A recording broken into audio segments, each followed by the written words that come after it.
哎呀，吓我一跳！这里和地球可真是完全不一样啊！喂，留你一个外乡人在这儿，可不是让你吃干饭的，赶紧干活去！没用的废物，体力连个小孩子都不如，就该把它扔到山里，让野兽吃掉。哥一个穿越过来的地球人，还跟你们这群牲口比体力？看我的天马飞锤！大鹏展翅！又开始了。上次举起来，我足足喘了5口气呢。哼，我喘了3口，下次挑战举2个。好啊，谁怕谁？哎呀，用力过猛，被我握碎了。这么一比，我确实挺废材的。唉，比起这个，更让我头疼的是这玩意儿。主线任务：宿主开山立派，建立此方世界第1大宗门，成为第1祖师。主线任务不同阶段，每阶段需在限定时间内完成，超时未完成直接抹杀宿主。抹杀宿主？还能抹杀我？我就不信了，这到底什么破玩意儿啊！主线任务1：收纳4名亲传衣钵弟子。任务说明：哪怕是个散修，想要传承自己的衣钵，也要收徒。一个门派最重要的资源永远是人，是天赋出众的弟子传人。名师出高徒，名师难求，高徒更难求。坑爹呢！我才是找个大狗当师傅抱大腿，好吧？完成直接抹杀宿主。通知：因系统维护，新手礼包延迟发放。连个新手礼包都能延迟发放，所有东西都要兑换点数，我哪来的兑换点数啊？这一穷二白的，你让我教人忽悠吹牛逼吗？啊！你们回来了，爸爸，业务呢？我哟，你们的武器都哪去了？啊，武器可是第2生命啊，咋就丢了呀？发生什么事了？似乎有故事呀。狼凤是我们狼村的希望，现在被10村的人打成重伤，绝不能善罢甘休，绝不能善罢甘休。这就是被狼村的人视为偶像，常挂在嘴边的天才。哎，如果是他的话，弟子天赋检测，该对象资质太低，无法成为宿主亲传弟子。你可真他喵挑剔啊！看来想钻系统的漏洞是不行了，还想着随便收个徒弟，把1年期限忽悠过去呢。这件事情不能就这么算了。正好这几天山里动静大，看样子有山宝要出世了，先拿到山宝，然后再跟10村算账。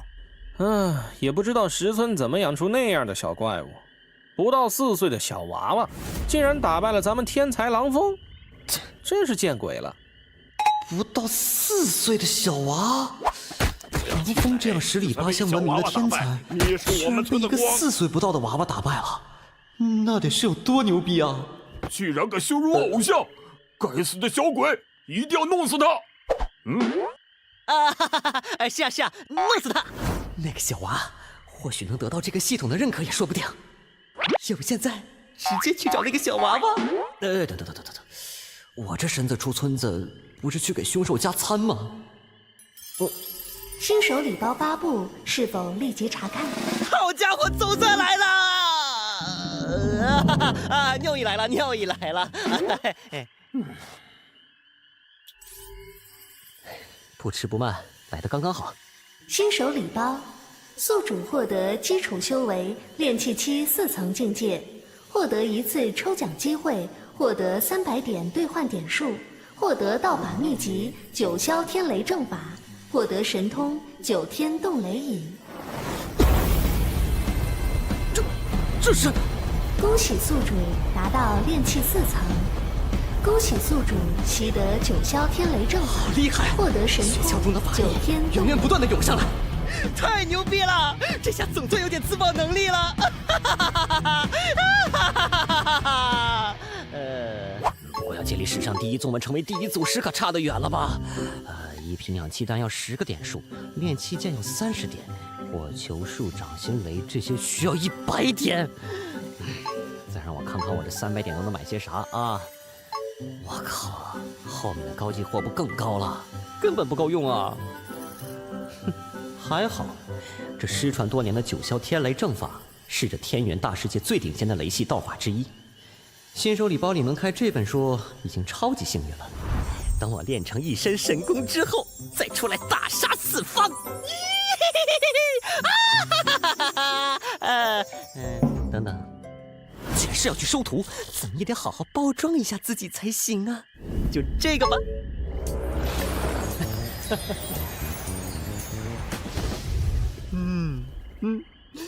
贵是贵了点，但质量和卖相是真的好，哇，真帅！好，趁着大家注意都在那个狼蜂身上，从村后溜走。徒弟，为师来了！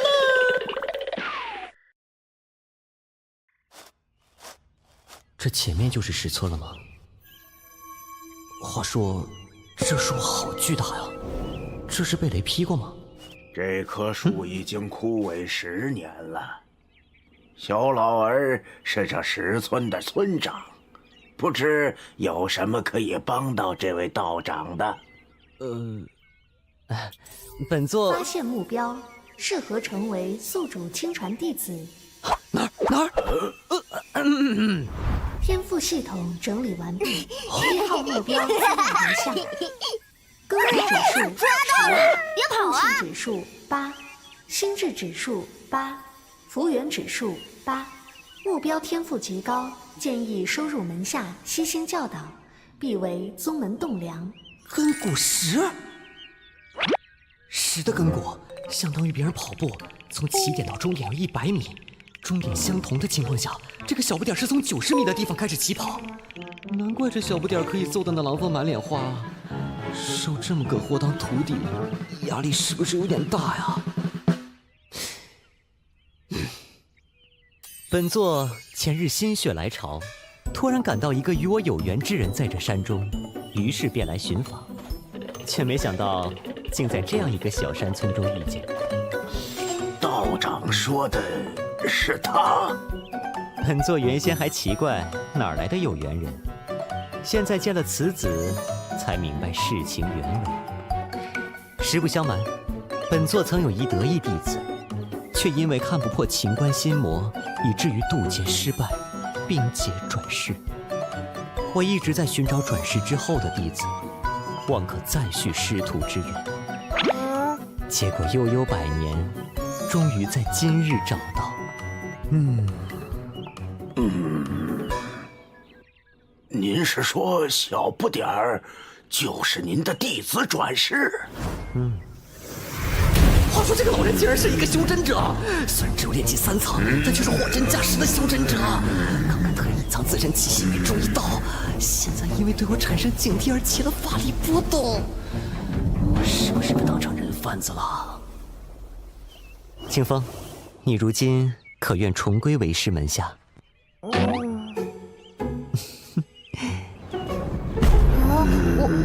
我不叫清风，我也不想离开村子。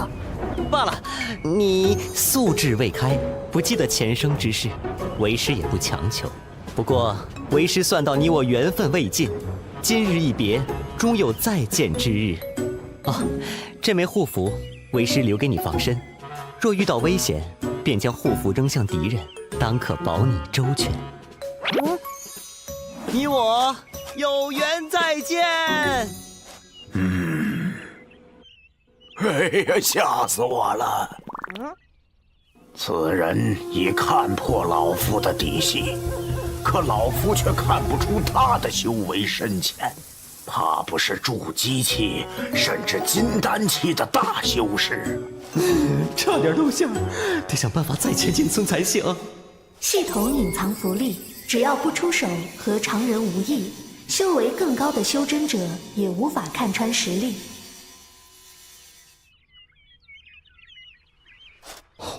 丰收满满啊！比起狼村那一片愁云，这边欢喜多了。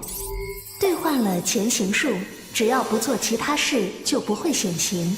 你让小不点拒绝了那位道长，会不会有麻烦呀？你说小不点会不会真是那位道长的弟子转世？我本来以为那道人是帮着石天意的人，来寻小不点儿要斩草除根，但现在看来却不像。小不点儿可是天生的筑基期，而且还是传说中震古烁今的至尊斗技。要说是大修士转世，倒似乎也说得通。哦，那时候还不到半岁，他那至尊道基就被同宗兄弟石天一给夺走了，真狠心呐！真是个苦命的孩子。总之，我答应过他爹，一定要照顾好小不点儿。那道人终究来历不明，还是小心为上。小不点的身世，仅限你我二人知道，绝不能走漏风声，否则他就危险了。难怪那小娃的根骨能达到10的满值。不过他的道基已经被人夺走了，根骨一项为什么还是10呢？莫非他的道基还能再生？哇，简直就是真命天子级别的人物啊！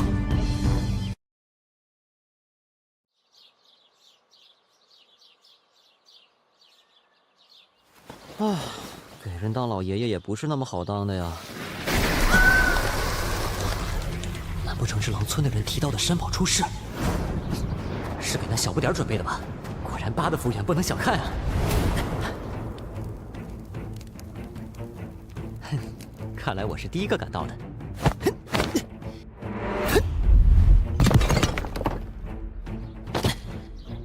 这晶石的内部会是怎样的宝物？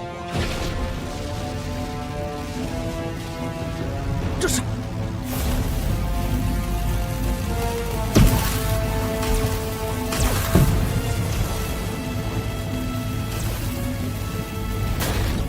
九霄天雷正法自动运转了。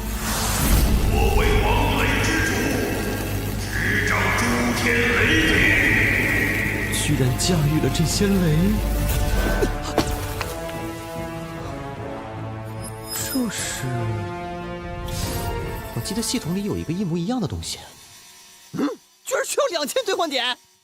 此玉魄需要数以千计的天雷连续击打在同一块岩石上，才有1%的概率诞生，蕴含了海量雷系灵气精华，对修炼雷系道法的修真者来说是无价之宝。嘿嘿嘿，就当是你的拜师礼啦，为师不会亏待你的。这么大的动静，2村人也该来了。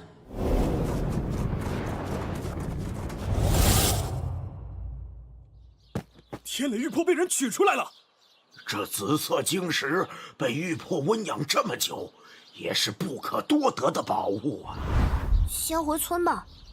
果然是10村的人先到了，看来狼村的人连个渣都没能捞着啊！哎呀，来晚一步，一定是10村的人拿了，我们追！你在这里干什么？想去山里长长见识，迷路了。别给我们添乱啊！意思跟在后面吧。老陈，那人3年前最后出现的时候，孩子不在身边。你说会不会就在那个时候被他寄养在这小山村里？这2个人好面生啊，不是狼村的人吗？要真是当年那孩子，就来个斩草除根，留着他，对表少爷来说终归是个祸害。我们直接出手，说不定会被人找麻烦呢。这眼前不正好有一只替罪羊吗？可以给余家的人背黑锅，也算他们的造化了。啊，他们在用法力传话，普通人可听不到。不过就凭狼村这些世俗武者，去了也只是送经验，这下可有好戏看了。这不是狼村的人吗？你们聚众于此，所谓何事啊？少给我装！你们村的人打伤我孙子，现在还把山宝取走，这事儿可不是这么算了。山宝？我可不知道你在说什么。不知道你说什么。当老夫傻子呢！喂，废材，10村的人可不好惹，待会儿要是打起来，这可是你们10村自找的。人呢？果然又躲起来了，胆小鬼！不躲咋行啊？万一被那村长和小不点看见，我不就穿帮了？而且，这2人，一个炼气3层，一个炼气4层，这是场恶斗啊！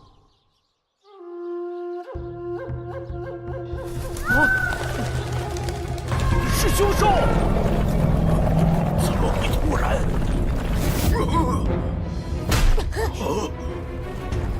突然会有这么多凶手，而且好像都只会攻击石村的，正好我给他们杀个片甲不留。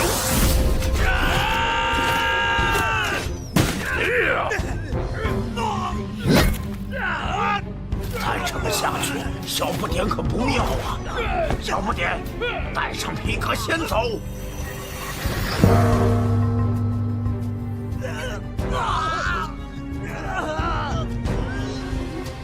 是法器，大家跟上，快，在这边，跟上！是修真者，你们是什么人？是石家还是余家派来的？竟然连一个小孩子都不放过！此人没必要知道。这小崽子能为我家表少爷奉献，那是他的造化。你们不是好人，看招！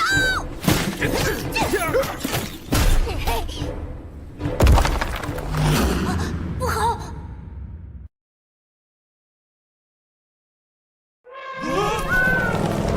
管好你自己吧！傻徒弟，赶紧把我给你的杀手锏用出来啊！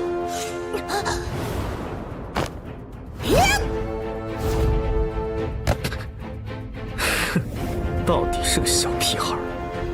啊，这什么鬼东西？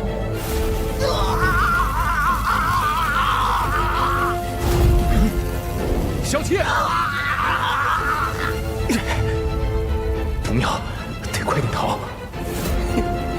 今天是个好天气，你们以为我的9天冻雷影就这么简单？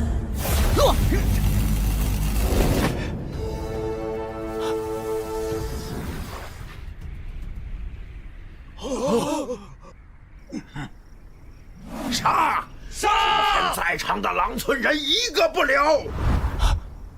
我是余家的人，你们这群乡巴佬敢杀我余氏家族的人，你们就不怕整个村子被夷为平地吗？哦，还好，虽然使用起来限制太多太麻烦，但威力总算没让人失望。老陈就交给小不点和村长吧。现在，只要偷偷溜进村长家院子里，等村长和小不点回来，只看到我料事如神、安然自若的气度风采，还怕小不点不纳头便拜？第一个徒弟终于要到手了。对了，记得要把行头换回来才行。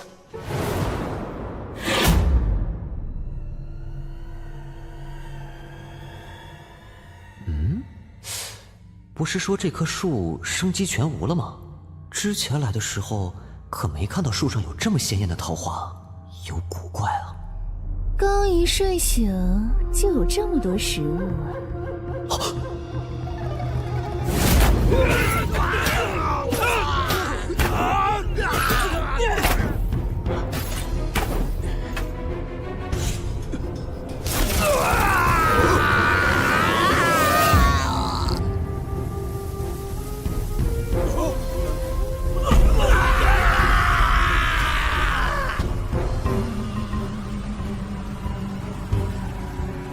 今天先到这吧，剩下的先放放。这手绝对有问题。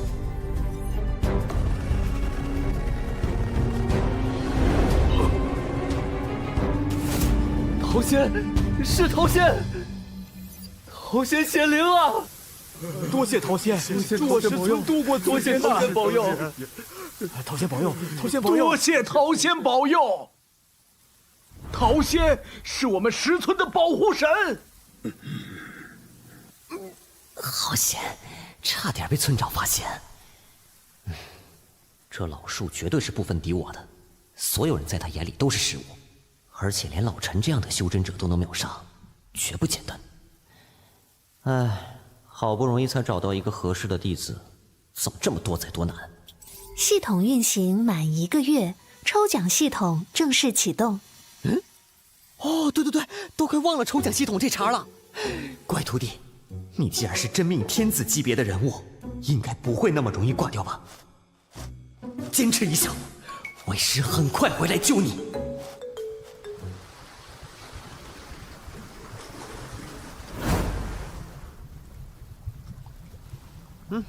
这里比较清静，就在这儿抽奖吧。灰色的是未开放系统，先看看轮盘，这都啥玩意儿？怎么还都是些垃圾啊？这3个道法的层次都不如9霄天雷正法，啥也不是。换一个。这是让我掷骰子呀，3个骰子最大点数18点，看来是掷出来的数相加起来，就会得到相应数字的道具了。这乌雷破天锥居然是筑基期的法器，这个法器看名字就知道跟我的功法相辅相成，对于我这个小小的炼气4层修士来说，就是神器了。有了它，让我面对老桃树，我也有一战之力呀！就你了，13，我6点，这一下就出了最大的点数啊！看来我是有机会得到乌雷破天锥的。哎呀，这3个点数居然不是一起同步停，真吊人胃口。这就11点了，再来个2。对，2，停下来！啊，还我2来！这还没过完啊，还有希望！2，12，什么都没有啊！终于停下来了，这心情就像坐过山车似的，可真会逗啊！这系统该不会是拿我寻开心吧？乌雷破天锥，我跟你无缘了。希望这箱子不会是坑爹货吧？这卖相肯定比乌雷破天锥强。第一次抽奖，一击不差。虽然得了筑基法器，但我实力肯定是不能完全发挥法器的威力。9天冻雷饮虽然强，但要消耗10枚雷晶。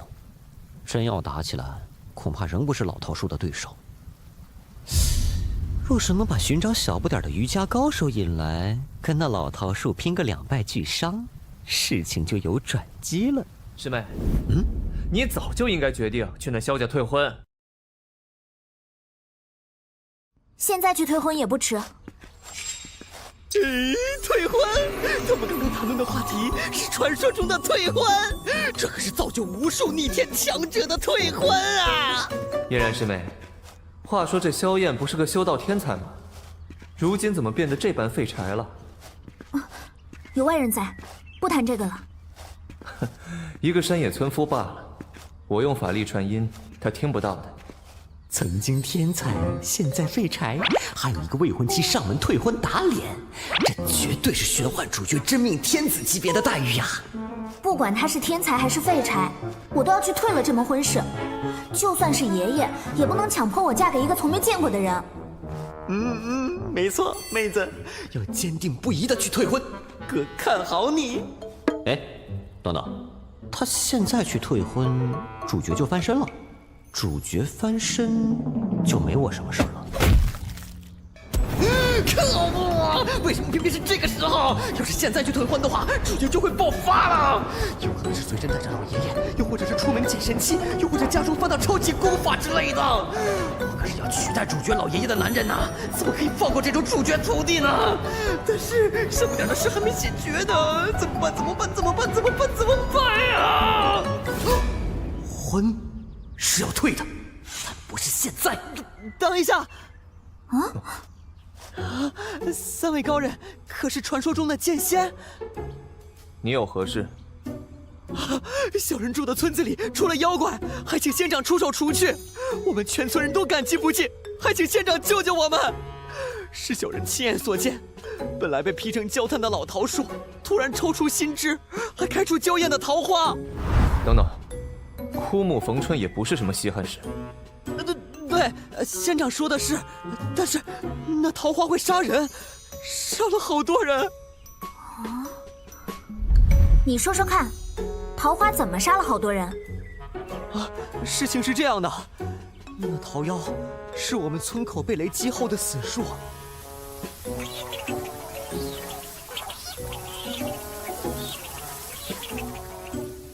事情便是这样。叶长老，我们就走一趟吧，否则那树妖还会杀更多人。按这村夫所言，这树妖也应有妖丹了，也有一杀之价值。除魔卫道本就是我流光剑宗修士的天职。这位小兄弟，前面带路。三位剑仙大人，这边请。三位，你们来得太及时了。作为我未来二徒弟的对头，不坑你们坑谁呀？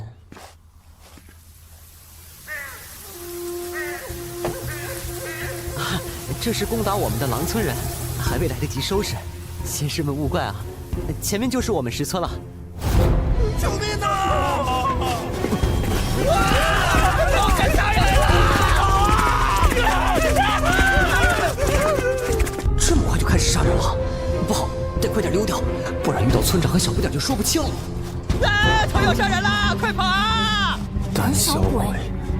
既然来了，就不能让妖怪危害人间。我来会会你，让你看看我的绝技。哎，什么？这红是什么鬼？叶长老，退下吧，这树妖你们不是对手。去！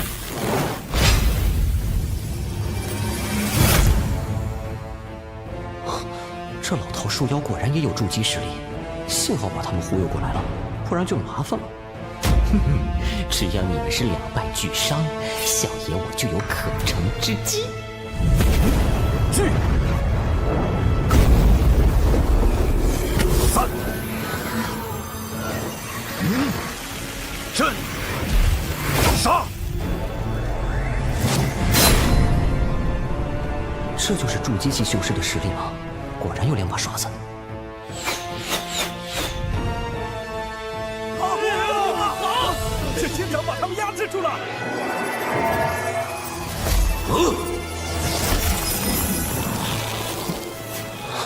总感觉不对，这树妖不应该这么弱才对啊！就等你这招了。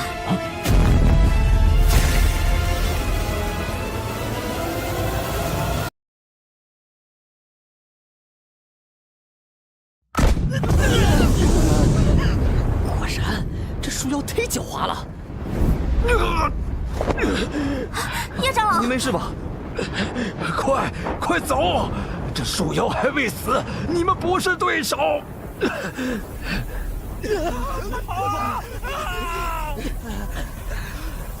这树妖秃了不少，看来他也不好过呀。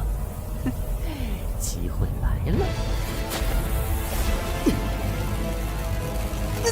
这东西太消耗法力了，法力快抽空了。对了，我还有个天雷玉魄。哇，是浑厚的力量。受死了，老桃树，北齐天赐神光！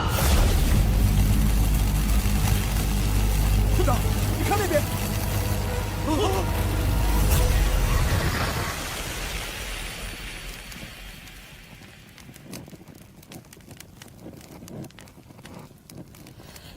哎，终于搞定了，还好这一击桃树就死了，要是没死可就要跑路喽。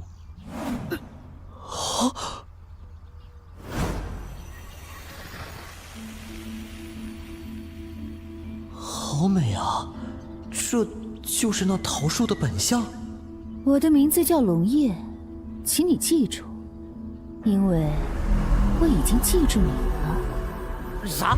记住啥？不是，大姐，你记性千万别那么好啊！得救了！我们得救了！不好，我还没换装呢，先溜！这家伙也太会讲情义了吧！多谢这位冲着两败俱伤才出手，得救了！哎，罢了，看那道雷光的威力，对方实力比我只高不低，我有伤在身，回去理论也是自讨苦吃。我们走吧，只是妍儿的婚事，老头子有伤，需耽搁一段时间了。叶长老，您的伤势要紧，妍儿婚事推迟一会儿不打紧。忙活了半天，终于要到收获的时刻了。嘿嘿，徒弟，快到为师碗里来！村长，这大劫之后有何打算？这一天两头的大难，是不是我们村风水不好啊？对呀，村长，你给个准信儿，不然我们心里没底呀。我们先回去再说吧。话说狼村那边要怎么处理呀？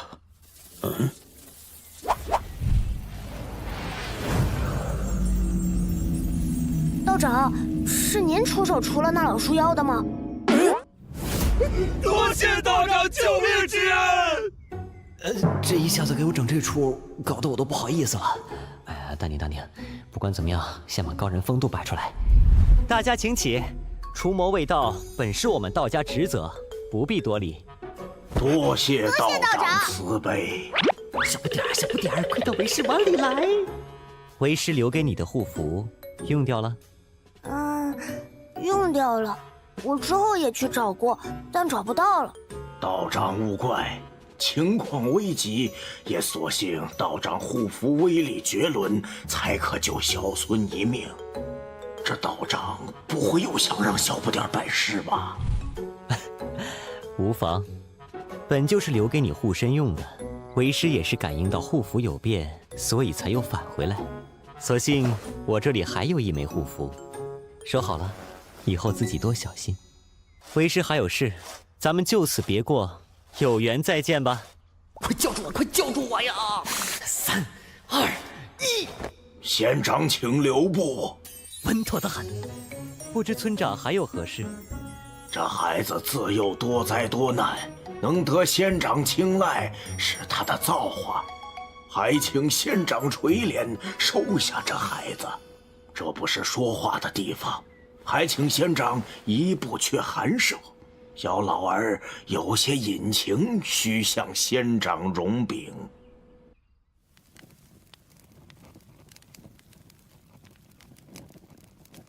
小不点儿，你愿意拜这位县长为师吗？能学跟县长一样大的本事吗？对，快到为师碗里来。那是自然，甚至更大的都有。我愿意。不过，你若是拜我为师，就要跟为师离开村子了。为师不能在这里久留。要离开村子吗？小不点儿，你不是总是问我爸爸妈妈去哪儿了吗？我脑子里有些印象，可是总也想不起来。爷爷，你终于肯讲给我听啦！县长，这孩子他的身世很不一般，日后或许会给您带来麻烦。无妨，既然收了这个徒弟，我自然有义务解决他的后顾之忧。小不点儿本名叫石天浩，出生在大秦皇朝皇室，虽然不是正统，但也贵不可言。小不点儿天赋不凡，不仅是天生道基，更是千古罕见的至尊道基。但天生道基却没有第一时间体现出来。当他父母发现时，正逢他祖父在一处险地失踪，他父母急于寻救他爷爷，不得已将他寄养在别人家。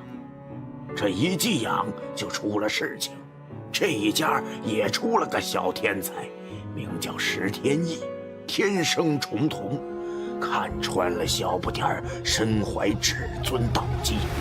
结果就是石天意的母亲找人硬生生夺走了小不点儿的至尊道基，移植到他儿子石天意身上。小不点儿父母回来后大闹了一场，迫于家族逼迫，不能杀石天意夺回道基。为了救活生命垂危的小不点儿，不得不前往绝地寻药。我与小不点儿父亲有旧，算是他唯一可信任之人，他父母便将小不点儿寄养在这儿。只是小不点儿父母外出寻药，已有3年杳无音讯。好在小不点体质够好，熬了过来。但石天翼的母亲家族于氏家族的人已经找了过来，势必要斩草除根。于氏家族亦是皇族4大家族之一，这次摸到大山的2人不过是最低级的奴仆。爷爷，我想起来了，父亲，你们在哪儿啊？小不点儿，果然是真命天子级别的待遇啊！放心，以你10的根骨，什么千年皇朝、万年宗派，通通都是垃圾。石天昊，我问你，你失去了至尊道基，那石天翼的族兄现又要赶尽杀绝，你当如何自处？不就是道基吗？师尊不是疯的，是自己一步一步闯出来的。我必在元神上等着他，请师父收下我，教我道法。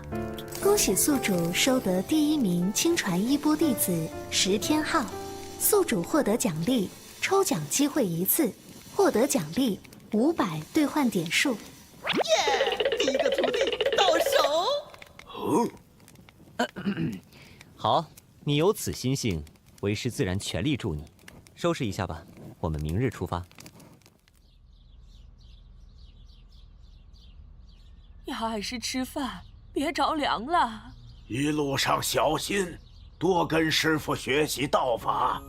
爷爷奶奶再见，等浩儿道法有成，就会回来看你们的。老石啊，小不点就这么出去闯荡了，我有点不放心啊。玉家人已经寻到了这儿，我道行浅薄，已经是护不了小不点了。小不点始终要强大起来的。既然机会在眼前，自然要把握住。下一站去乌州，我的2徒弟萧燕，我来了。况且小不点鬼精着呢，不会吃亏的。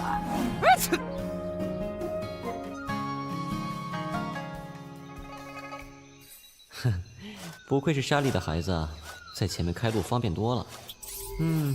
正好可以传授小不点9霄天雷阵法。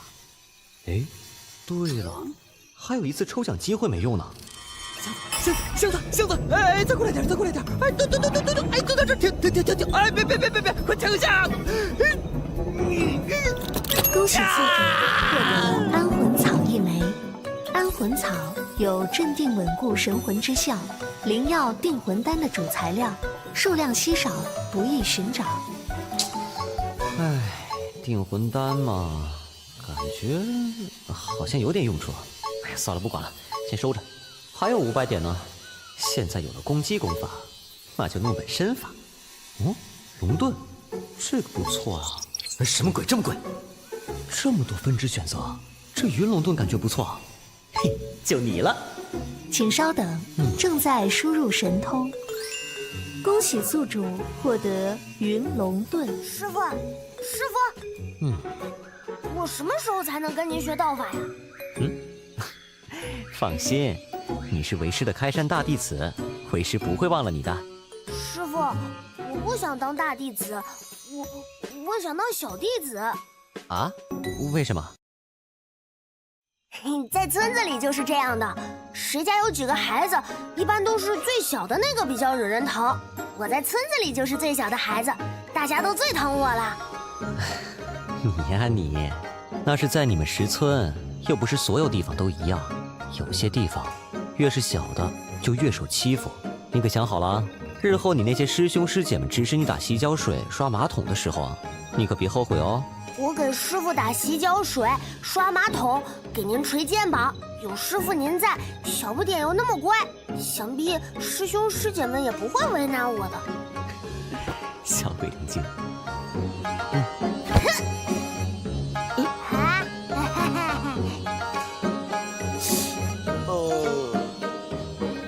没有了，真的一滴也没有了。没想到八的悟性是这么逆天啊！什么指导都不用做，就能举一反三。再这么下去，我也就只能是一个炮灰级别的老爷爷了。或者，一个打酱油的引路人。不行，这都不是我想要的，我要变强。师傅，我想要喝瘦奶，可以吗？师傅。没想到身为真命天子级人物，竟然3岁半了还没断奶。你确定？人家也不是非喝不可，只是比较喜欢喝，就像村长爷爷爱喝酒一样。那行吧，看来以后打猎还要打个母兽才行啊。罢了，多喝奶有益身体健康嘛。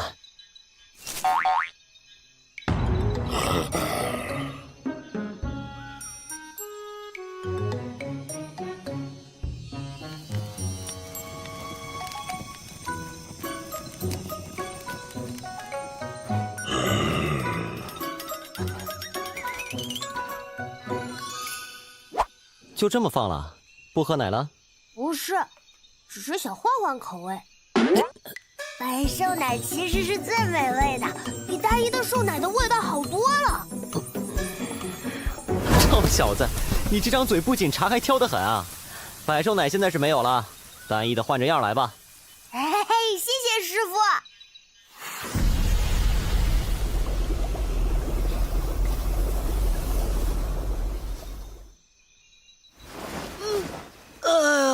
终于练起7层了，真不容易啊！现在已经到了山脉外围了，估计用不了几天就要出山了。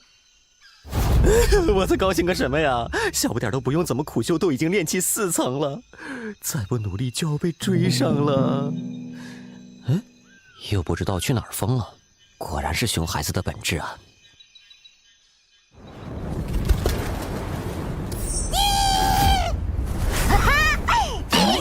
抓到了！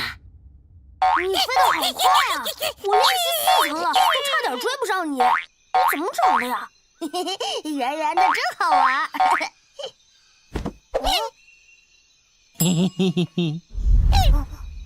这家伙小年纪，居然达到了炼气4层，这种天赋，就算整个宗门也是绝无仅有的。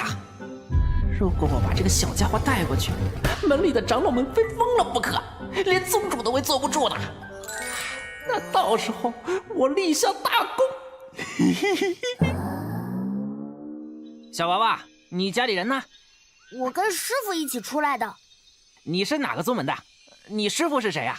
我没有宗门，师傅就是师傅。有门儿，看来他师傅并不是什么大宗门的，估计是个散修。小娃，你我今日相见，便是你的仙缘。来，跟我回山，我传授你无上道法，成就大道。哥哥我是烈火剑宗的弟子哦，听说过吗？可是我有师傅了。哎，那无妨，你仍可拜入我们烈火剑宗门下。你师傅是散修，若是为你好，他自然会答应的。当然，如果他愿意，也可投入我们烈火剑宗。小子，你跑什么？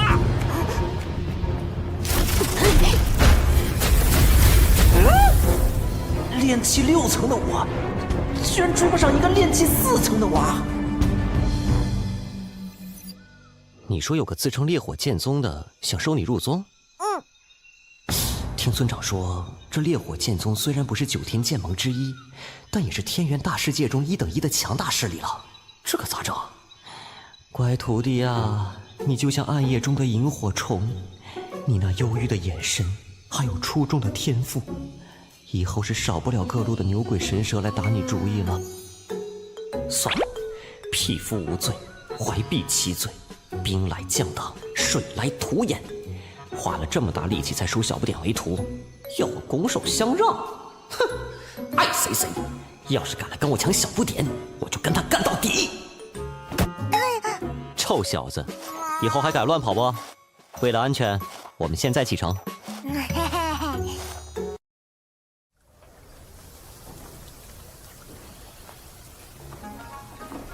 来到这个世界快3个月了，一直在大山里。许久没见过这么热闹的景象了。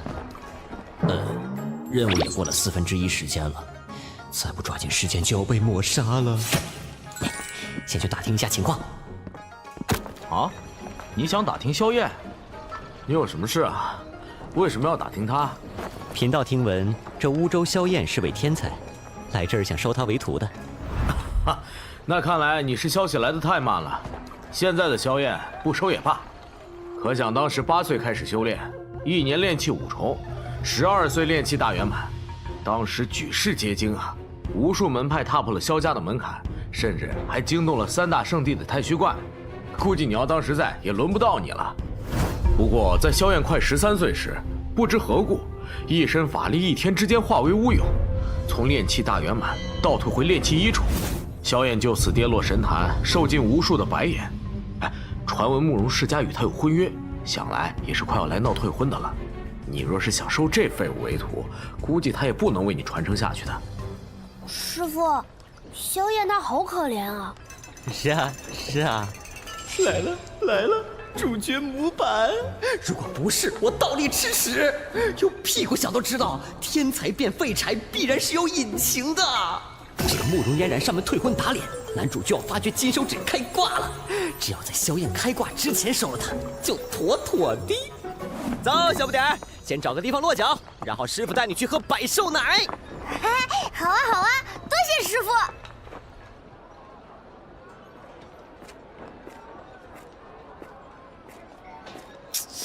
这慕容嫣然啥时候能来啊？要是那叶长老休养个1年半载的，那我不就凉凉了？而且现在还有一个问题，就是让萧燕崛起的老爷爷是我的竞争对手，万一提前觉醒了咋整啊？要不要直接过去收了？不过萧燕有那么好忽悠吗？发现目标，适合成为宿主亲传弟子。天赋系统整理完毕，2号目标资料如下：根骨指数8，悟性指数9，心智指数9，福缘指数8。目标天赋极高，建议收入门下悉心教导，必为宗门栋梁。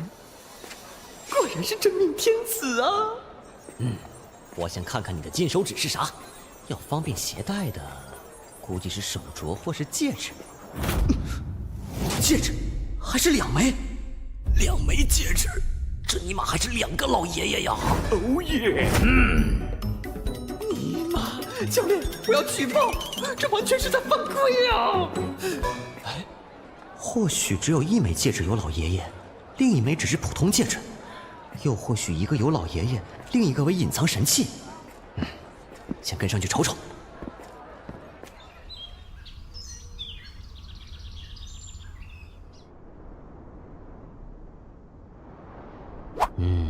看来这里是他的自留地，不顺心就来这里独处。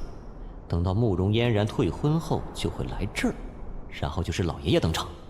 哟，这不是萧家的天才萧燕吗？听闻你武技高强，本世子不才，想跟你切磋切磋。不知我们乌州的萧大天才意下如何呀？哟，这么快就有人来打脸了？这套路果然是真命天子模板必备呀！既然如此，也是时候露脸了。先给他们个牛叉的印象，再套路忽悠，那萧燕还不到我碗里来。第一形象最重要。你想切磋的话，无需萧燕哥哥出手。有人捷足先登了，听声音还是个女孩。发现目标，适合成为宿主亲传弟子。真儿跟你们过2招好了。好。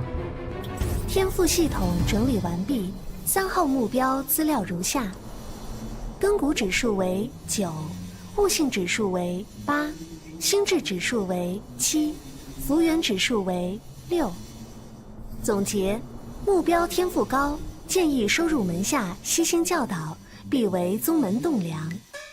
又有一个新徒弟，今天真是走大运了。特殊备注：目标目前修为高出宿主1个大境界。高我1个大境界有点难办了。这少女的根骨和悟性资质与萧燕差不多，心智和福缘略逊色，能快速达到这么高的境界，说明资源肯定不少。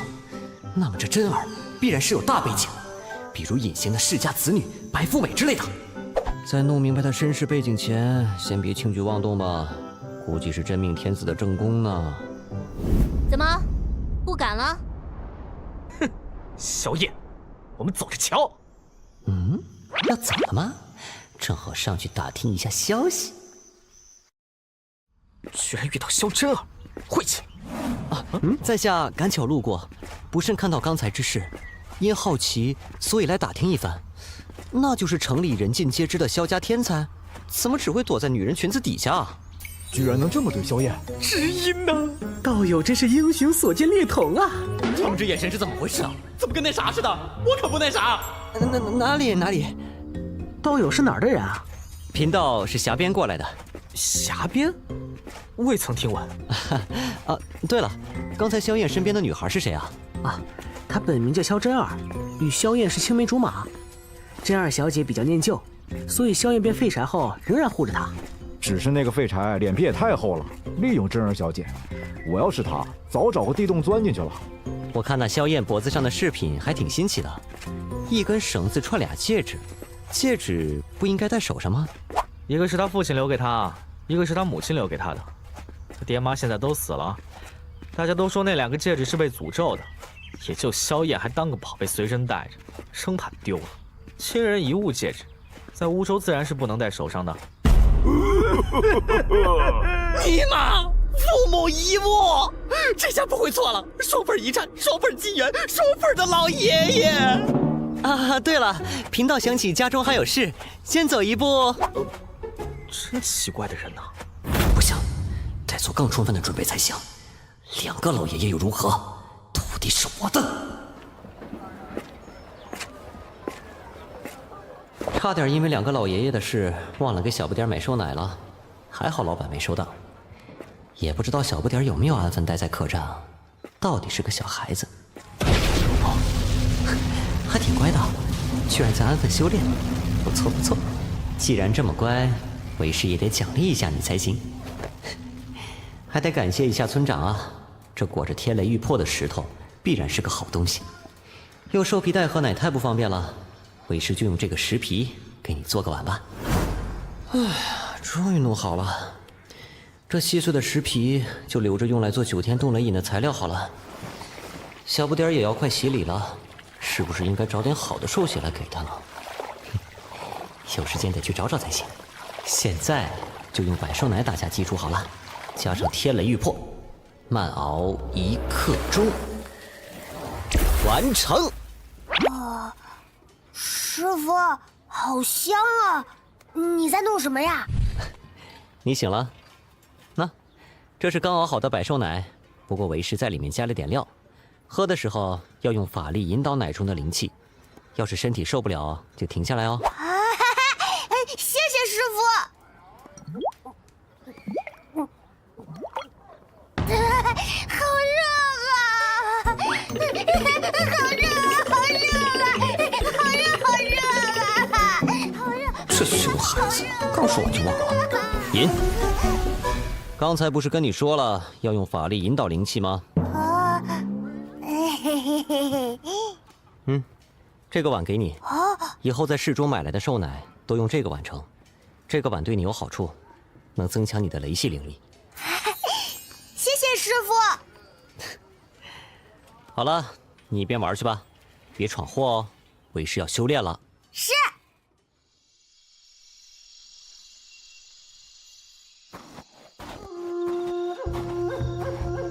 长老，张楠便是在这儿追丢的小孩。按照他们留下的痕迹，应该是往山外走。从这儿出山，最近的大城便是乌州了。张楠，你确定那小孩有炼气4层修为？嫌你炼气6层都追不上他？是，弟子句句属实。不过乌州是流光剑宗的地盘，那小子会不会是？若那小子真有你说的天赋，别说是流光剑宗，便是蜀山剑宗的地盘，我们也要闯一闯。是。废话少说，我们出发，目标乌州。是。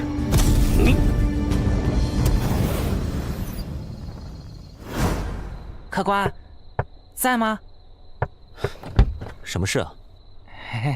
客官，您不是让小的留心，城里发生什么有意思的事儿，都第一时间通知您吗？哦，说来听听。萧家萧燕少爷不是不能修炼了吗？他之前还是修道天才时啊，下过一门亲事。现在，人家女方上门啦。这是个不错的情报，拿去喝茶吧。多谢客官。慕容嫣然终于到乌州了。傻小子，来，帮为师做件事。师傅，什么事啊？有什么好处吗？你小子，好处就是你即将要多一个师兄了，你自己要当老幺的，可不能怪为师。快点，带上为师昨天帮你弄的10碗鱼料。是。慕容小姐，送你一句话：30年河东，30年河西，莫欺少年穷。3年之后，我会找你，我会把今日之辱全部讨要回来。3位，既然已经达到目的，那便请回吧。萧爷爷，今日之事，嫣然向您道歉了。日后若是有空，请到慕容家做客。哼，还迟一步，还是错过了退婚大戏。不过结果还是在预料之中。慕容家的小姐，希望你日后不会为今日的大小姐举动而感到后悔。谁？再有，不要以为有流光剑宗撑腰，便可横行无忌。天元大世界很大很大，比流光剑宗强横的力量也并不少。个人好恶太明显了，都不用费心思收你为徒。哥收了萧燕，你这也在掌心里了。哪儿来的丫头，竟然敢在这儿大放厥词！我们走。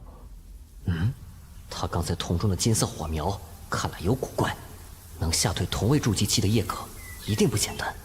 按照套路，这妮子的身世不是上古彝族圣女，就是哪个大国的公主。要是错了，我名字倒过来写。还是先把萧燕收入门下再说吧。一切已经表明，萧燕去哪儿，这个小丫头就必然跟到哪儿。萧燕成了自己的弟子，萧真儿也就不远了。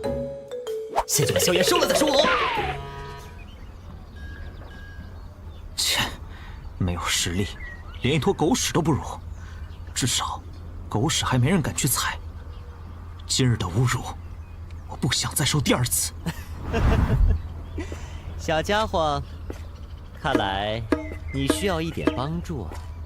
这人一点气息都没有，凡人，还是我看不透。你是谁？要干什么？本座是谁？你先不忙问。你不觉得你最应该关心的问题是你为什么落到今天这步田地吗？你知道？随本座来，你自然会知道一切原委。等等我，师傅！腾云驾雾，肯定不是凡人，是高级的修士，而且刚刚没注意，他徒弟居然是4层炼气者。这孩子才几岁，居然是炼气4层，能教出这么出色的弟子，这道人已然是达到返璞归真的境界了。也许他真的能知道我身上的问题。没错，就是这种眼神。想不到这个广告实在是太出色了，快到我碗里来吧，小燕。这里比较清静，便在这里说吧。还请这位前辈指点，在下身上究竟出了什么问题？其实你也大致能猜得出吧。你的问题就出在这2枚戒指上。哦，前辈也认为在下这2枚戒指有诅咒。平常人认为诅咒荒诞离奇，却不知诅咒是真实存在的。但你的戒指与诅咒无关，你身上的巨变不是天灾，是人祸。啊，人祸？前辈是说有人故意害我？难道连我爹娘的死也和害我之人有关？你双亲生死是否与戒指有关，本座不清楚，但你身上的巨变，正是这2枚戒指造成的。好家伙，脑补能力一流啊，有前途！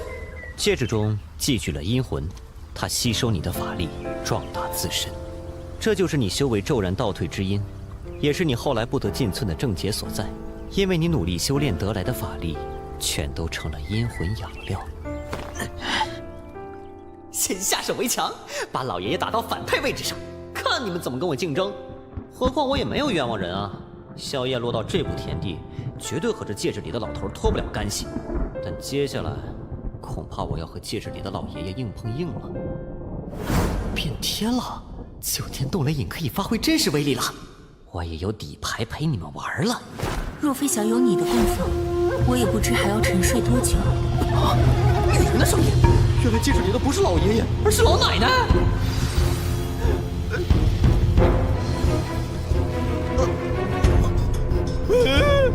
不对，老奶奶这么美若天仙吗？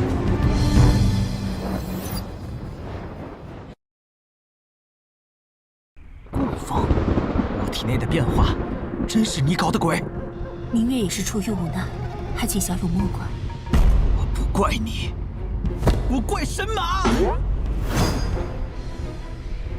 小友气愤，明月可以理解，但小友的另一枚戒指才是你这番遭遇的根源。这位道友慧眼如炬，我确实吸取了萧燕小友3年法力，我深表歉意。但3年前，萧燕小友从炼气大圆满跌落至炼气1层的变故，却与我无关。不好！几句就将自己的责任摘得干净，让人不禁跟着他的节奏走，此女绝非省油的灯。那枚戒指中寄居了一只太古凶兽饕餮的残魂。饕餮？10年前我受重伤，神魂被迫寄托于你的戒指中，期间见饕餮残魂吞噬了你全部法力，还准备吞噬你的生命力，于是用天龙咒印将它封印，结果自身神魂受损，不得不再次沉眠。为修补神魂，我一直无意识吸取你新修炼的法力，却不料这给你造成了困扰，十分抱歉。天龙咒印，他是太虚观的人。在天元大世界，3大宗门鼎立，剑道圣地蜀山剑宗，佛门圣地大雷音寺，还有当之无愧的天下第1宗门道门圣地太虚观。不同于其他2大圣地的香火鼎盛，太虚观极为低调，门下弟子虽然不多，可一旦有弟子入室，必震动天下。自我介绍下，我叫燕明月，师承太虚观。太虚观？没记错的话，萧燕的天赋曾经经过太虚观，她差点就被收入门下了。得不到的总是最好的，何况是天下第1宗。即将怪道术的弟子就这样从我手下溜了。我不听！太虚观又如何？第1圣地又如何？拐了萧燕，就等于拐了萧真儿，大大的划算。不过，他眼神的歉意却不炙热，难道并不打算收萧燕为徒？也难怪，他出身太虚观，从小就在天才堆里长大，啥样的惊天妖孽没见过？恐怕他自己就是天才。既然如此，我还是有希望的。哎，有了！哦，饕餮嘛，真是好久没见过了。这位道友见过活的纯血饕餮，不知道友如何称呼？山野散人，名号不值一提。本座姓林，叫林道人即可。本座方才听燕道友提到，你是10年前受伤，然后脱身于这戒指中，对吗？我竟看不穿他修为深浅，他到底是何人？的确是10年前。不久之前，本座曾遇一妖，那妖明显也是重伤在身，被迫将神魂寄托在一棵老桃树上。当地人说，那妖怪也是在10年前突然出现的。哦，对了，她是女妖，自称龙叶。果然，我没有死，他也没有死。看来我赌对了。多谢道友告诉我这个消息。道友可知那龙叶下落？这本座就不知道了。但那女妖精养好了伤，多半要来找哥的麻烦。这燕明月同那龙叶应该是标准的宿敌关系，很有可能是道门圣女对阵妖族圣女的戏码。二人容貌、天赋、道法不相伯仲，相互欣赏却又生死对立，恩怨纠葛一生，上演一出相爱相杀不对，是亦敌亦友的好戏。哎呀，一般来说，或许还会爱上同一个真命天子呢。但最重要的是，得知宿敌还活着，他果然不淡定了。以防万一，让我再添一把火。燕道友失了肉身，神魂寄托于戒指中，行动怕是多有不便吧？现在他总不会再惦记萧燕了吧？我有办法重塑肉身，但需要做许多准备。准备时仍需寄托戒指中，否则虽不会伤及神魂，但会白白流失法力。本座或许可以助道友一臂之力。安魂草，它是炼制定魂丹的主要材料。有了定魂丹，我的确可以脱离戒指，神魂稳固。只是，道友苦心造诣，可是为了这萧燕小友。他现在锋芒外露，已经洞悉了我的意图了。淡定，越是这种时候，越要冷静。本座一介山野散人，自然比不得太虚观。想要找几个衣钵传人，着实费尽心力，所以还请道友让本座一让，本座感激不尽。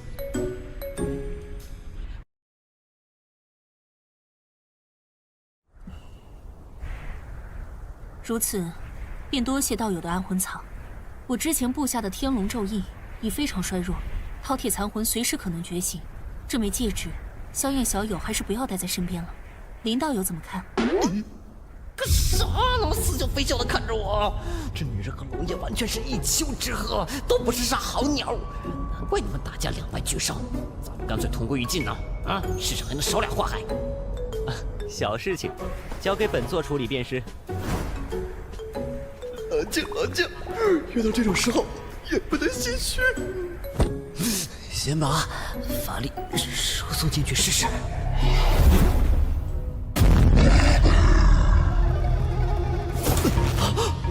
虽然只是一缕残魂，但实力至少也在筑基期，又能吞噬万物，远比一般人族筑基修士恐怖。萧燕当初12层炼气大圆满修为，就这样被他吸成废柴了。想要收拾这头凶手，办法恐怕还是要落在这天龙咒印上。原来如此，现在这光线如此细，定是天龙咒印为饕餮消耗了很多法力。哼，这样的话，我就来给他充电。为何我输入法力后，光线反而变得更细了？天龙咒印的法力运转方式极其复杂精密，不摸索清楚咒印运转方式，贸然注入法力，只会起到反作用。这不就代表我要学会天龙咒印吗？这得弄到什么时候啊？你同你未婚妻定下3年之约啊，现在有什么打算？无论如何，我都必须成功！我的小饕餮哦，你可安分点吧。当然是奋起直追，把之前失去的东西重新拿回来。你的天赋很好，但你们都在进步。他的起点比你还高，哪怕你恢复天资，可论修炼方面，你确定能在3年内赶超他？他可还有流光剑宗，道术资源远胜于你。我作为外人，本该不便知会你的私事，但你身遭巨变，多少同我有关。为表歉意，我授你一门太虚观法术作为补偿，还请见谅。这妞虽然刁钻，但人品还算坚挺。可，就算我有了这法术，我真的能赢吗？慕容嫣然修炼的是流光剑宗最顶尖的道法，而我萧家道法不过3流，他还有无数丹药和法器。啊，对了，我还有这位前辈。这就对了，快徒弟，快到为师碗里来吧！前辈既然说这话，就是表明有办法让我3年后胜过慕容嫣然。本座自然有办法，但师父领进门，修行在个人。一块朽木终究成不了大器。我不知在前辈眼中，到底是朽木难雕，还是可造之材。但我的决心绝不会动摇，再多的苦我也能受，再大的困难我也要克服。很好，那你拜师吧，本座收下你了。还要拜师？凡入我门下，定倾囊相授。本座要的是衣钵传人，不是投机分子。谁？萧真儿。本座不遇见他人，你先去迎他，本座就在这里等你。谢前辈。可恶啊！虽然很想一箭双雕，但贸然行动怕是会节外生枝，还是先退让一下吧。真儿，我们去别处。这眼神是在看我？这位真儿姑娘，倒也算萧燕另一番机缘际遇。她藏于戒指中，怕是早知道萧真儿的异常了。人生在世，遇见每个人都是一场机缘，只不过是否会产生影响却难说。林道友的想法倒与佛门有些相似。这天龙咒语也太难解了吧！咱们快点解决，我还怎么收徒啊？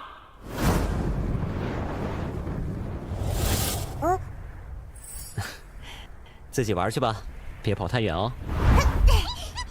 谢谢师傅。林道友还说收徒不易，实在过谦了。你这位弟子天资根骨之高，实在世间所罕见。除我一师兄外，我还从未在其他人身上见到过。道友可不要当着他面说，小孩子不经夸，收心难。若不是被族兄谋害，天资还绝不止如此呢。话说回来，太虚观天才遍地走，要是我能去太虚观忽悠几个徒弟回来，对象符合标准，但已拜他人为师，需解除原师徒关系后，方可成为宿主亲传弟子。看来想挖墙脚，还要先鼓动此人叛出原来的师门，我才能收徒。那似乎是火蜂鸟，从前只在烈火剑宗的山门见过，欧洲这一带没听说过有火蜂鸟。或许是有人带来的吧。该死的，是烈火剑宗！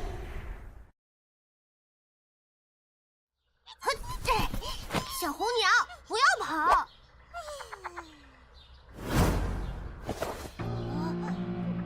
李长老，就是那个孩子。真是踏破铁鞋无觅处，得来全不费功夫。好，好，果然天赋出众，根骨不凡。娃娃，跟老夫走，你是烈火剑宗弟子了。可是老爷爷，我已经有师傅了。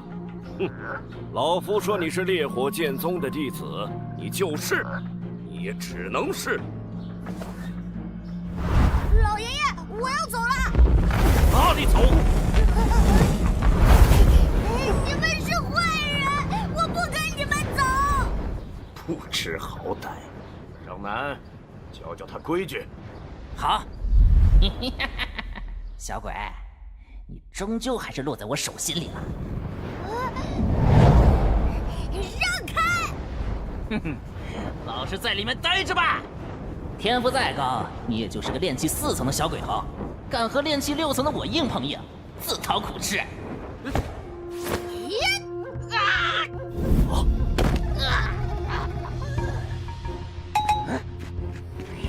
哪里跑？放开我！这臭小子好大的力气，我竟要治不住他了。连个小屁孩都治不住。小畜生！今天就教你学学规矩。好啊，有种再跑啊！师傅，落在下风时，你越服输，敌人越高兴，越会欺负你。所以输人不输阵，意志坚定，才能反败为胜。给本座住手！啊！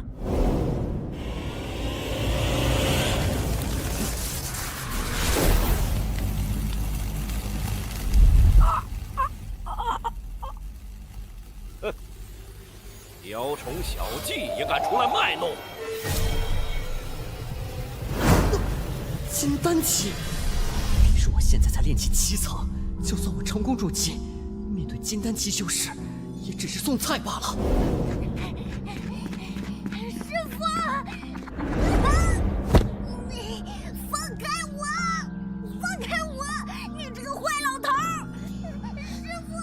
作为9天剑盟之一的烈火剑宗，竟会欺负一个小孩子？不过一介散修，以你这点修为，也配在老夫面前卖弄唇舌？这娃子天赋出众，跟你学道，简直是明珠暗投，白瞎了他的天赋。而收他入烈火剑宗门下，正是为了不浪费他的天赋，此乃他的造化和运气。至于你，今天老夫收了个好徒弟，心情好，不跟你计较，赶紧有多远滚多远。从此你再敢出现，老夫一剑劈了你，看看有谁敢说老夫的不是。他在向我施压，这属于金丹修士的压力。怎么办？要不要忍？和对方实力差距太大，要是动手的话，肯定会被这老头杀死的。君子报仇，10年不晚。今天先忍了，等以后修为高了，再有这老头加倍偿还。明知不是对手还要硬上，那不是勇敢，是二货。去，二货就二货，老子穿越过来可不是给人当孙子的。那窝囊，还活着干嘛？死路朝天，死万万年，就是一个字，干！哦，哼，看来你是要自寻死路了，那老夫就成全你。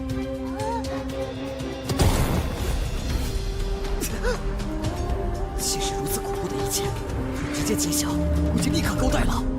臭小子，看清楚了，你那师傅在烈火剑宗面前就只会向你干站着了。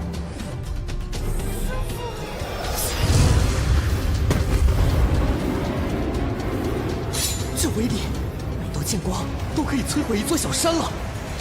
啊，是金丹级修士。萧燕哥哥，你要拜的这个师傅好像都吓呆了，只怕是虚有其表之人。道友有什么手段也该使出来了，否则要来不及了。要不要救他？宿主自行解析失败，系统工具神通分析器启动。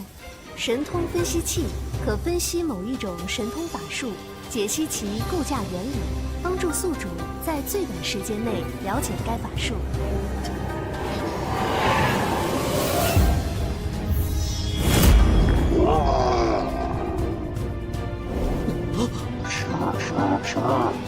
强大的吸力，法力都被吞噬了。这样的话，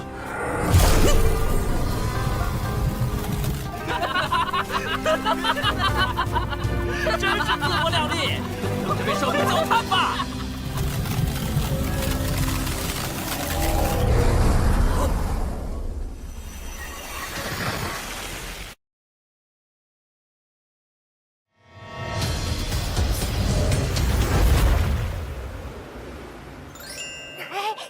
师傅好棒啊！这不可能！真好吃，这几年亏的全补回来了。不过我还要继续吃。长老，鬼人，我们身上的热量也中了这一剑，恐怕会直接化为灰烬。哎，他这次极大概率会选择制攻击一点，只能赌一把了。若是猜错了位置，我肯定必死无疑。哎，这次你还不死？我是小贼，你敢利用我，我今日不死，定要吃了你！不对了，这不是自相胸口。怎么回事？我的法力正在飞速流失。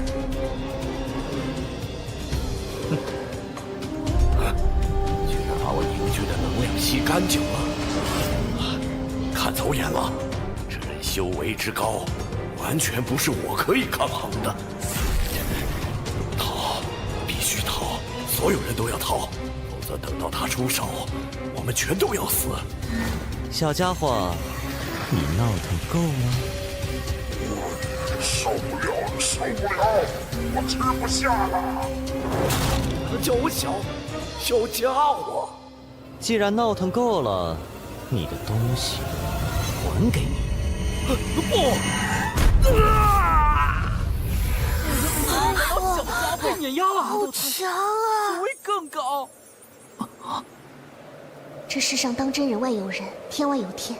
萧燕哥哥若能拜这位前辈为师，也定然前程远大。那红发老头可是货真价实的金丹期修士啊！我若是能拜此人为师，必须拿下人质，否则我们无法全身而退。从现在起，本座弟子少一根毛，你们留下一条人命。饕餮吐出的一部分法力在我体内燃烧，热死我了！等我恢复了力量，一定把你整个吞掉。哼，我怕你没那么好的牙口。又是天龙咒印，你也是太虚观的，气死我了！要不是借助神通分析器学会了天龙咒印，我现在怕已经成人干了。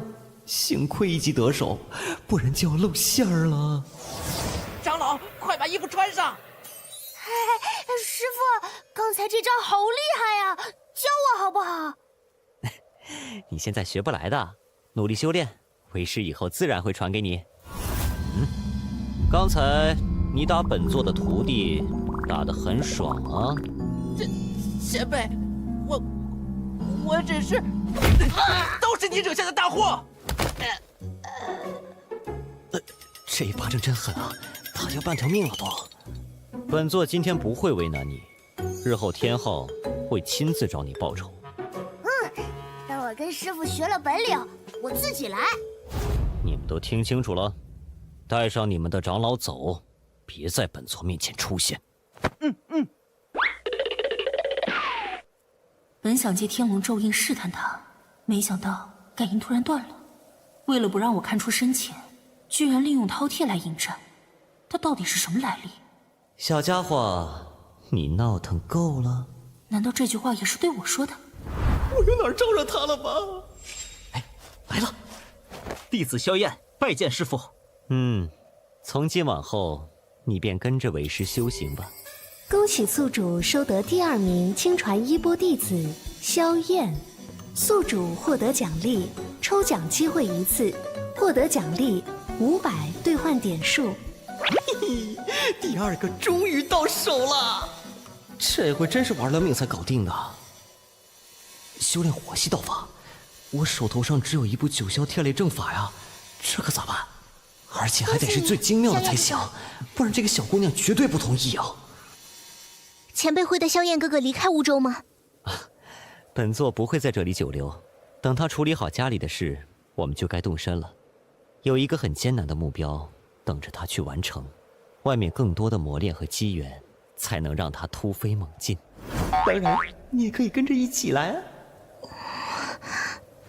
对不起，萧燕哥哥，真儿无法陪你去。果然，刚刚的表现还是无法折服他。他的背景可能比我想象的还要牛。第3个呀，第3个，你到底在哪里呀？真儿，你不用为我担心，这一时半会儿我还不会走，而且我有预感，我们应该很快会再相见的。萧燕小友，我说过我会传太虚观的一门神通作为补偿。我本来想传你天龙咒印的，但现在恐怕不需要了。他知道我掌握了天龙咒印。现今这门法术名为红莲破，火系法术神通，他修炼极其不易，甚至有一定风险，但可以越级战斗，善于以小博大。多谢前辈。除了林道友提供的主要安魂草外，还需几味辅药，劳烦萧燕小友帮我收集一下。放心吧，前辈。为师在附近替你们护法。萧燕哥哥，刚才动静太大，我得先回大宅稳一稳人心。好，那就麻烦你了。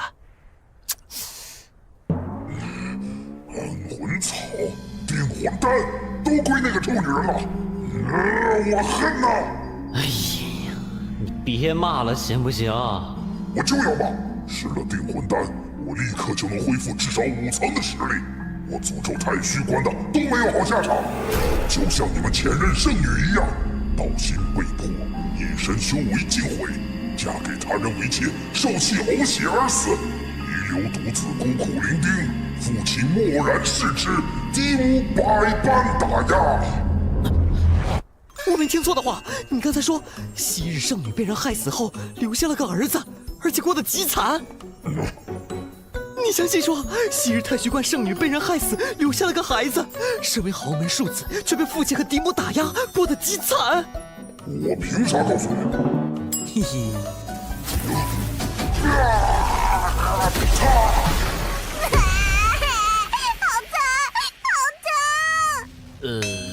看什么看？我的年纪化为人形就是这个样子，少见多怪。难怪说话做事那么幼稚，原来还是个小屁孩呢。你说谁是小屁孩？若你真认为你是大人了，那请机智一些，最起码弄清自己现在的处境。比方说，弄清楚在这里到底是谁说了算。你要不是之前挨了烈火剑宗那臭老头一下狠的，你这种法术不知的天龙咒液早就被本姑娘吃干净了。你这话的意思是提醒我趁你现在最虚弱的时候彻底干掉你吗？当然不是，当然不是。可我觉得我现在应该彻底灭掉你啊。首先，3年前被你吞光法力的人是我徒弟，你坑他太惨，做师傅的是不是该帮徒弟报仇？然后，你恨之入骨的燕明月，我跟他虽不算朋友，但关系也还不错。最后，最重要的一点，留着你，等你恢复了力量，肯定对我不利。我有这么多理由彻底干掉你，你告诉我，我为什么要放过你？这位前辈，有什么我知道的，我现在就告诉你。按太虚观的传统而言，收徒贵精不贵多，门下的弟子稀少，很多人终生闭关，专心修炼，参悟大道。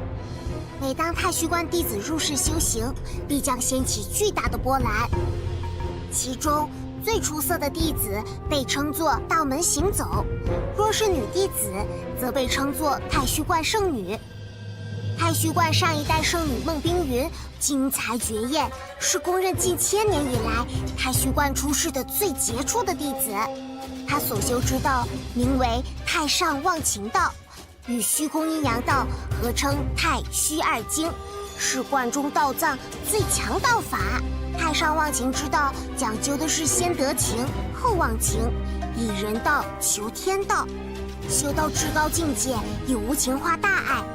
言不语，众生听令；身不动，天地俯首。修此道最近为情所困，纠缠不清。但孟冰云偏遇上了一个男子，大周皇朝太师玄机侯朱洪武。孟冰云因其力情结无法化解，导致最终道心破碎，惊天修为化为乌有。大周皇朝是比大秦皇朝更加强盛的国家，君王们励精图治，国势蒸蒸日上。皇位传到了当代君主梁盘的手中，国家实力更是急速扩张。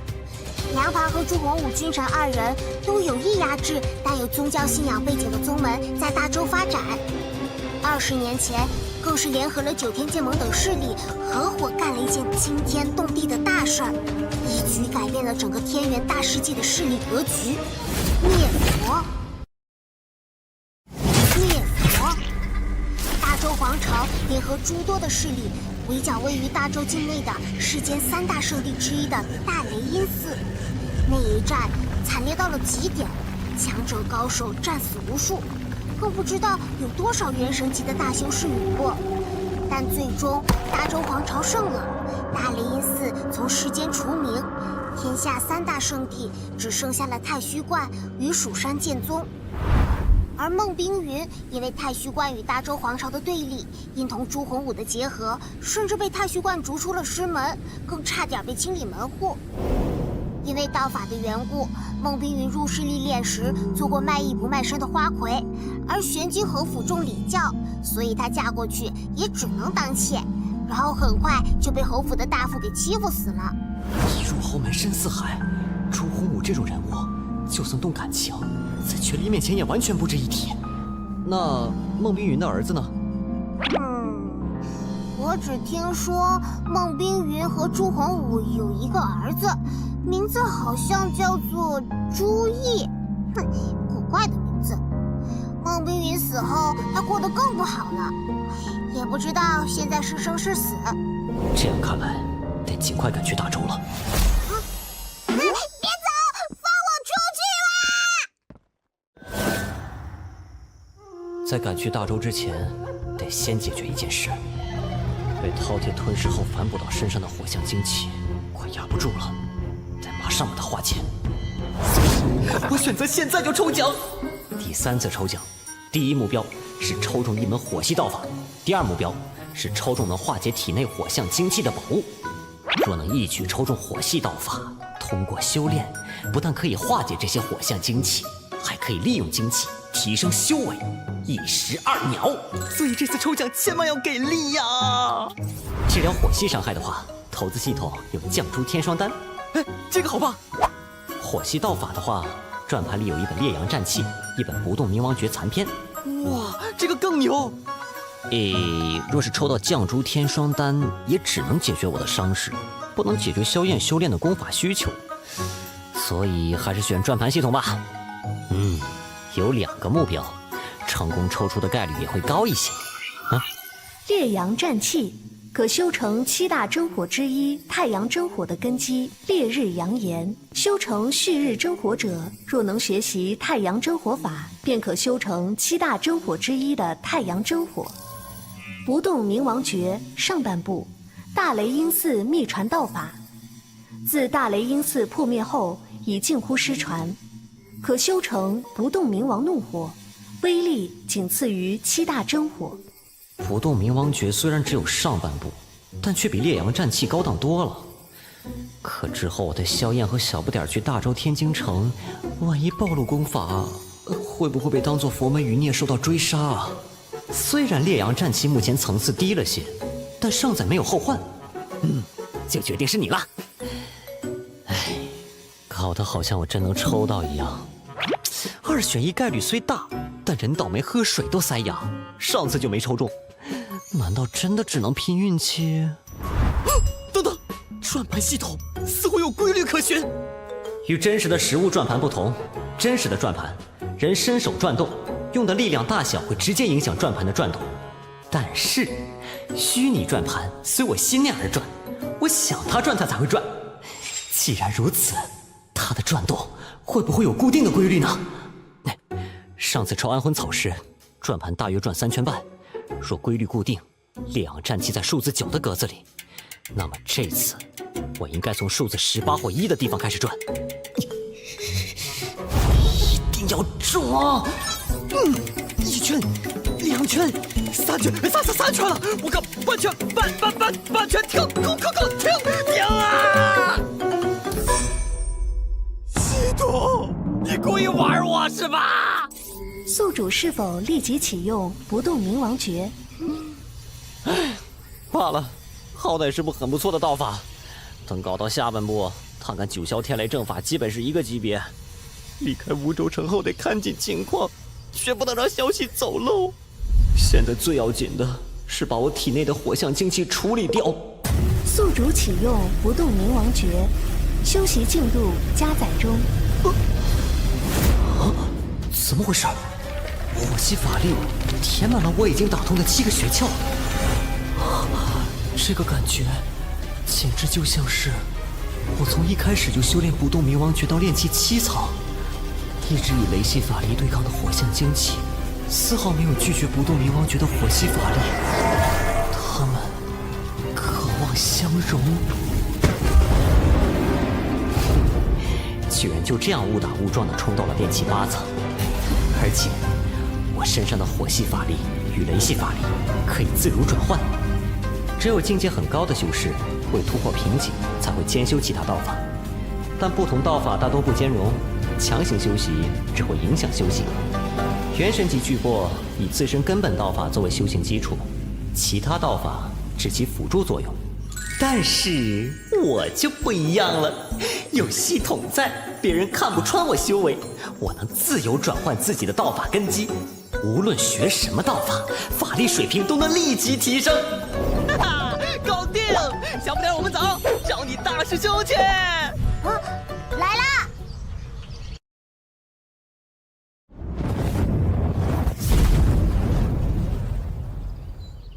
学完了，领悟的如何？领悟的很顺利，我感觉已经掌握诀窍了。林道友似乎有喜事，得此家徒，自然是喜事。这3年你百经磨难，却仍坚持修炼，道心坚固，这很难得。日积月累之下，你的根基会更扎实，将来提升境界的瓶颈也就少了。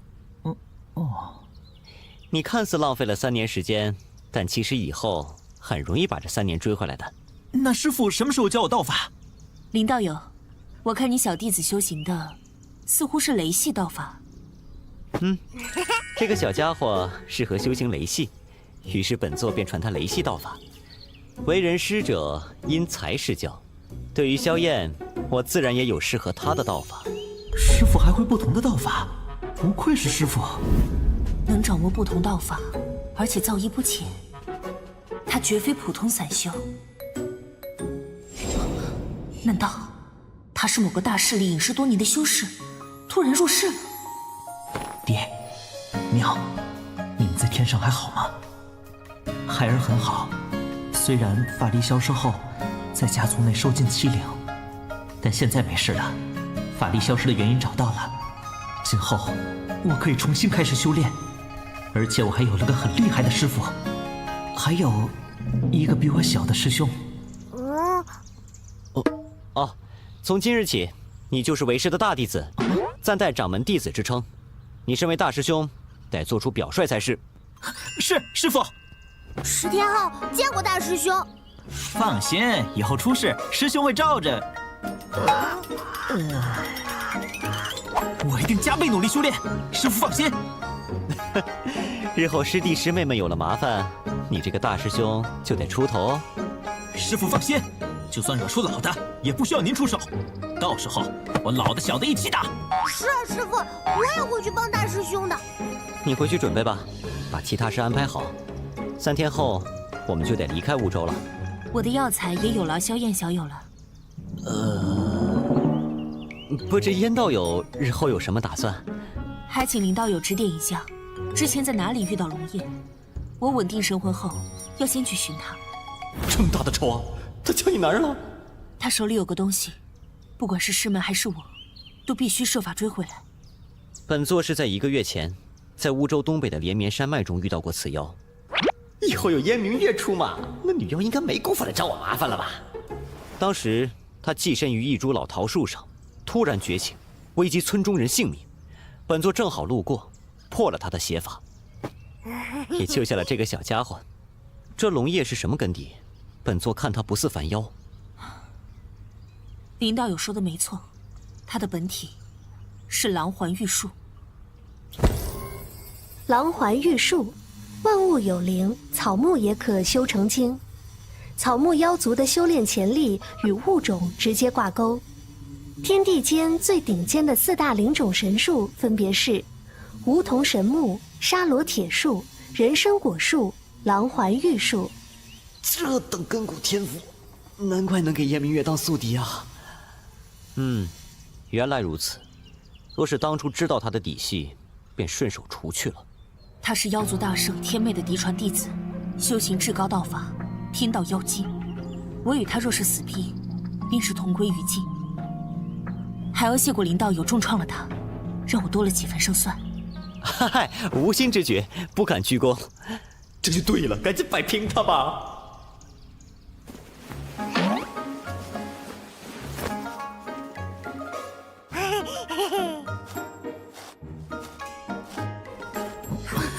谢谢师傅。太好吃了！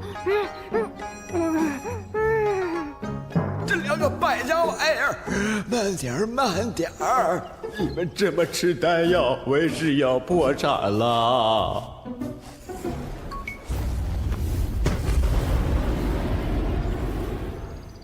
嘿嘿，才不到3天就冲到了炼气3层了。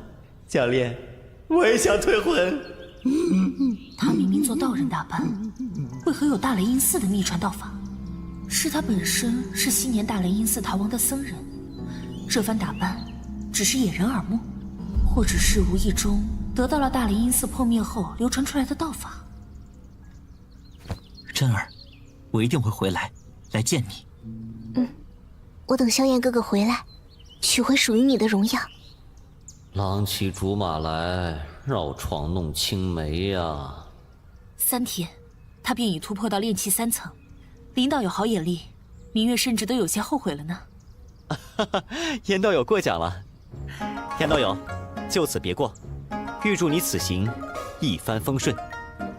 林道友也多保重。走喽！注意，为师这就来。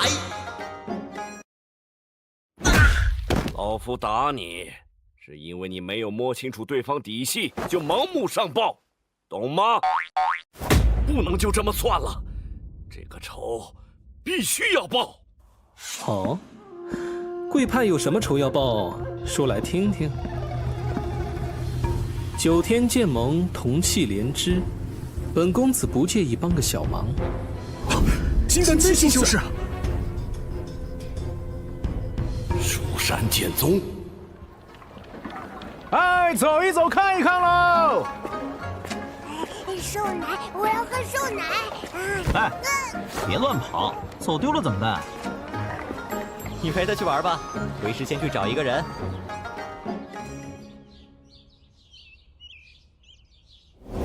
居然找炼气6层的人当家丁，这玄机侯府还真是有够气派的。客官，这你就不知道了吧？嗨，要说这人杰呀，都比不上玄机侯，文武双全，征讨四方。立下赫赫战功之后啊，又器物檄文，金榜题名。嘿嘿，这样的人物啊，才是真正的这个。发现目标，适合成为宿主亲传弟子。哪儿？天赋系统整理完毕，4号目标资料如下：根骨指数7，福缘指数10，悟性指数9，心智指数8。目标天赋极高，建议收入门下悉心教导，必为宗门栋梁。复原指数10，这是干站着就有经验法宝送上门的逆天运气啊！不会错了，就是他。那青山少年是谁？看他衣着简朴，但气度凛然，不似奴仆之流啊。小道爷好眼力啊！那人名叫朱毅，是玄机侯的庶子，生母青楼出身，早年呀就已病故了。啊，他学问不错，听闻准备参加恩科和会试呢。前些天呀，我听说他要去城外青阳山给他母亲扫墓，然后在寺庙里借住几日，以便专心备考。就是这个。多谢了。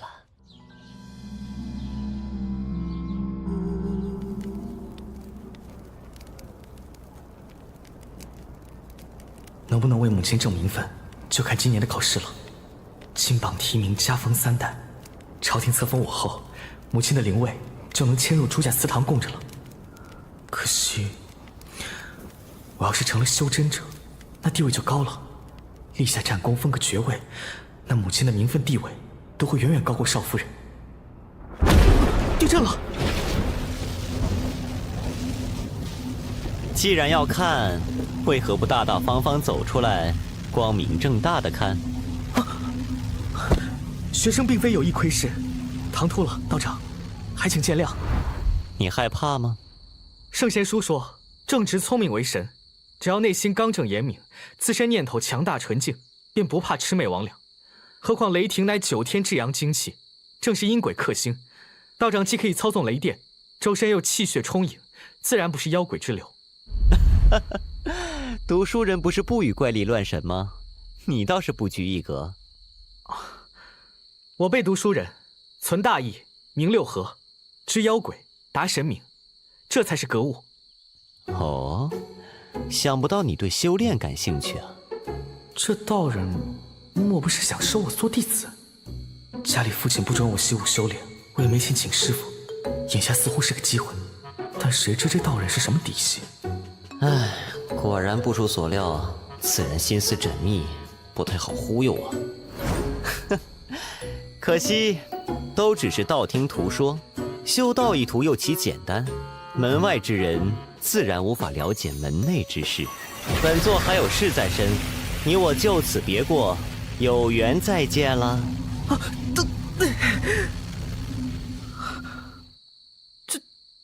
就这样走了？我当那位道长有收我为徒的心思，原来是我想太多了。那道人看上去年轻，却不知真实年龄几何。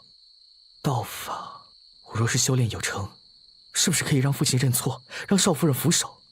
门外之人无法了解门内之事，这门要怎样才能进去？哎，这是何物？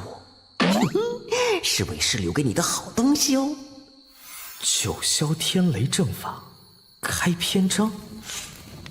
糟了！唉，刚刚逃的旧书，竟然就这样没了。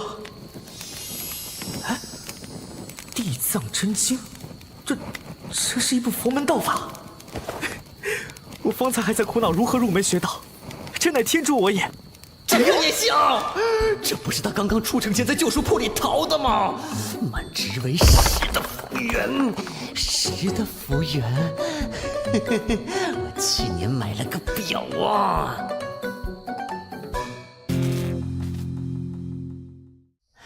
这道法竟然是与不动明王诀相同级别的佛法秘传。昔年大雷音寺秘传护体神功。所谓地藏，安忍不动如大地，静虑深密如密藏。可得地藏金身的法体，法体不灭，则万劫不磨，万法不侵。昔年逃出来的僧侣把它隐藏在旧书中，静待有缘人发现，而这个有缘人就是福缘爆表的朱毅。这样一来，已经开始转运的朱毅还会拜我为师吗？这是。不愧是9点的悟性，这么快就引气入体了，人比人气死人呐！该怎么做？索性冒充佛门修士，谎称这真经是我藏在旧书里的。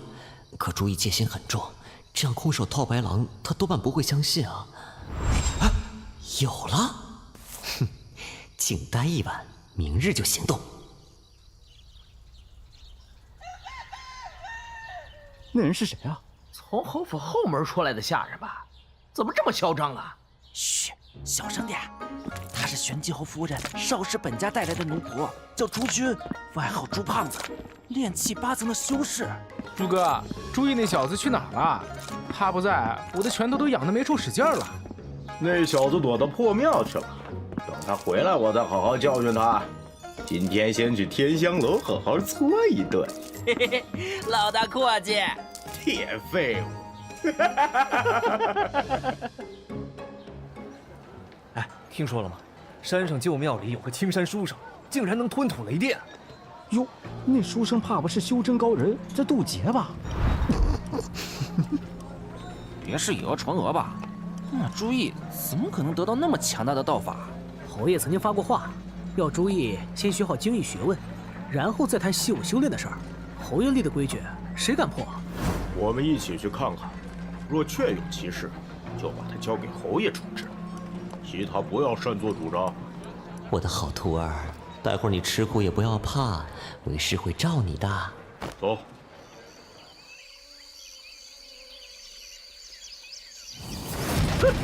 把道法交出来！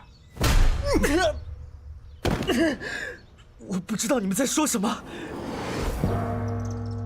干得漂亮！易少爷，这是……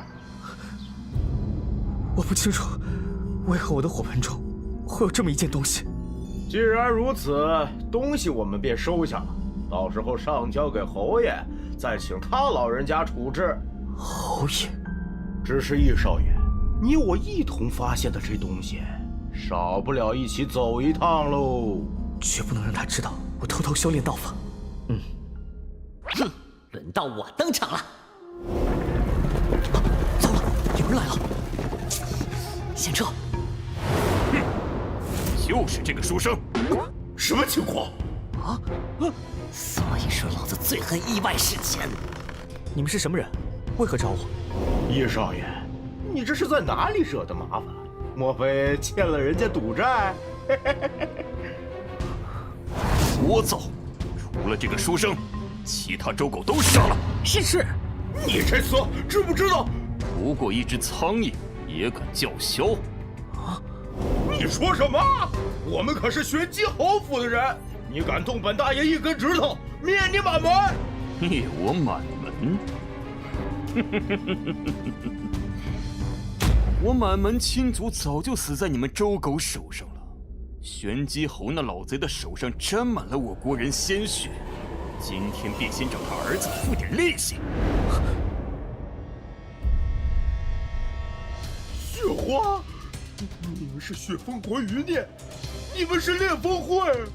我只是一个不受重视的庶子，这要拿我当人质，你们找错目标了。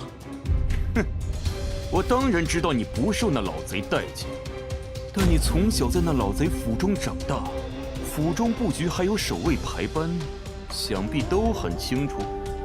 动手！是。该死！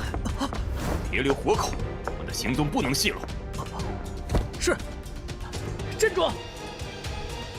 这个胖子还有用，不能让他死了。先用传音经通知一下徒儿们吧。不过这晶石虽然方便，但也忒贵了，肉痛。小燕子，带着你师弟到城西青阳山跟为师会合。放心，我们很快就到。小燕子这是怎么了？这两个皮猴，可千万不要出事啊！算了，先解决这边。我跑不动了，爹娘，你们都只给我生了2条腿啊！不好！是谁干的？正是在下。道长今日出手之功，在下一定会禀报侯爷。别在本座耳边聒噪，东西留下，赶紧滚蛋。他日有空，本座必当亲自登门拜访朱洪武。至于你，同一句话，本座从不说第2遍。方才您说的东西，小的也不知道在哪里啊。这1个2个的，真晦气，都不把侯爷放在眼里。我好像想起来了，道长，东西在这儿呢。道长，小的可以走了吗？你转告玄机侯，让他届时准备准备，本座不日便前来造访。给我快点啊！你赶快回去通风报信啊！是。方才他从我手里接过东西，却感知不出一点他的修为，难道真是世外高人？管他的，先禀报夫人。该死的，下次可别落在你家胖爷手上。胖子，看你的了。朱毅再不得宠也是亲儿子，掳走他的还是雪峰国彝族，所以玄机侯府必会来寻。只希望侯府的救兵能再快一些吧。幸好留给朱毅的那枚晶石还没有暴露，他们往东边的群山移动了。得先回青阳山跟萧燕和小不点他们会合。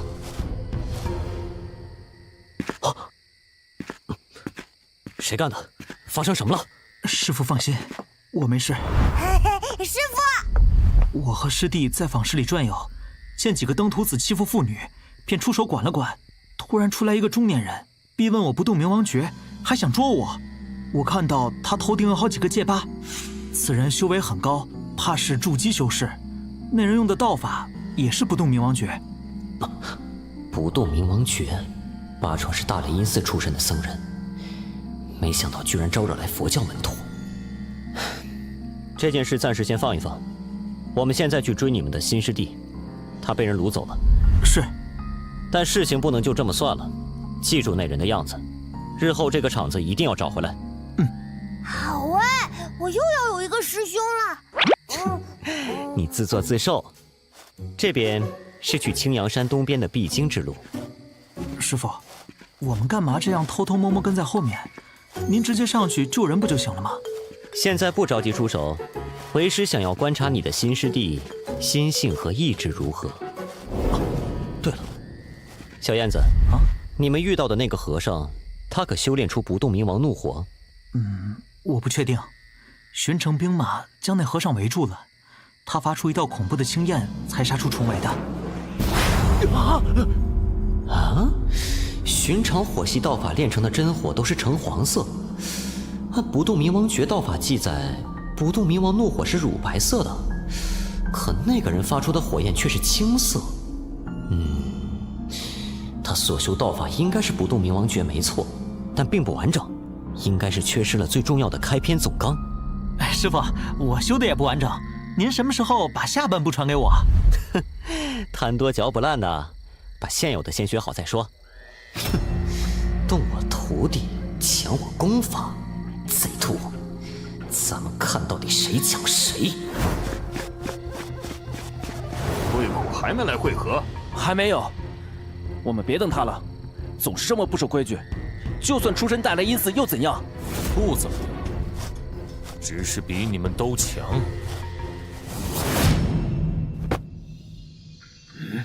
舅老，可是有什么不对？总感觉有人在窥视。没想到侯府的援兵这么快就来了。有埋伏！师傅，那个穿灰衣的人就是之前截住我们的和尚。大和尚，那些烈风会的人留你断后，分明是拿你当炮灰。闭嘴！日后一定要把那小子擒住。若修成真正的不动明王怒火，哪会这般费劲？什么？火焰竟然无法阻挡！好强的剑修，自身筑基期的修为，更有一把高品质飞剑。想不到大雷音寺的余孽竟然和烈风会混到了一起。这附近都已经被我用阵法封住，你跑不出去的。出去的是你们！这是舍利子，你这孽障，莫非把师门长辈的舍利子炼制成了法器？欺师灭祖的败类！欺师灭祖的败类！贫僧就是拼着命深陷无间地狱，也要你们这些邪魔付出代价。这是佛祖给贫僧的指引，师门长辈们必然会理解贫僧。五佛慈悲，横扫群魔。24诸天罗汉阵，开！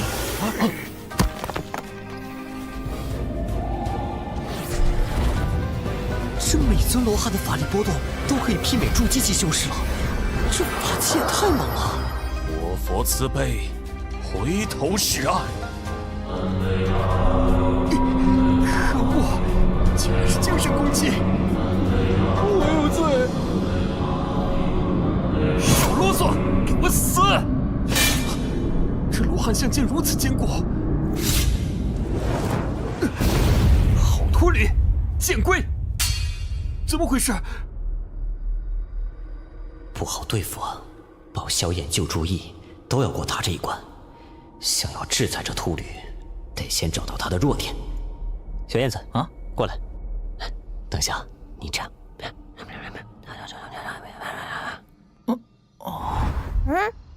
这是要做什么？为师自有安排，你依言行事。今天在这里，说不定有你的一场机缘。是他，真是踏破铁鞋无觅处，得来全不费功夫。无论如何都不能让这小子跑了。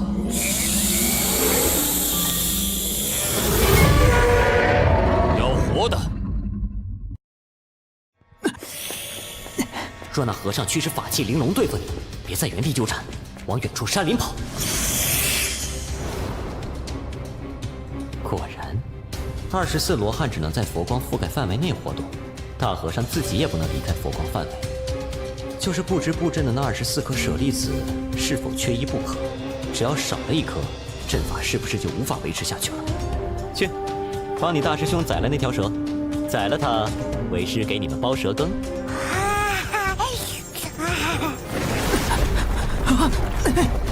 这家伙盘起来跟座小山一样，速度却这么快。师兄，这里！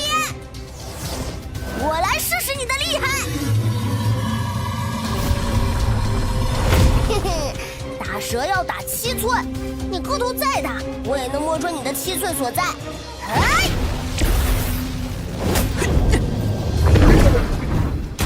哼，你这长虫，方才追我，追得很畅快呀！请你尝尝这个如何？这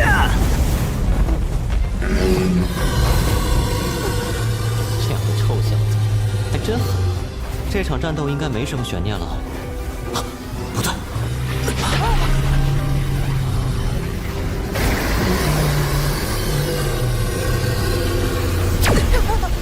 光团里有什么法器？威力堪比筑基修士。这法器受过损伤，以蛇养气，让法器尽快恢复；以气助蛇，让巨蟒更加强大。那大和尚当真是打好的主意。干得漂亮！小心，快躲开！躲开！大师兄！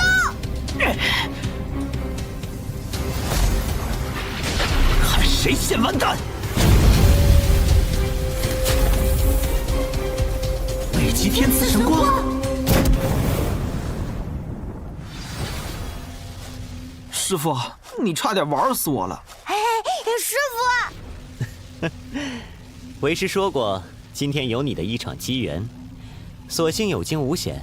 待为师抹去原主人设的禁制，这法器就是你的了。师傅，我的法器呢？你去搜集那蛇的蛇血和蛇胆，为师准备给你根骨洗礼。我的金马，怎么可能？我寒阵的法力变弱了，快跑！你想逃出去？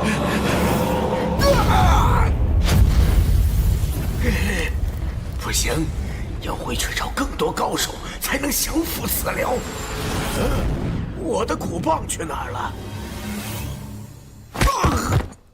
我看到星星，我看到月亮。都看清楚了吗？头顶百会穴向前或向后1寸的位置，击打后可让人迅速昏厥。师傅，这不就是敲门棍吗？师傅，让我试试！是归是，有点分寸啊，别打死了。为师一会儿还有事情要问他呢。造孽呀！哦，对了，先查一下会苦这个法器。这个法器似杵非杵，似锥非锥。法器惊雷禅，仿制品。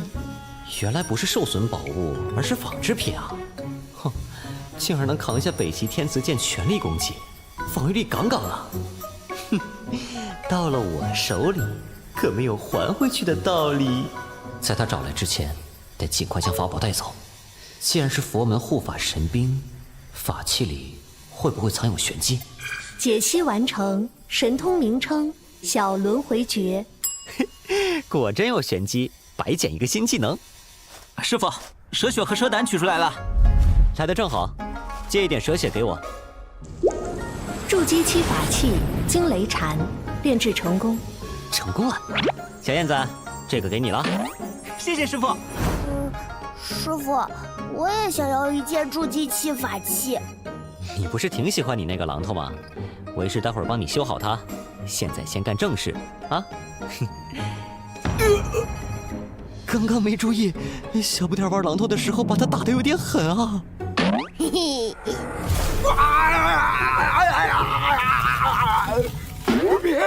别打了！你醒了？有杀气！是谁呀？告诉我，玄机侯府一共派了多少人进山追捕烈风会？快说！玄机侯府派了多少人追捕烈风会？你是什么人？我为什么要告诉你？没有提问的资格！不想死就乖乖回答我的问题。你年纪一把了，修成筑基期不容易，不想继续活下去，好好享受一下人生吗？玄机侯不是你亲爹，你只是为他服务，没必要把命也拼上，对吧？唉，算老夫在内，筑基期修士共10人，炼气期修士上百，侯府黄三先生带队。黄三先生？哦，黄三是谁让你看了？他是侯府的3管事，是金丹期的大修士，侯府外围事务一向都是他负责。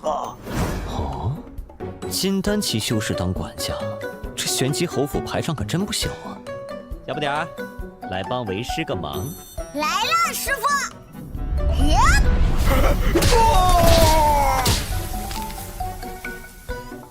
这老家伙，好东西还真不少啊！我本买卖就是来1000块。嘿嘿，这是道法名称：苍冥长河诀，属性：水系道法，详情可以增加修炼者的法力厚度。这不就是我一直在寻找的8符外挂吗？有了它，我至少还能再打通3个诀窍，法力就不用愁了。时间紧迫，修炼道法就交给系统了。徒儿们，我们继续赶路。是，师傅。师傅，3徒儿，我来了。头儿，我们还要等那个和尚吗？不等了，再等下去，追兵就要来了。已经来了。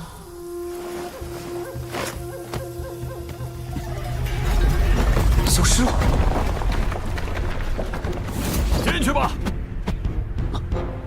都跟上！居然是一座地宫，这地宫到底是什么鬼地方？污浊之气和灵气混合在一起，都感应不到朱毅身上的晶石了。恭喜宿主触发随机支线任务——黑云地宫。是吧？手头的任务都没完成的，还来新的，恭喜你个头啊！黑云地宫任务背景：地宫本是100年前散修黑云真人的洞府，黑云真人昔日开辟洞府，竟不慎打通虚空，使地宫最底部与幽冥血河相连接，黑云真人遭劫陨落。任务目标：获得黑云真人遗失在洞府深处的本命法器黑云旗。任务时限7日，未完成任务作废。哎呀，未完成作废啊，还好还好。那个黑云真人是指金丹期修士喽？天元大世界有些约定俗成的规矩，金丹期修士可称真人，元婴期修士可称真君或老祖。啊！能让金丹期修士陨落的幽冥血河，我一个炼气期的太极怎么可能搞得定啊？师傅，这地宫非比寻常，你们跟紧为师，千万不要乱跑。好的，师傅竟然如此认真，看来这地宫确实要万分小心。反正支线任务可以作废，不去做也死不了，大不了不做了。头儿，这是哪里？这里是我们在大洲腹地的秘密基地，隧道里面有可以传送出去的空间法阵，是一条撤退路线。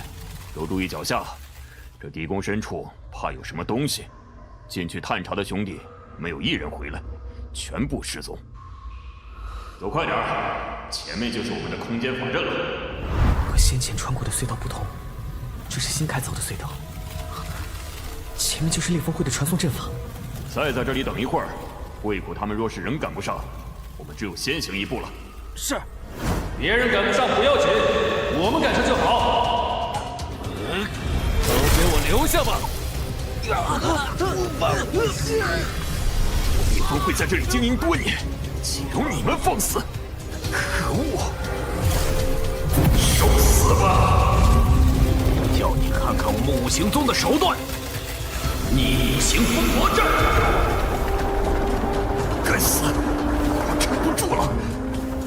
怎么这样慢？6个对付1个，还要这么长时间？叶少爷，我来接你回家。啊！敢问尊号？我姓黄，很多人习惯叫我黄三。你是玄机侯的人？嘿，那里来！你们还弄不清状况呢。贼，别太嚣张了！我的金丹符箓只能撑1时，走，去空间法阵，去死吧！不要！快撤！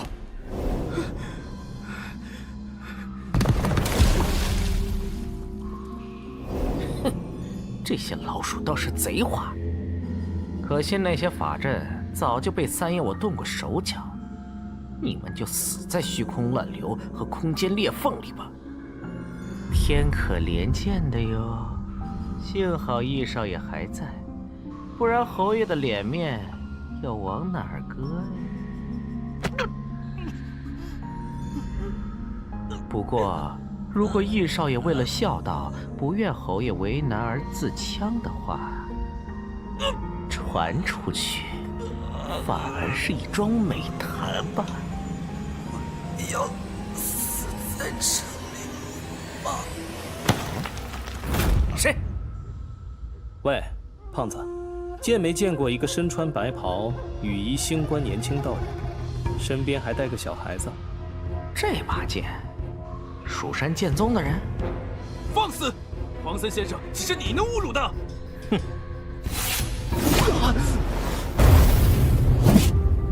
你好大的胆子！斩虚破空，蜀山少泽剑气果然名不虚传。但你耍威风耍错了地方，你杀了玄机侯府的人，就休想活着离开大周。兵锋天下，万里飞霜。这话朱洪武可以说，但你算什么东西？更何况，就算是朱洪武，我总有一天会超越他。这不是少泽剑气，是蜀山6脉剑气中最刚猛霸道的少商剑气。他竟然同时掌握了2种剑气神通，万载冰封，无可撼动。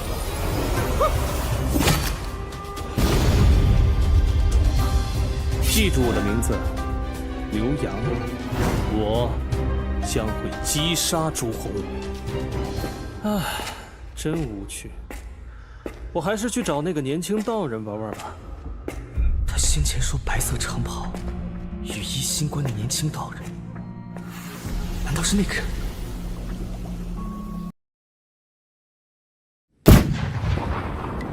裂缝规则搞什么呀？空间裂缝都炸出来了，把我的传送到幽冥血河，难道我真的要去做支线吗？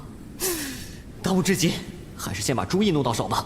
这血河真水会侵染法力，你们离远些，不要沾上。是，师傅。师傅，何事？你看那边。裂缝会的人要真敢丢下我，我定要他们好看。嘿嘿，这秃驴染的血河真水，我们趁他病要他命。等等，先把你的惊雷禅拿出来，这个你拿着。哼，待会儿你们以为是指示形式。若我修炼成完整的不动明王诀，这巫血根本不值一提。那小子杀我灵蛇，夺我法器，我定要把他挫骨扬灰。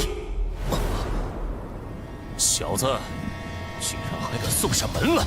大和尚，你瞪什么？当初你为难本座弟子，便注定要遭今日之劫。他的不动明王诀是你教的，这是我大雷音寺秘传道法，速速归还于我。24诸天罗汉阵，开！看你们的了。什么？猜对了，佛门道法和法器之间可以产生共鸣，而金光罗汉把萧燕他们当成自己人了。贼人，给我死！地藏真经，哼，就算你会地藏真经，也不过是虚有其表。一只井底之蛙，守着仙人骸骨，还在大放厥词。你好，一个罗汉人能挡住，那24个呢？哼，小小法阵都无需本座亲自动手，本座2名徒儿便已足够。有人在试图收取那作为阵眼的舍利子，你个小孽畜，好大胆子！就是他了，动手，我为你护法。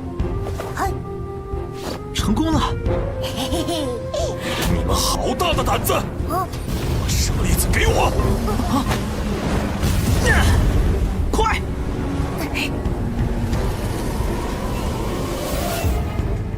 ！24诸天罗汉阵就此告破。哎，师傅，其他舍利子我也挖来了。贼牛鼻子！贫僧注定要下地狱，但走之前，必然要拉上你这邪魔歪道一起。不好！邪魔，和贫僧一起下地狱吧！天赐神光！地宫内的灵气已经紊乱，要小心了！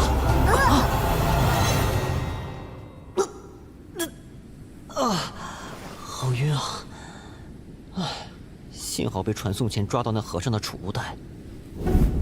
哎，等等，我这么大2个徒弟呢？哎，算了，反正有主角光环护体，也死不了。还是先看看这储物袋里有啥吧。无动冥王诀残卷，哎，还有2张丹方。雷音大还丹出自大雷音寺的疗伤圣药，治疗肉身受损有奇效，活死人，肉白骨。破障丹帮助修士突破修炼瓶颈，小境界的瓶颈，服用后可立刻突破。此丹可以大大提升成功率。接下来该怎么从这里出去呢？宿主已接近支线任务物品黑云旗，请宿主按照地图前往物品所在地。不是吧？黑云旗，金丹期法器，黑云真人本命法器，由黑云真人的成名法术诸天大挪移祭炼而成，可在短距离内虚空挪移，攻防一体，载人飞行，妙用无穷。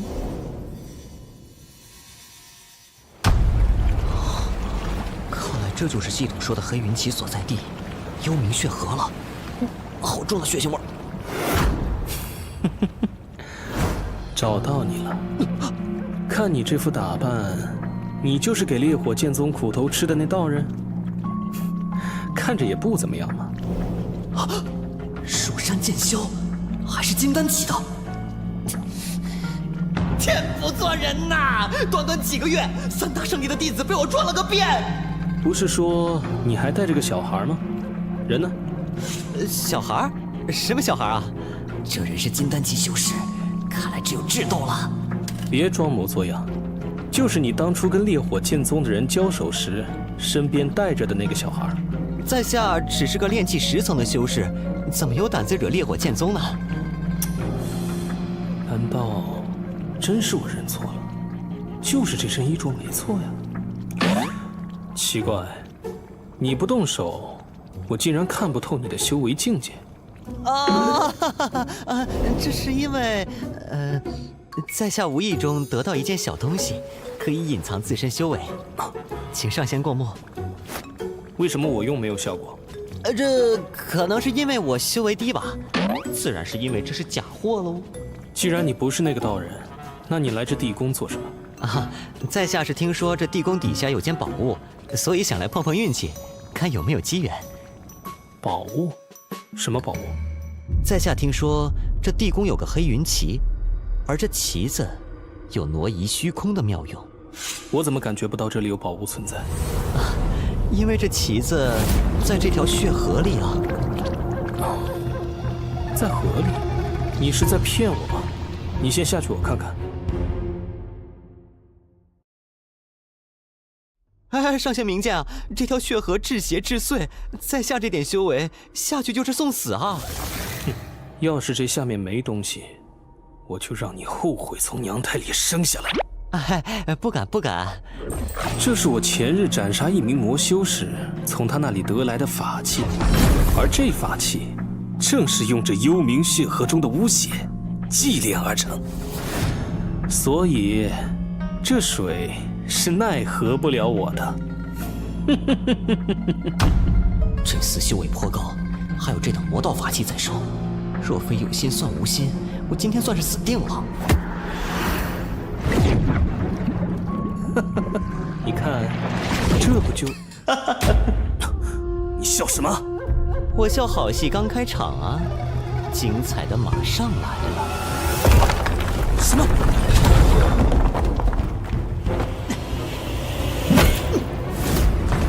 怎么回事？怎么挣脱不了？所料不差，黑云真人的遗骨和法器就是这面，压制着幽冥血河。拔出了黑云旗，这幽冥血河就会喷薄而出。乌那道人，受死！朋友，你真是个好人呐！要不是你，我还头疼如何再次阵风这幽冥血河呢。真是谢谢你啊！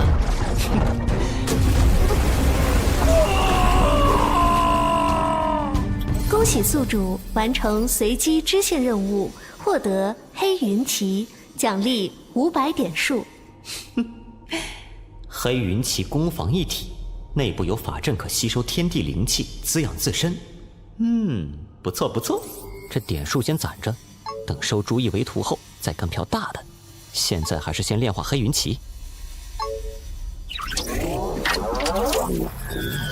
炼化成功，黑云地宫地图+1。哎，这黑云旗居然还能显示黑云地宫的地图，把精神与黑云旗互通后，能否确定朱意他们的位置？哎，有了！朱意和小燕子他们居然在一起，他们周围有没有别人？这么多，得赶快过去了。这么小就炼气7层了，好苗子呀！小朋友，找到了，你叫什么名字？叔叔爷爷你们好，晚辈于浩有礼了。旁边这位是我堂兄于燕。小朋友，你姓于，难道是大秦皇朝于氏家族的子弟？是啊。您认识我家的人？小家伙还挺聪明。如雷贯耳啊！可惜无缘碰面。大秦皇朝4大家族之一的于氏家族是霸主级势力，于家的人可不好抢啊！哎，你们怎么会在这里呀？我和族兄一起出来游玩，远远望见山洞便进来看看，谁知出不去了。老爷爷，你能带我们出去吗？哎，大秦使节团确实在前几日到了天津城。这孩子难道是跟着长辈过来的？哦，不对，有问题。你修炼的是雷系道法，而你堂兄修炼的是火系道法。啊！于家的水系道法玄冥诀举世闻名，你2人为何不修家族道法？我师父传我什么道法，我就学什么道法了。一派胡言！你若真是于家嫡系弟子，怎可能领拜他人为师？因为他师父比于家更强啊！弟子见过师父。阁下口气不小，敢问是哪方得道高人？之前险些失之交臂，原来你竟是冰云的儿子，都长这么大了。你竟然识得我娘亲！本座当日前往青阳山，便是到坟前看望故人，无意间遇见你，却对面相防不相识。之后问那庙里的老僧，才知道你是冰云之子。你能时常记得去为你母亲扫墓，这很好。虽然世人皆已忘了孟冰云，但他总归在这世上留下了最宝贵的东西。虽未曾听母亲提过道长，但母亲过世多年，道长仍能记着他。注意在此，待母亲谢过道长。本座昔日曾答应过你母亲，若你愿意，本座可收你为衣钵传人。此后，本座将授你道法，助你踏上仙途，逍遥长生。如意，你可愿意？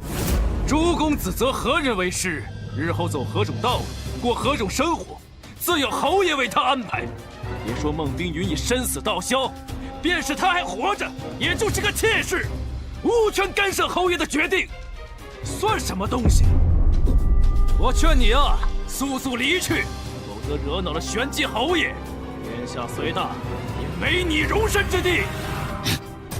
本座与人说话时，保持安静。朱洪武虽被朱意血亲，却从未尽过教导的责任，只以依法规矩约束他人，满足私欲和控制欲的人，简直枉为人父人父。朱意是本座故人之子，不管他今日是否拜入本座门下，本座都不会坐视不管。这孩子的路，由他自己选择。狂徒，该死！快躲开！诸天罗汉阵，开！快躲开！24诸天罗汉阵，开！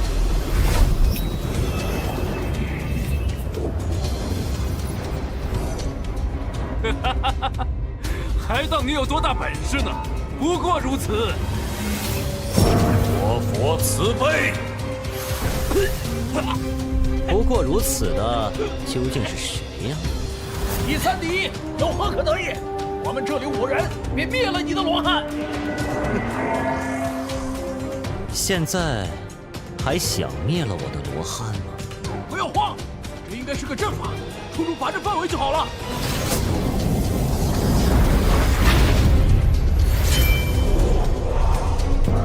罗汉怒目，镇压诸天，震！你会付出代价的。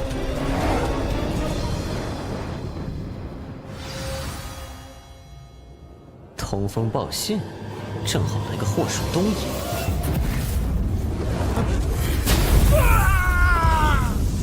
师傅，师傅好厉害呀！多谢道长援手，救学生脱困。学生有一个问题，希望道长为我解惑。但说无妨。敢问道长心中，这天地间，到底是道理最大，还是力量最大？没有实力，你的道理就无法伸张；空有实力而无道理，不过是恃强凌弱的暴力罢了。有实力的人讲道理，这道理就最大。便如师傅所说，有实力讲道理，这才是正道。求师傅收下我，出意愿在师傅门下修行，学道法，讲道理。恭喜宿主收得第3名亲传衣钵弟子朱毅。我手头这么多雷系神通法术，还是传授他九霄雷霆阵法吧。这是你大师兄萧燕，也是目前为师的掌门弟子。这是你小师弟石天浩，本来他才是为师收的第1个弟子，但懒得很，自愿当老小。朱毅见过大师兄，天浩师弟。无需多礼，咱们同门师兄弟间用不着那么客气。石天浩见过二师兄。人说学无先后，达者为先。比起这位小师弟，我差的太多了，必须奋起直追，然后超越他，才能起到师兄表率的作用。为师行走天下，不会在大周停留很久。你有什么打算？古人说，读万卷书不如行万里路。弟子愿随师傅行走天下。今年的科举，弟子不打算参加了，但3年后，希望师傅准许弟子回天津城。来了，主角学成归来，一拳打死老父亲的戏码来了。入我门下，只需守我门下规矩即可，为师不会限制你们人身自由。还是那句话，自己的路要靠自己走，自己的事情自己拿主意。弟子明白。好了，我们走吧。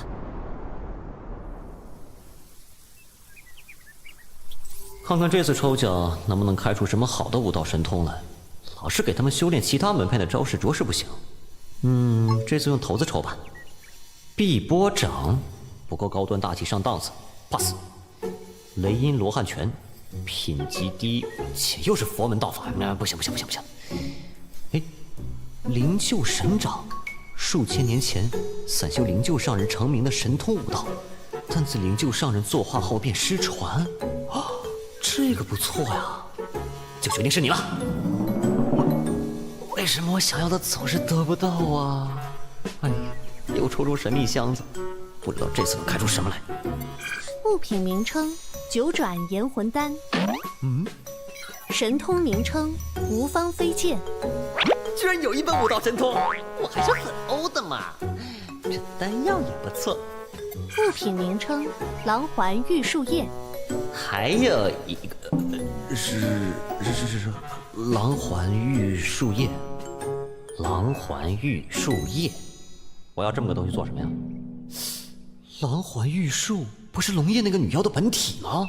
你要这东西无用，不如送给我吧，好不好？声音是从我的剑中传出来的。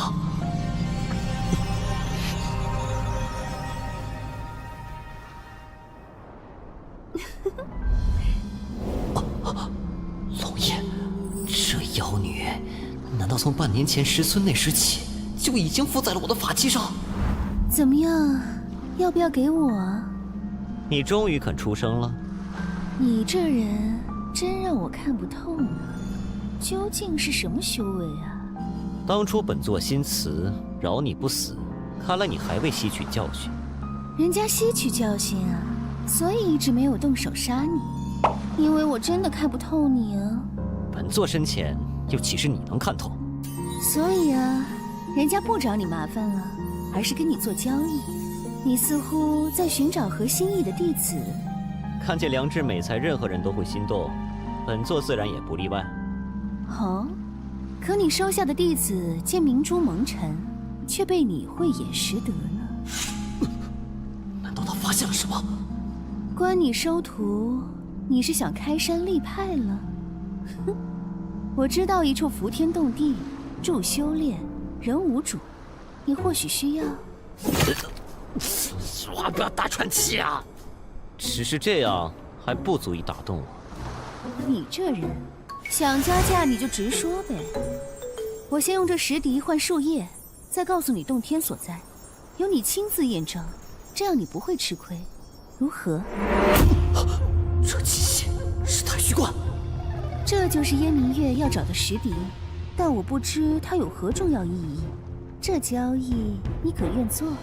这妖女怕是想利用我牵制燕明月，但你有你的算法，我有我的计划。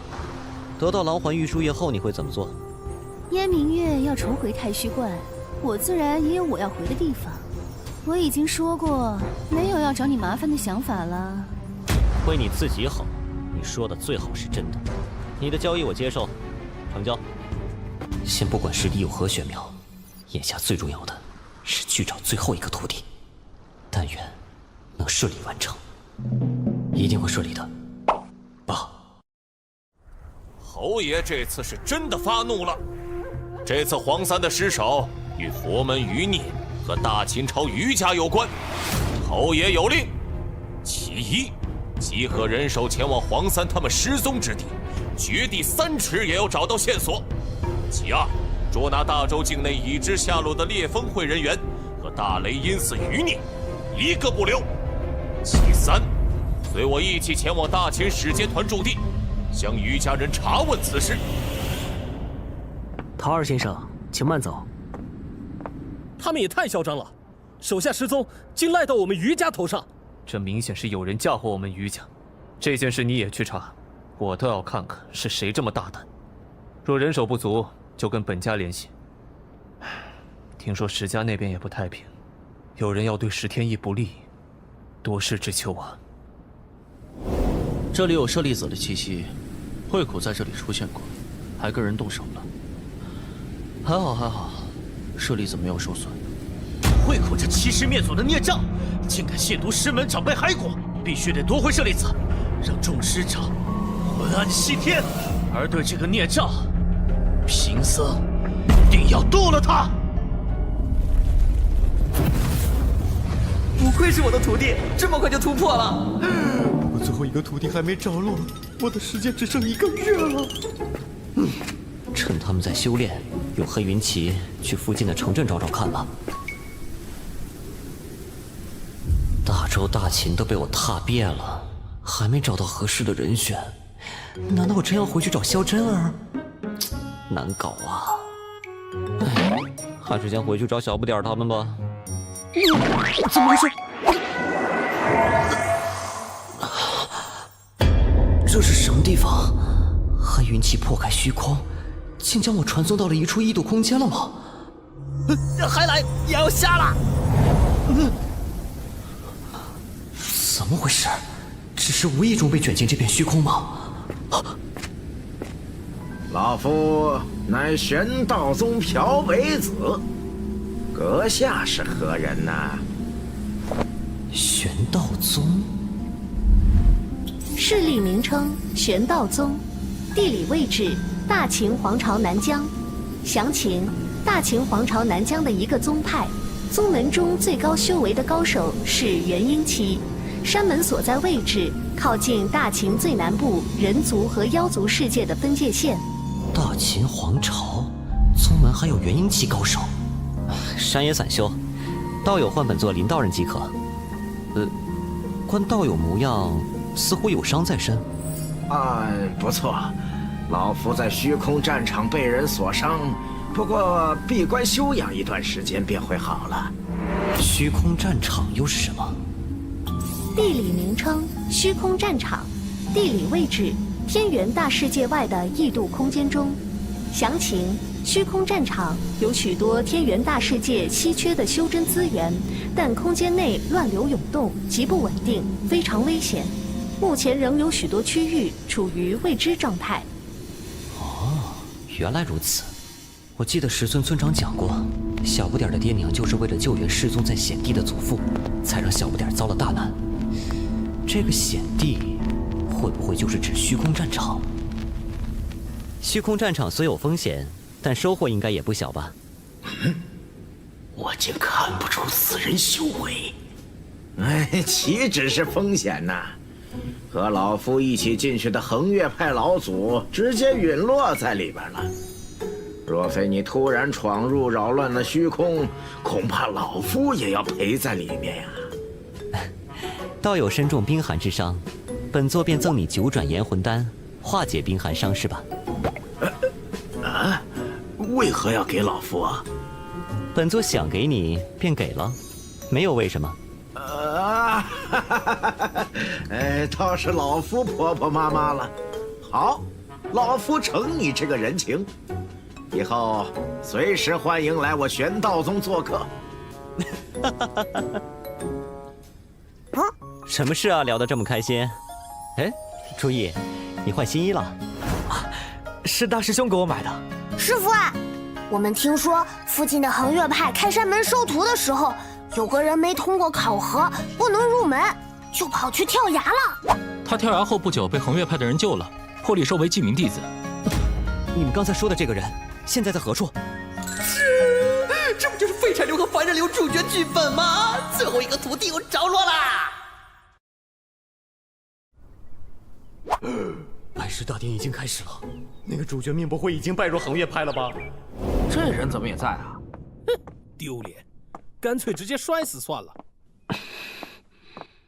发现目标，适合成为宿主亲传弟子。目标：光灵，根骨指数5，悟性指数10，心智指数10，福缘指数8。总结：目标天赋有欠缺，但发展潜力巨大，建议收入门下悉心教导，必为宗门栋梁。良相满之，这个徒弟我是收呢，还是一定要收呢？还是必须收呢？从今往后，各位就是我们横越派弟子。弟子谨遵长长教诲。对象符合标准，但以拜他人为师，需解除原师徒关系后，方可成为宿主亲传弟子。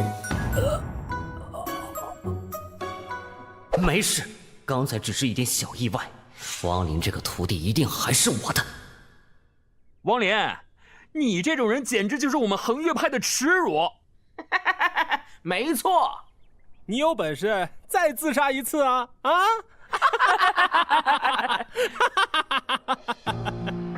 你要能再靠自杀通过那门考核，那才算你有本事。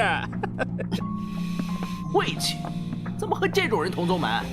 以后让他知道什么是强扭的瓜不甜。这小子以自杀威胁的方式加入横越派，肯定师长嫌弃同门鄙夷，师门的归属感定然不强。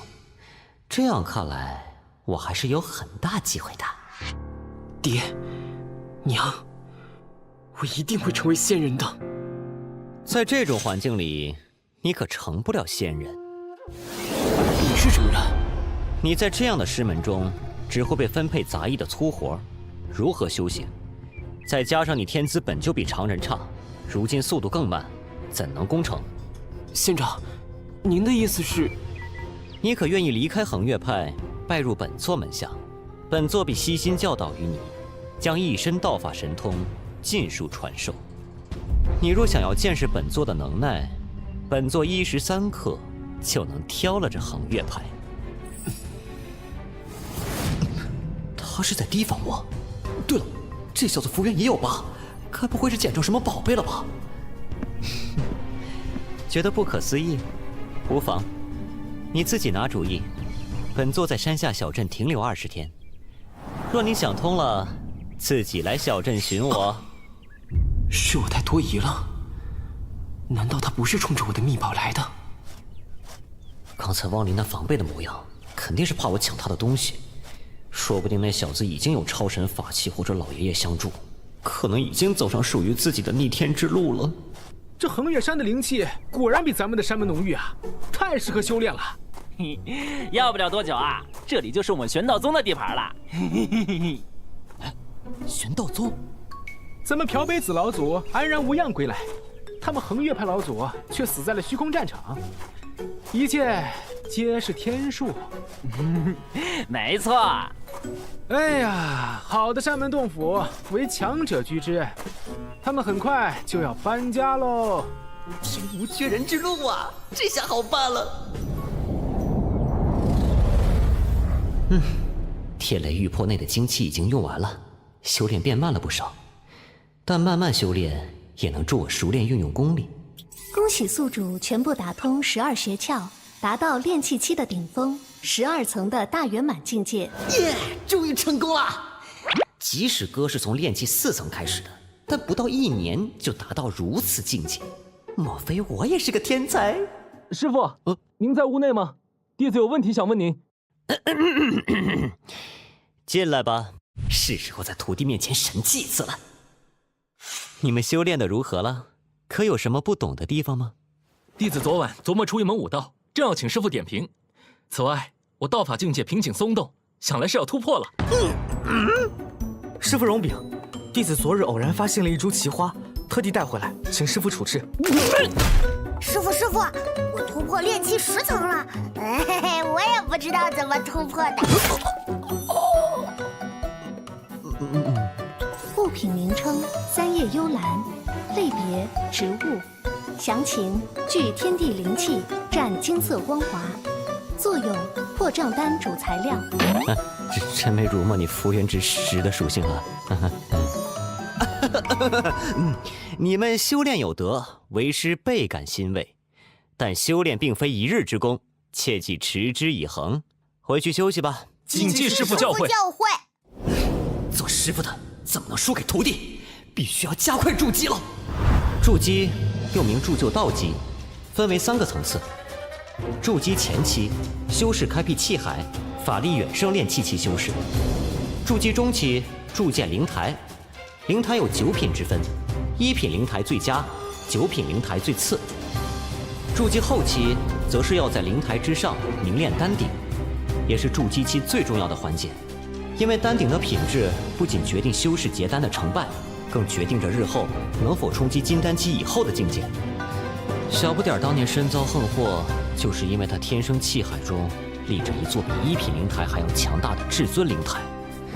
至尊灵台上立至尊丹鼎，其所结金丹必然是最好的。莫说金丹期了，元婴乃至元神都大道可期。而且小不点的根骨仍是实的满值。他日筑基开气海，是否还能得一座至尊灵台？但是不完成主线任务的话，我还有命知道吗？我的第4个徒弟还没到手呢，也不知道那玄道宗什么时候去横越派踢馆呢。不过听说这横越派和玄道宗地缘较近，2个门派互为奥援，共同抵御外来势力和妖族入侵。虽说是为了抢修炼宝地，但2派好歹有过同盟情谊，也许玄道宗手段会温和点儿。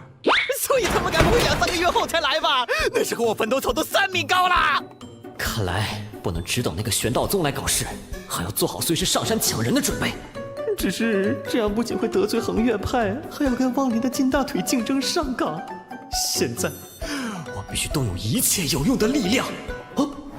有了！光顾着用戒指练习天垄咒印，差点把他给忘了。饿死了，饿死了！关着我就算了，好歹给我弄点吃的呀！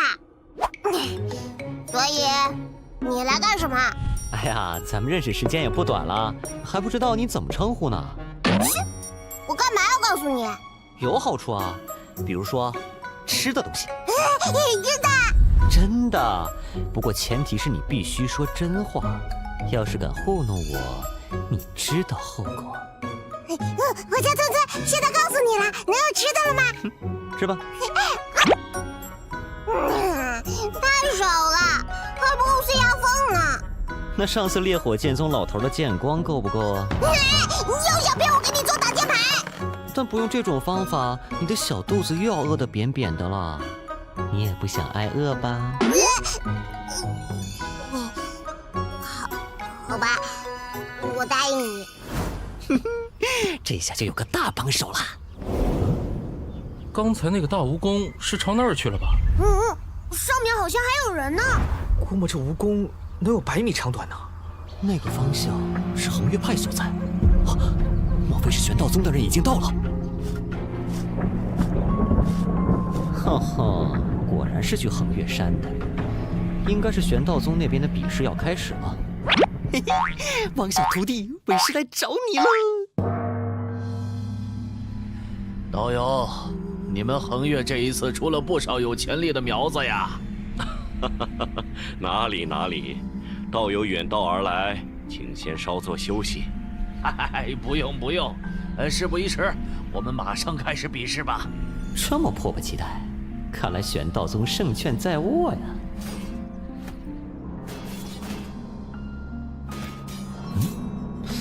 几天不见，这小子居然已经有引气入体的征兆了。不对，这个人也只有炼气8层的水平。看来这汪林是得到某种奇遇了。太慢了，你们恒月派的弟子一起上吧，我一人足矣。居然如此狂妄，这不合规矩。这次咱们就一人定输赢吧。你们恒月派弟子中，若有人可以坚持10秒不败，就算你恒月派赢。不过嘛，得附加一个彩头。若我玄道宗获胜，我宗要你们恒月山500年的使用期限。来了来了，开始恶霸抢地了。道友，你是在开玩笑吗？你以为那弟子真能一人赢我恒月派的所有弟子吗？把符箓解开吧。他居然瞬间长到炼气大圆满的修为，他手上的符是元婴期修士才能制成的。难道说他们老祖回来了？没错，我玄道宗朴北子老祖从虚空战场回归了。他带回了消息，你恒月派2位老祖全部陨落。看在往昔交情上，玄道宗不会巧取豪夺，就通过比试决定恒月山的归属吧。若再无人上前，就是我们玄道宗赢了。我们最高修为的弟子才炼气10层，怎么可能打得过啊？这下完了。若非我赠药助玄道宗提前上门，这场比试或许会成为主角汪林的翻身仗，可惜可惜了。嘿嘿。既然无人应战，那这场比试胜者就是我玄道宗了。老夫朴北子，恒月派的小辈儿都给老夫出来！此恒月山已是我玄道宗的地盘。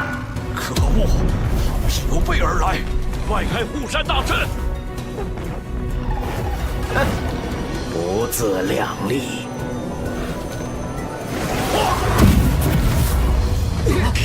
可恶！我再说一遍，除了人之外，任何东西都不能带走。再啰嗦，老夫不介意灭你恒月派满门。此外，我玄道宗在此大招门徒，有意加入者留在此地即可。这要不加入玄道宗算了？是啊，恒月派连地盘都保不住，还留着干什么呀？哎呀，走吧走吧。我靠，这个朴北子直接万人根基啊！接下来看汪林怎么选了。就这么点人了，哎，走吧。哼，汪林还挺有情义的嘛，居然没放弃恒月派。不过去哪儿都没差，我徒弟在哪儿，我就在哪儿。那玄道宗真不是东西，简直就是土匪！你去那边打点水来。哦吼，这个师傅看起来不是什么好东西呀。这种情况就是所谓的螳螂捕蝉，黄雀在后吗？从山崖底下捡来的珠子，既能替我疗伤，又助我修炼。难道它就是改变我命运的钥匙？我一定不能让他人知道这个秘密。乖徒弟，把那个石珠给我看看。师傅，只是一个寻常的弹珠，徒儿耍着玩的。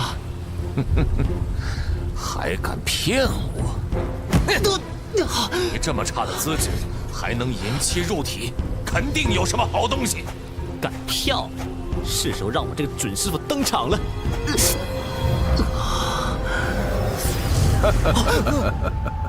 这是，我去，你还真有个老爷爷呀！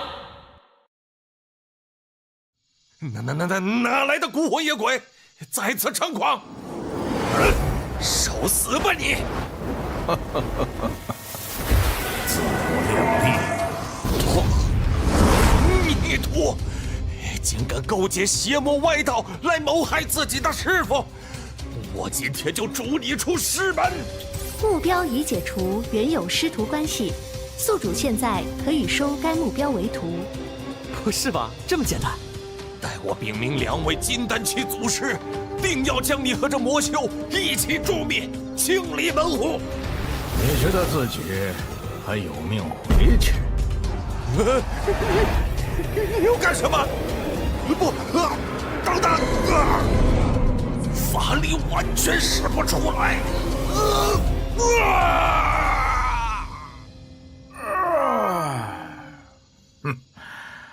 好久没有尝过如此美味了。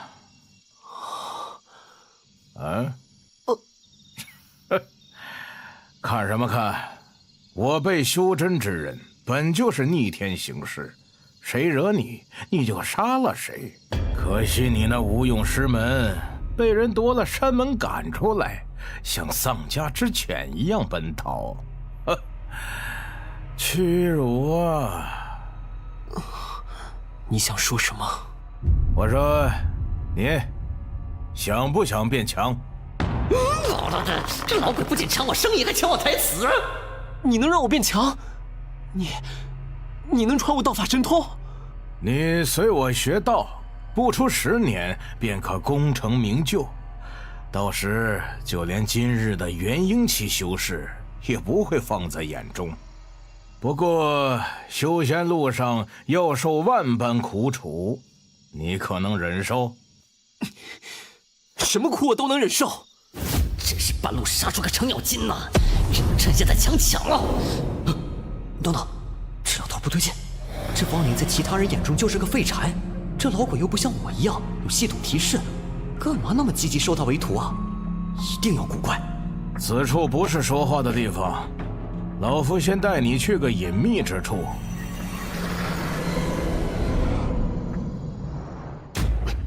让我看看你这老货到底搞什么鬼！这里应该不会有人来打扰我们了。修炼我的道法，需配合你手上这枚黄泉珠。你根骨较差，基础也弱，想要尽快提升实力，只有一个办法，就是老夫以灌顶之法帮你突飞猛进。灌顶？待会儿你用身心与手上的黄泉珠沟通，来引动它的力量，同时对老夫敞开你的识海，方便老夫为你灌顶。双管齐下，双方力量联合，方可让你脱胎换骨。前辈，您为什么要帮我？老夫大发慈悲帮你一把，你倒还拿捏上了。谢谢前辈的好意，但还是不劳烦前辈了，还请前辈送我回去。不识抬举的小子，你知道你在说什么吗？无功不受禄，晚辈天资笨拙，修为低微，恐无法报答前辈的大恩。这就由不得你了。老夫想省点时间，既然你小子不识抬举，那老夫只好再费点事情了。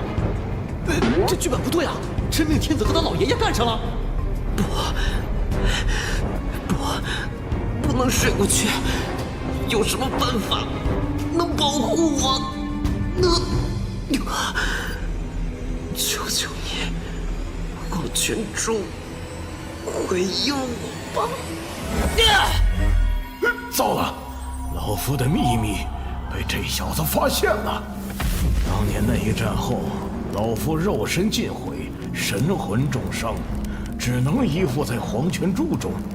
本想借此炼化黄泉柱，却差点被他炼化。若是这小子在捡到珠时，手部伤口的血滴落在上面，无意血击了此宝。还好他修为低，不能完全驾驭。若能夺舍这小子，老夫就能重新获得一具肉身，更能彻底炼化此柱。原来不是老爷爷，而是反派啊！敢欺负我徒弟，不知死活！好冷啊！爹娘，我要死了吗？孩儿不孝，不能回去看你们了。那时候要是跟着那个道长走，是不是就没有今日之祸了？老鬼，离本座滚开！离本座弟子远点！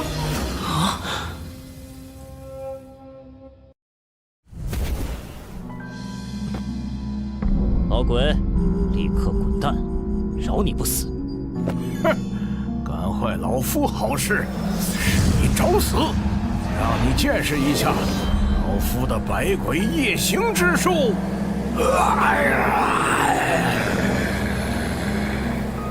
这老鬼只剩一缕残魂，实力也相当于筑基巅峰。要是被他恢复到全盛时期，该多恐怖啊！今日既然劫下了这个敌人，就一定不能留后患。佛门的屠贼，老夫最讨厌的就是和尚。之前亮起的那些赤红色光点，原来是他们的眼睛。这不是刚刚被司空南杀死的那个孙小柱吗？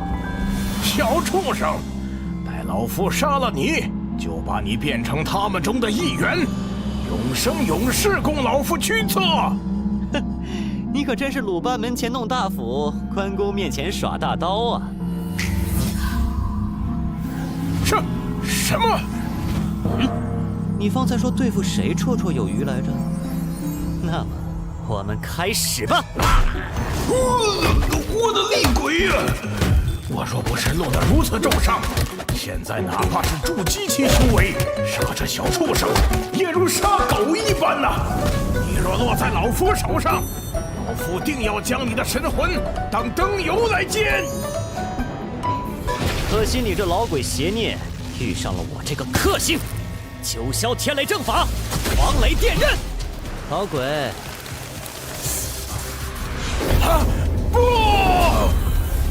不行，不能再硬拼了，否则老命要断送在这里了。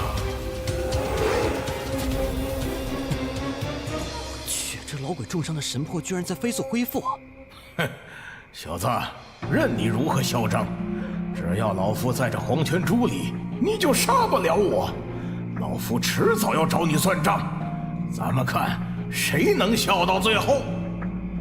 哼，毫无疑问，笑到最后的人必然是我。你做了什么？你怎么可能隔断黄泉珠和我之间的联系？这是太虚观的天笼咒印。你怎么可能会太虚观的秘传法术？你不是修的佛门道法吗？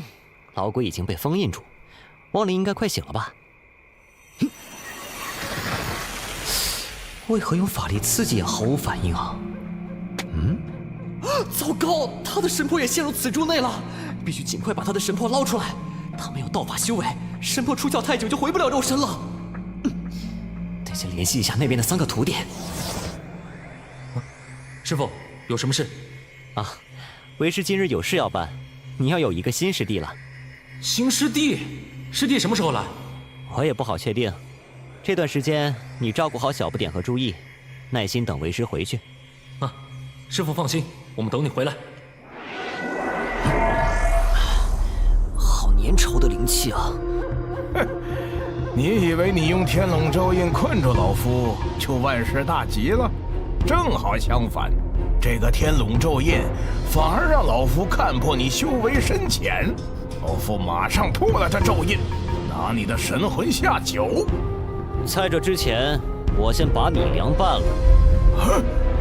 竟可以将法力渗透到这黄泉珠内，也把佛门舍利炼制成了法器。老鬼，我今天就用这佛光大阵渡了你。事情就是这样，在师傅回来之前，我们就先留在客栈里等着吧。大师兄，我们留在这里等多无聊啊！那我们去找师傅。咱们一起去城里的集市逛逛吧，去看看有什么好剑。我想配一把。我也想买把剑。对了，我们给新师弟也买点东西吧，就当做是见面礼。行，咱们就一起去放松一下吧。东西已经买好了，接下来要去哪里？啊？哎，走过路过不要错过。这东西，大师兄，你看上这东西了？我总感觉它和我似乎有某种联系。就用师傅常说的一句话，莫非我与此物有缘？去看看，去看看。喂，长得好奇怪啊！大师兄既然喜欢，那就也买下好了。好。这波动是惊雷禅，佛祖垂怜，终于让弟子找到了。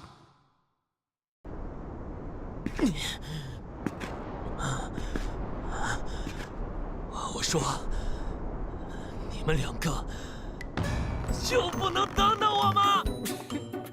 想笑就笑，别憋着。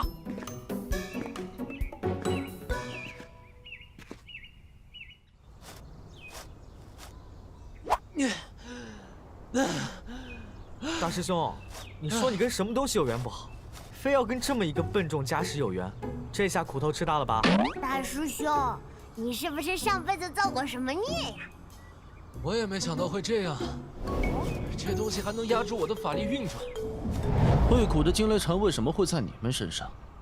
慧苦在哪里，舍利子又在哪里？这和尚修为深不可测，师傅不在身边，应聘容易吃亏。是一位大师送给我们师傅，然后师傅传给我们的。这小娃娃居然已经有炼气10层的修为了，真是不可貌相。尊师不知是哪位高人？师傅不让我们说。不知大师有何指教？好吧，也没什么，我是来问惊雷禅的下落的。在你身上吧，那是我佛门法器。法器是我恩师赐下，未经恩师许可，晚辈不敢轻易赠与他人。你说什么？师兄。好吧，那赠你们惊雷禅的和尚，你们可知他现在在哪里？不清楚，我们是半年前在大周皇朝都城天津附近遇见他的。大师若要寻人，不妨往天津一行。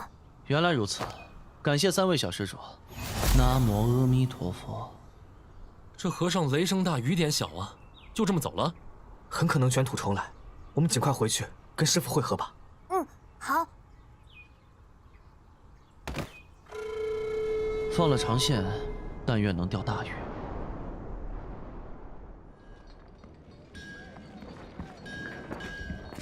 天少爷，在下刚才看见一个小孩。小孩子怎么了？那小孩与石子灵眉眼间有7、8成相似，恐怕就是他儿子。你没看错，老奴记人样貌是最准的。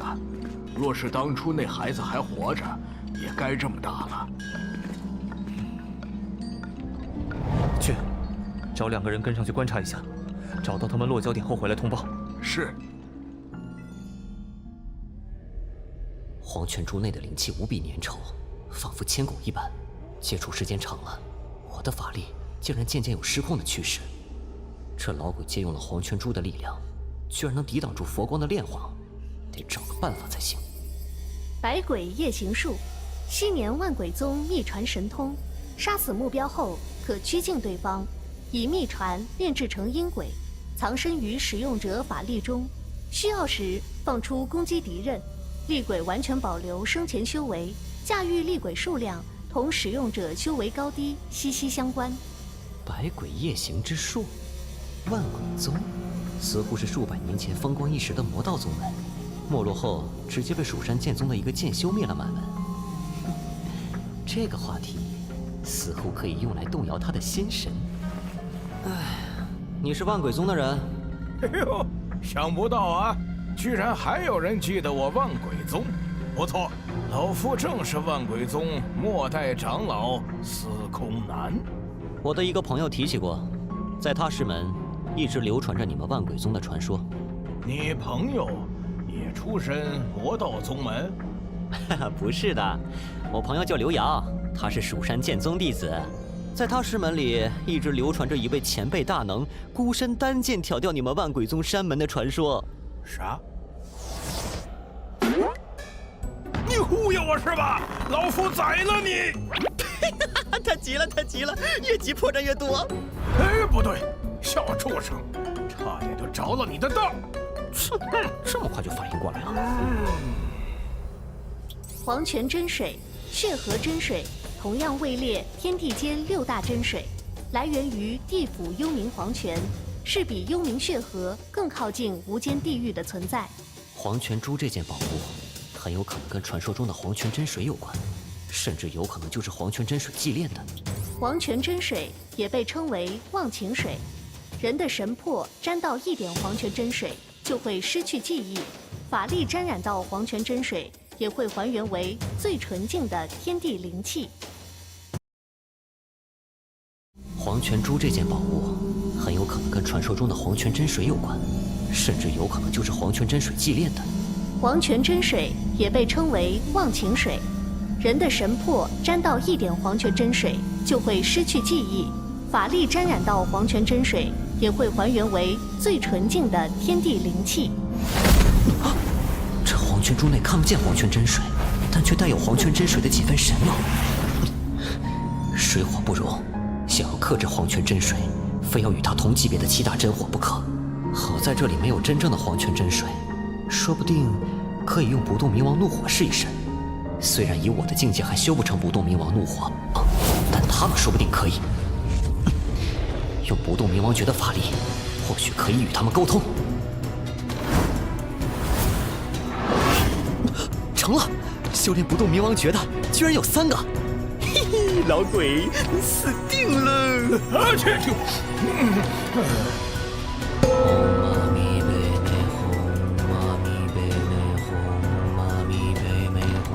小畜生，你要做什么？火起飞，化分怒象，无穷怒火，直灭万国，斩尽一切吧！这。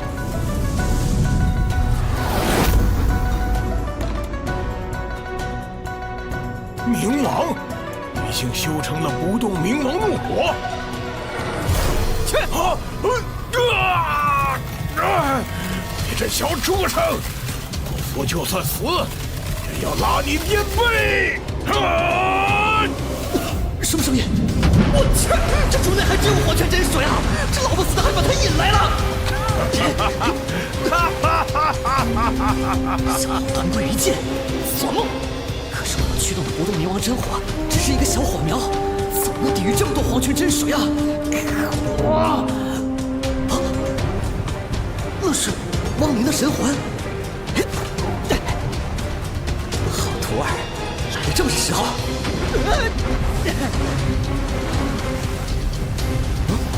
秘籍参悟中，这个触感，黄泉涅槃诀，这就是祭炼黄泉珠这件宝物的道法。原来如此，等亡灵醒来后，就会通过这黄泉涅槃诀，彻底炼化这件宝物，走上真命天子的康庄大道。嘿嘿，现在就让我这个做师傅的先掌握这道法，等他醒来后再慢慢传给他吧。该死的，竟然然让老夫被黄泉珠这件宝物给炼化了。老夫虽未死，却生不如死。虽然老夫此生都无法离开此处，不过也因祸得福，不仅不用再畏惧着黄泉真水，相反，还可以肆意的操纵。两个小畜生，这回你们死定了！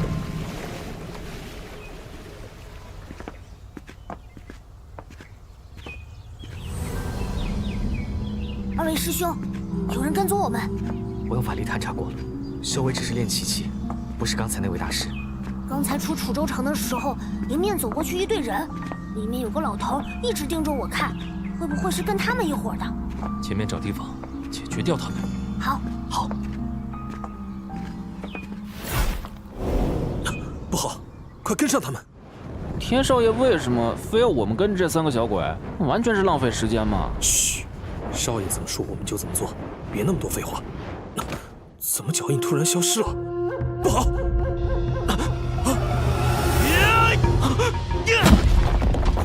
像样！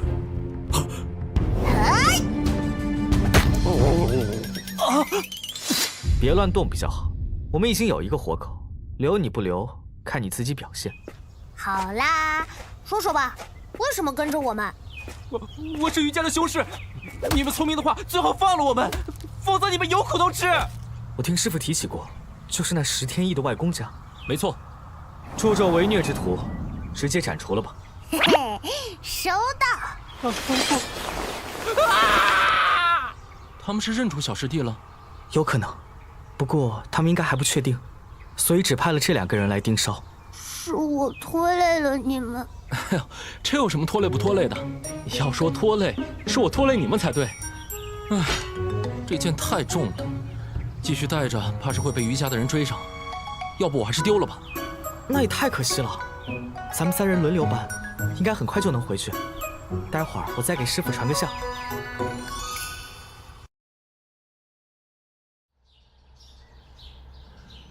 派出去的2人没消息了，难不成被发现了？月老，还请您出手一次，这对家族很重要。我只负责保护你的安全，其余事一概不管。家族怎么把这个老怪物派来了？真是倒霉！跟着脚步继续找。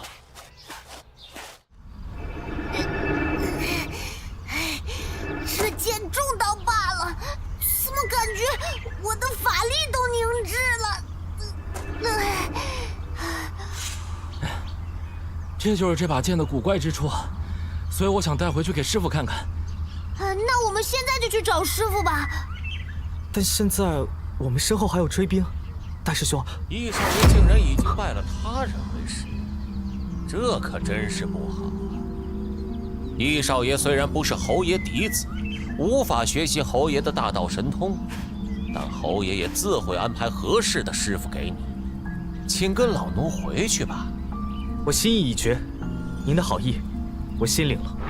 易少爷平时最讲孝道，如今却被人引上邪路，可见你那师傅必然是奸邪之徒。如此妖人，当废除其修为，进粪坑，游街示众，方可警醒世人。另外，侯爷吩咐过老奴，若寻到易少爷，务必要平安带回府。侯爷的命令是必定要完成的。还差一点点。小辈，之前给老夫的屈辱，老夫现在要100倍还给你！死老头儿，又在我参悟黄泉涅槃诀的时候来搅局。24舍利子，发动！老夫看你能坚持多长时间！休想坏我好事，看你的了！对。竟然想让我喝黄泉真水！不干不干！好吧，不过我要跟你说清楚，不吃这个的话，你就只能挨饿了。但是，难道你喝过黄泉真水？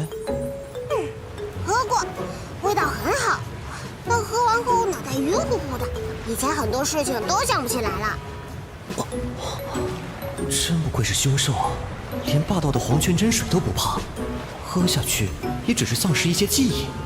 哎，怕什么嘛？食物好吃才是最重要的。这家伙真是不怀好心。不管了，先吃饱再说。这半年多来饿死我了。那就拜托你了，吞吞。天龙咒印，接！小畜生！黄泉真水，和我沟通吧。这就是我上辈子、上辈子无数轮回的前生，黄泉轮回，涅槃重生。万物在这里走向腐朽寂灭，然后重获新生。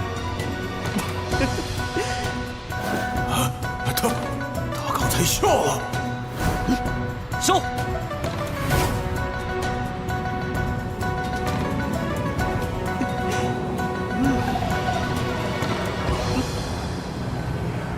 怎么可能？怎么不可能？你给我下来！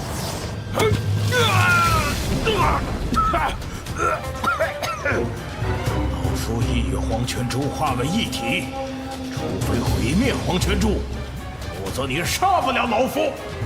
是谁告诉你只有毁去黄泉珠才能杀你？你做了什么？这水怎么？你可曾知黄泉涅槃诀还有一门衍生法术，名为幽冥操偶。幽冥操偶，就是用黄泉真水将人炼制成傀儡。傀儡不仅保留生前记忆，还有自我意识。简单说，你跟没变成傀儡时一样，除了一点以外，那就是你将无条件服从我的任何命令。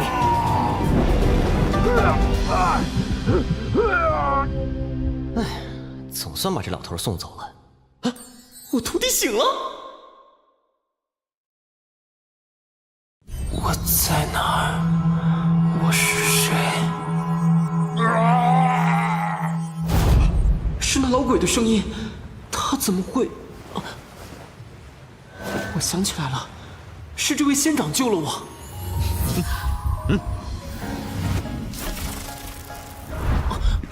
小子先前无礼，辜负仙长的好意，现在还蒙仙长搭救，实在惭愧不已。你知道就好。是儿，你没事便好，区区小事，于本座来说不过举手之劳。你现在可愿拜本座为师了？承蒙仙长不弃，出手搭救，小子愿拜在仙长门下，听候差遣，求仙长收下我。恭喜宿主收得第4名亲传衣钵弟子汪林，宿主获得奖励，抽奖机会1次，获得奖励500兑换点数。恭喜宿主完成第1个主线任务，主线任务特别奖励发布。终于，等了好久，终于等到今天，梦了好久，终于把梦实现。好想看看任务奖励是什么，但谁让我是个好师傅呢？这枚黄泉珠是你的机缘，自己收好，好生参悟其中的奥妙吧。啊，师傅！日后为师将一身所学倾囊传授给你，你还有3名师兄弟，以后在这条修真路上能走多远，还要看你们自己的努力。请师父鞭策弟子，弟子一定不会辜负师父的期望。如此可教，你有这份决心就好。接下来，等等，差点忘了看汪林的教育方案了。汪林15岁06个月，导气入体，即将炼气1层，根骨指数5，悟性指数10，心智指数10，福缘指数8，建议修炼水系道法或魔门道法。神通方面，建议以法术为主要发展方向。根骨天赋较低，初期修炼难度较大，但提升境界不易遇到瓶颈，修炼进程先慢后快。水系道法，让汪林修炼黄泉涅槃诀吧，有黄泉珠的辅助，还能帮他尽快度过前期修炼困境。你我先离开此珠，到了外面，为师就传授给你黄泉涅槃诀。学会了黄泉涅槃诀后，你就能彻底炼化黄泉珠。今后在黄泉珠内，你就是绝对的主宰。谢谢师傅，师傅大恩，徒儿没齿难忘。这趟收获真不小，收了真命天子为徒，还修成了黄泉涅槃诀，掌握了法术幽冥操偶，炼化了一个老魔头做傀儡。但幽冥操偶法术虽好，却也有缺陷，只能毁去对方肉身，以神魂状态炼制傀儡。而且炼成的傀儡等同于死人，生前修为固定，无法继续提升。如果施法者和对方修为差距过大，也无法炼制，反而可能遭到反噬。看样子这法术的限制还挺大的呀。哎，算了，船到桥头自然直，还是先看看特别奖励是什么吧。哇，不愧是特别奖励，看样子就比抽奖系统的神秘箱子高级多了。啊，这东西……战神魔偶，只要提供足够的能量消耗，不畏生死的战神魔偶就可以爆出绝对恐怖的战斗力。消耗足够的能量，那老鬼的神魂不正是个好材料吗？虽然司空南重伤之下修为减退，但是昔日的实力极为强横，想来神魂品质也是极高的。只要把那老鬼打入战神魔偶中，献祭燃烧他的神魂，就能驱动战神魔偶。师傅，我已将黄泉珠炼化了。神魔偶，神魂能源，系统对我是真爱呀！师傅，不愧是我的好徒儿，这么快就学会了黄泉涅槃诀。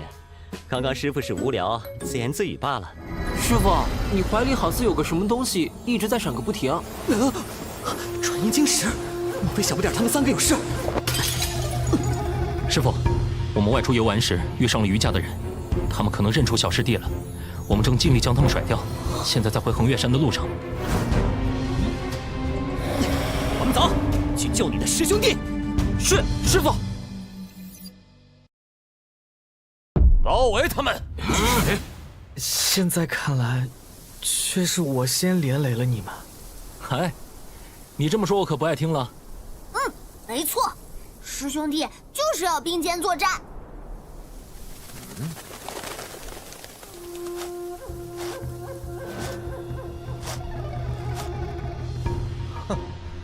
佛门余孽也来了。贫僧大来阴寺会空，陶二先生有礼了。明知道我在这里，你还敢现身？贫僧要追回师门长辈舍利，就算面前是刀山火海无间地狱，也会一往无前，绝不畏惧。既然如此，你便早入轮回，追随你的师门长辈去吧。龙象金刚拳，我大雷音寺秘传佛门护法神通，你怎会？昔年侯爷率大军剿灭你们大雷音寺，收缴你们的道法神通作为战利品，还赏赐给所有参战的将士。老朽虽然只得到这门龙象金刚拳印，但几十年苦修，也算有些心得。大雷音寺僧众蛊惑人心，危害社稷，理当诛灭。但道法神通本身没错，当由更适合的人来学习使用。我今天便先除了你，他日再找朱洪武那恶贼算账。大鹏金翅刀！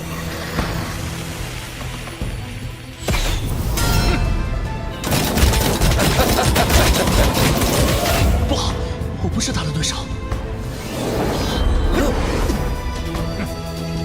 不愧是大雷音寺最强遁法神通——大鹏乘风诀。看来今天是杀不死他了。这就走了？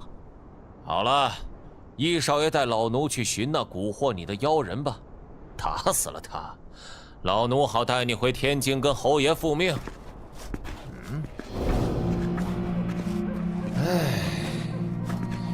今天怎么这么多不速之客呀？陶二先生这话便不对了。真要说，这里是我大秦皇朝的地盘，各位远道而来的才是客人吧？阁下可是聚灵门的山岳真人？前击侯府陶二先生，老朽有礼了。不知于公子来此有何建树啊？就是这个小鬼。是，我今天是为这个小鬼而来。陶二先生呢？我来此是为了找回易少爷，不过我要先问出他们师傅的下落，好去除掉那妖人。哼，还拜了师傅，那确实需要除掉。陶二先生可知那人在哪里？这师兄弟3人嘴巴紧得很，易少爷和那个小鬼动不得，那就撬开这黑衣小子的嘴，拷问便是。不错，正合我意。上！我说你们是不是盘算打得太狠了？黄连破，太虚怪。拿下他们，要活的，问清楚他们来历。一起上！好。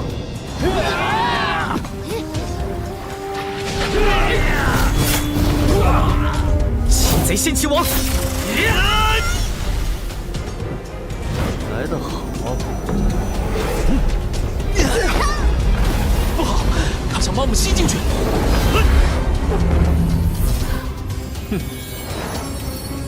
全明诀。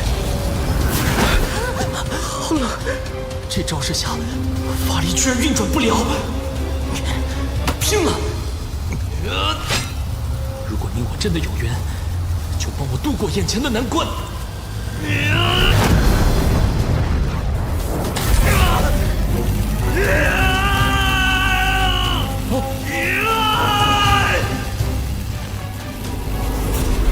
雕虫小技。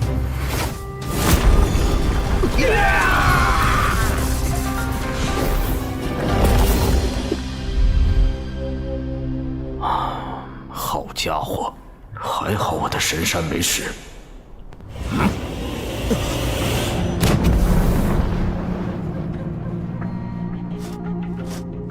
你这柄剑也给我吧。剑确实不是凡品，但不是你能配得上的。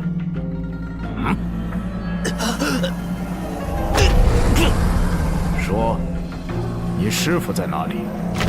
住手！全部晋升！老鬼，别急，我师傅终有一天会找你们算账，斩下你们的狗头！全部晋升！老鬼，别急，我师傅终有一天会找你们算账，斩下你们的狗头！是吗？可惜结果注定是我斩下那妖人的头，但你看不到那精彩的一幕了。哼，连自己徒弟都护不住的师傅，就是个窝囊废。你放屁！易少爷看到了吧？说不定那妖人现在就在附近看着，根本不敢出来救他呢。你说，拜一个废物为师有什么用啊？啊？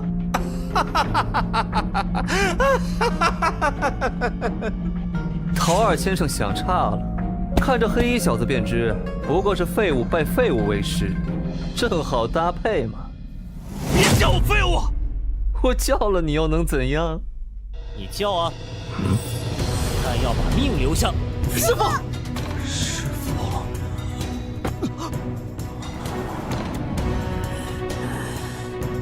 你们上前领死！装神弄鬼，老夫就来称称你的斤两。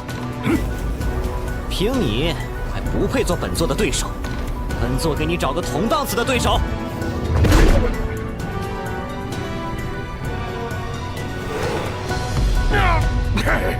小畜生，居然强迫我燃烧神魂，为魔偶功能！宰了这老鬼！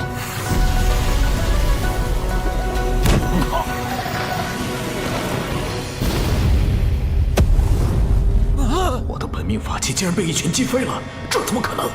这到底是什么怪物？继续，把这老头的骨头给我碾碎！黑石神山！你方才想将本座徒弟全身的骨头压碎？呀！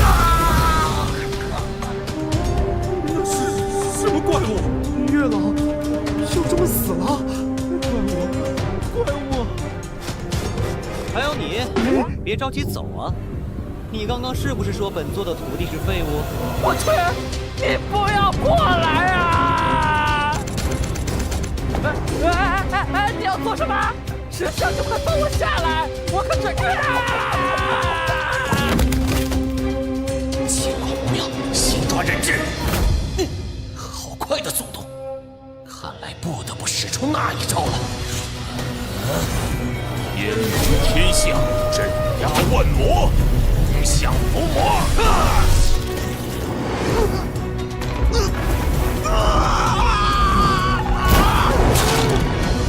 还没完呢！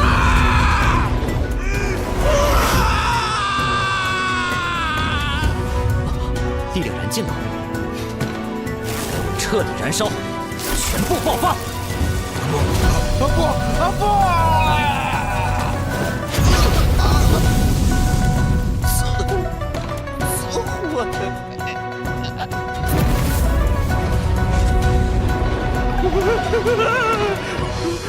托尔先生居然死了！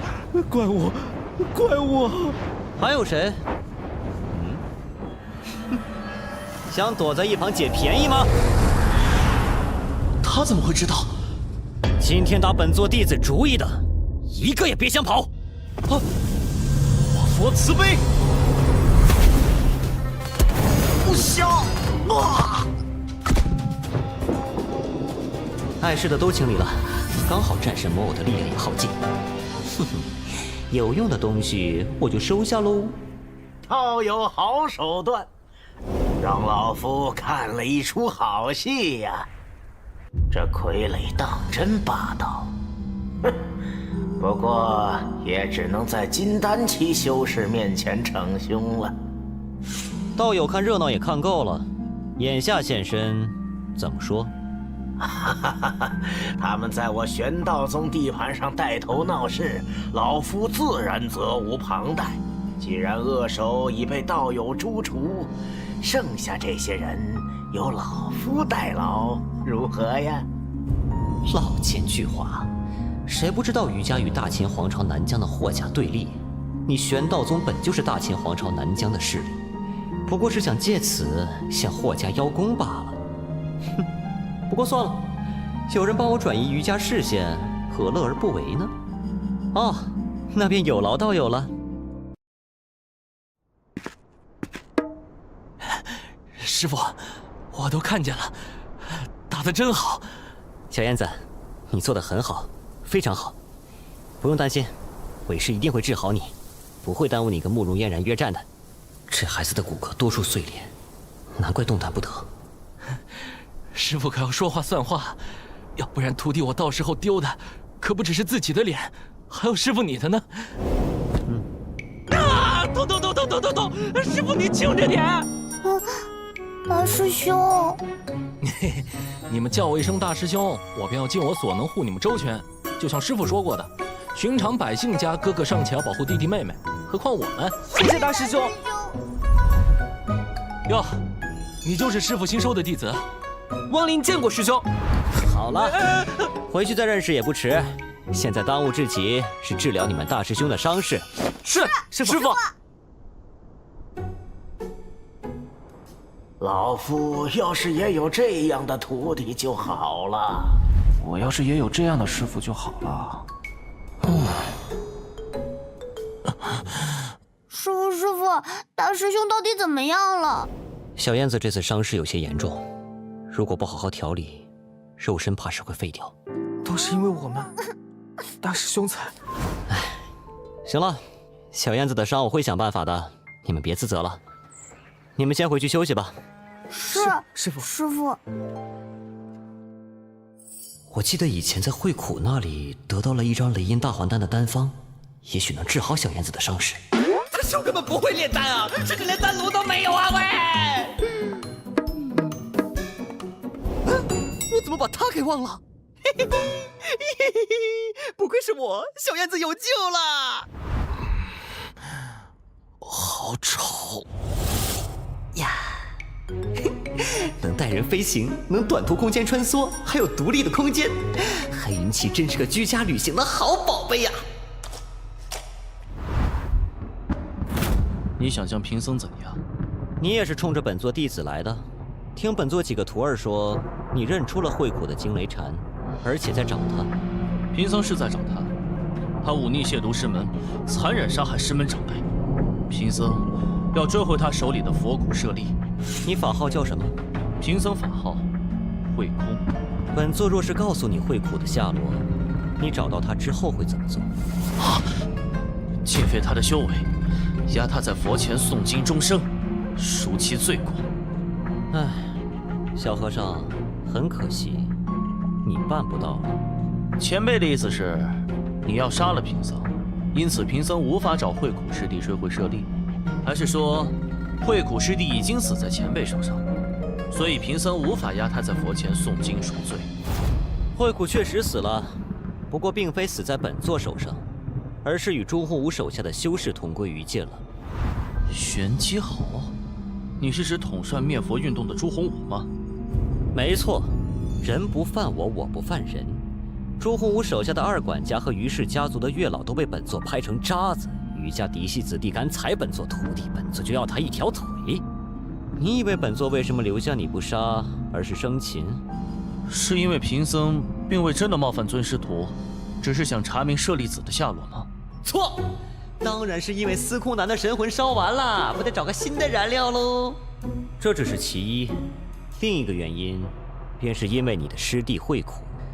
慧苦圆寂时，本座就在他面前。这只惊雷禅，便是他临终前交给本座的，但那24枚舍利，却毁在黑云地宫下的幽冥血河之中。慧苦在临终前说，知道自己欺师灭祖，一定是要下地狱的，只恨看不到大周覆灭，师门血海深仇得报的那天。你师弟虽然为人偏激，但为了师门血仇，直道而行。本座欣赏他这样的人。师弟，你走错路了，你糊涂啊你！所以，你今日之所以能从本座手下逃生，有一半功劳要记在那个被你一直追捕的师弟身上。日后何去何从，你好自为之吧。这只惊雷禅是慧苦师弟送给前辈的，贫僧自然不会讨要。那本座放了你，你待如何？贫僧欲往那地宫一行，拜祭过慧苦师弟后，再试试能否侥幸寻回几颗舍利。既然如此，本座先带你出去。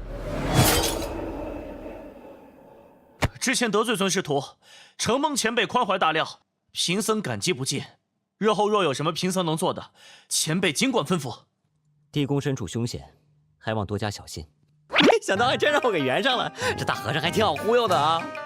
阿弥陀佛，贫僧告辞。去吧去吧。大雷音寺金丹期修士的储物袋，总该有雷音大还丹吧？大雷音寺金丹期修士的储物袋，总该有雷音大还丹吧？腿麻，慢着，我扶你。还好我眼疾手快，方才扶那个大和尚起身的时候顺走了这储物袋。不过这上面的封禁凭我现在的修为是打不开的。啊，对了，可以找汪林拿点黄泉真水浇在上面，不就打开了？叮咚，什么东西？这是好吵啊！主线任务：创建宗门根基道法。任务说明：一个宗门兼收并蓄、融会贯通其他传承的道法神通固然是好，但必须要做到继往开来，在现有基础上更上一层楼，拥有独属于自己的道法神通，方可领袖群伦，传承万古，奠定第一宗门的地位。任务时限1年，超时未完成，直接抹杀宿主。首先任务又杀，有完没完啊？啊，系统有 C 班的，而且时间才1年，最起码先让我筑个基呀！我才是个练气大圆满的小可怜呀！根基道法创建系统启动，是否立即进入？温馨小贴士：铸就道基，万载修道长生的第一步，也是最重要的根基。宿主必须以宗门自创根基道法筑基。宿主冥想一幅影像，系统根据影像自动创建道法。什么画面都可以吗？皮卡丘和变形金刚啊！不行，脑洞一时爽，事后当场啊！要是因为这个影响后面任务被系统抹杀咋办啊？道法根基，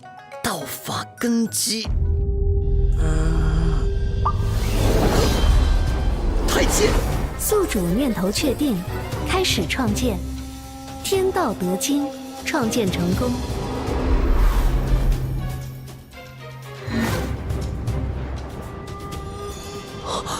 这是太极生两仪，两仪生四象，四象生八卦。请宿主选择基础参考道法，创建《天道得经》第1篇章八卦篇。这是要我弄上8种这个世界已有的道法，然后融合起来，得到一种全新道法作为我的自创吗？代表八卦的8种物象，应该就是道法原有的属性。用9霄天雷正法试试看。猜对了，不愧是我。这个黄泉涅槃诀，亮了。然后苍冥长河诀，没反应啊。看来每个空位只能对应1部相同属性的道法。接下来就是不动明王诀和地藏真经。还剩下天风山泽。有了。太岳书，上面刻着那老头的本门道法道诀，真是天助我也。好，还剩下天风和泽。我已经攒了不少兑换点数，收亡灵为徒还奖励了一次抽奖机会，黑云地宫的支线任务，再加上收朱毅和亡灵为徒的奖励点数，我应该也算是个小款爷了吧。星罗妙法兑换点数800，天风道典兑换点数800，逐浪诀兑换点数800。这3样倒是符合天风泽的要求，但是这么贵，就算卖了我也凑不出来呀！先买一个，然后试试抽奖，实在不行，想方设法也要弄个支线任务赚他一笔。星罗妙法兑换成功，恭喜宿主参悟完成。这门道法的利益极佳，但创立道法的人层次不够，只能浅尝辄止，似懂非懂。幸好这星罗妙法符合要求，现在还差2个就可以融合了。接下来验证血统的时候到了。此道法不符合抽奖要求。转盘系统抽的道法都不符合要求啊。看看骰子系统吧。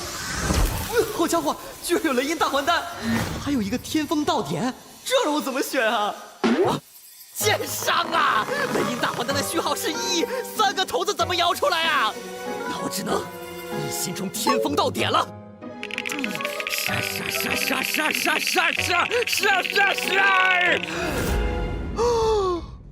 13点。去你买了个表啊！你这系统你才是13点，你全家都是13点。退了。宿主触发随机支线任务风雷符印。物品名称：流风符印。作用：风雷化生符阵，风雷激荡，相互助长。修真者在风雷化生符阵中修炼，可享受源源不断的风雷灵气滋养，修炼速度远超常人。随机支线任务风雷符印。任务目标：宿主前往雷源符印所在的大横断山脉风雷海，凭流风符印与其之间的感应找到雷源符印。任务时限3个月，超时未完成，任务作废。塞翁失马焉知非福啊！不知道大师兄现在如何了。都怪我们贪玩要去集市。真希望大师兄能早点醒来。放心，有师傅在，他一定没事的。王林，为师有事找你。师傅，可以了，这样乾坤袋上的禁制就消除掉了。辛苦了。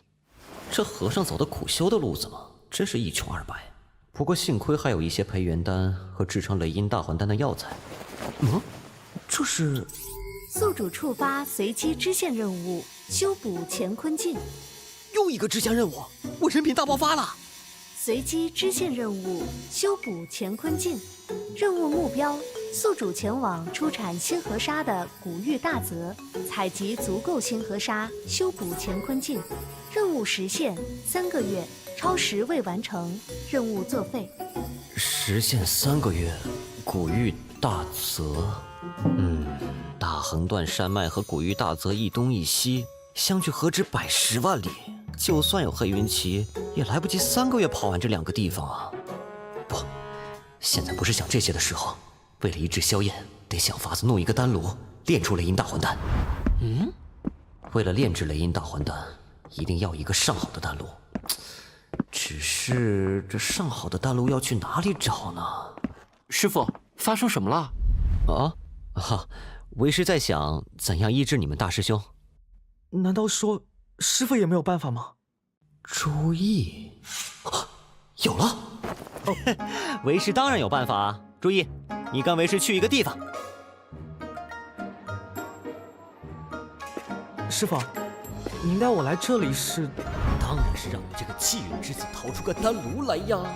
来访时帮为师挑选一顶给小燕子炼丹的丹炉，总比坐在客栈里整日愧疚不安好些吧？你可要好好为你大师兄挑选哦。多谢师傅体恤，我一定用心寻找。那是什么？看中什么了？师傅，这个丹炉虽然看似平凡，但弟子总觉得它有古怪，还请师傅定夺。好徒弟，你觉得有古怪就好。这位道友想买什么呀？接下来就看为师表演了。这东西瞧着不错，道友可真是好眼光啊！这风元匣可是由一整块品质非凡的风元石雕成的，珍稀药材放入其中啊，可以完美保存其灵气和药性。怎么卖？不知道道友是准备拿东西交换呢，还是用丹药交换？培元丹你收吗？30个培元丹，这个风元匣就是道友您的了。培元丹炼制不易，会空的储物袋里不过也就5、60个，真是狮子大张嘴啊！贵了。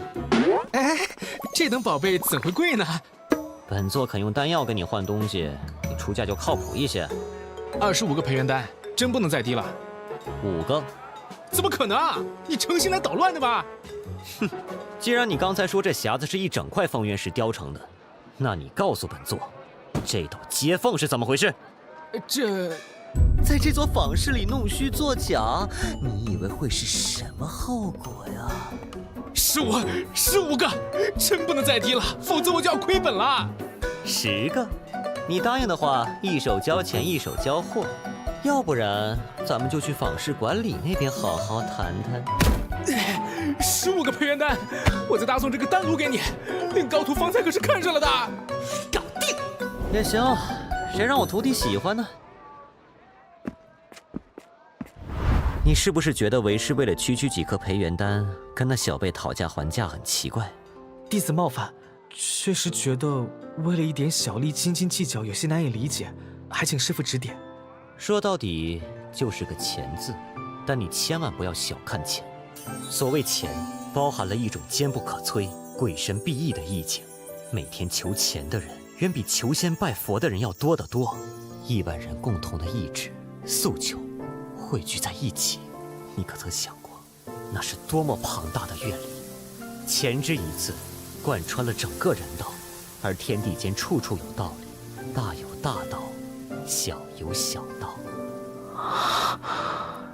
谨遵师傅教诲，这前世弟子浅薄了。走吧，该回去炼丹药了。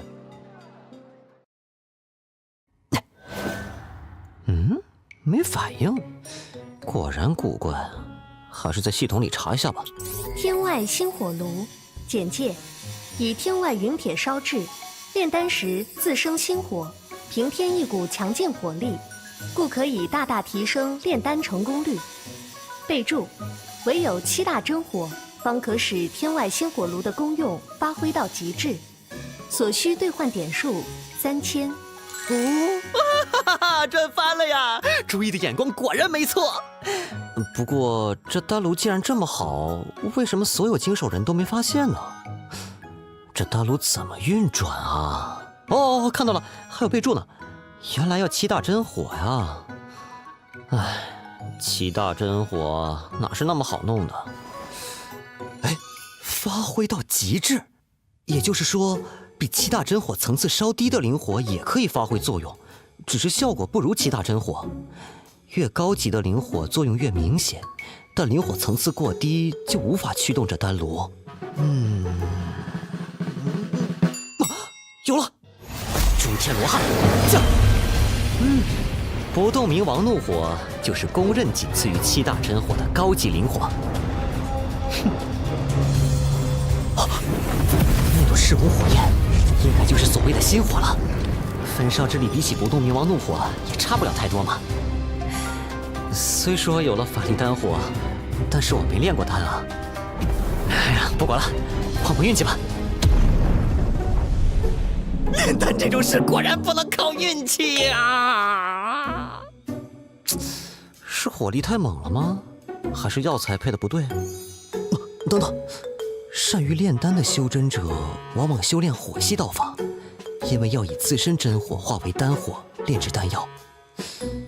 那不就有了？啊！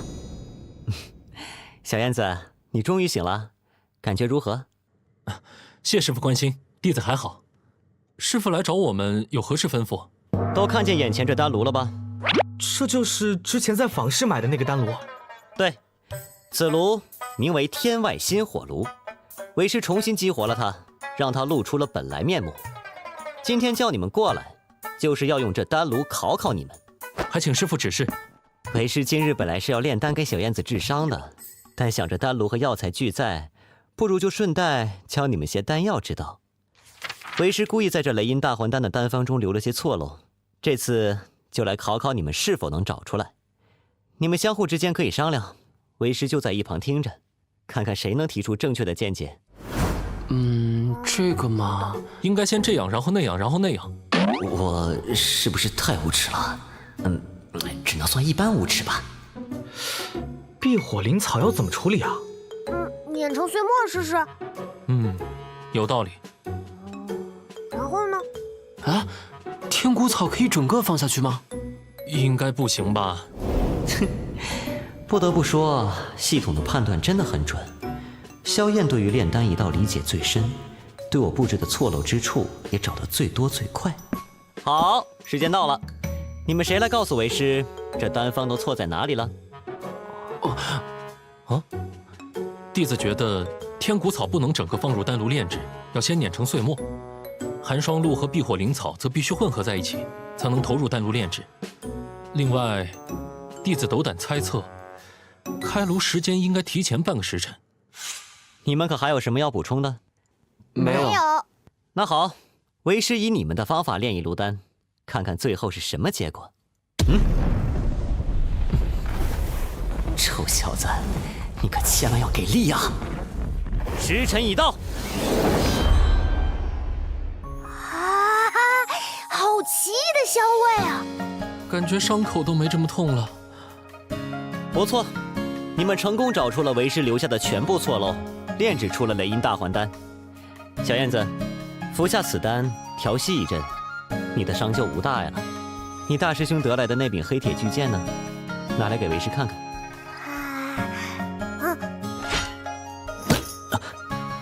什么材料制成的？竟然这么重，还让我一身法力运转变得滞涩，果然有点门道。进入一探吧。这里是剑内的世界吗？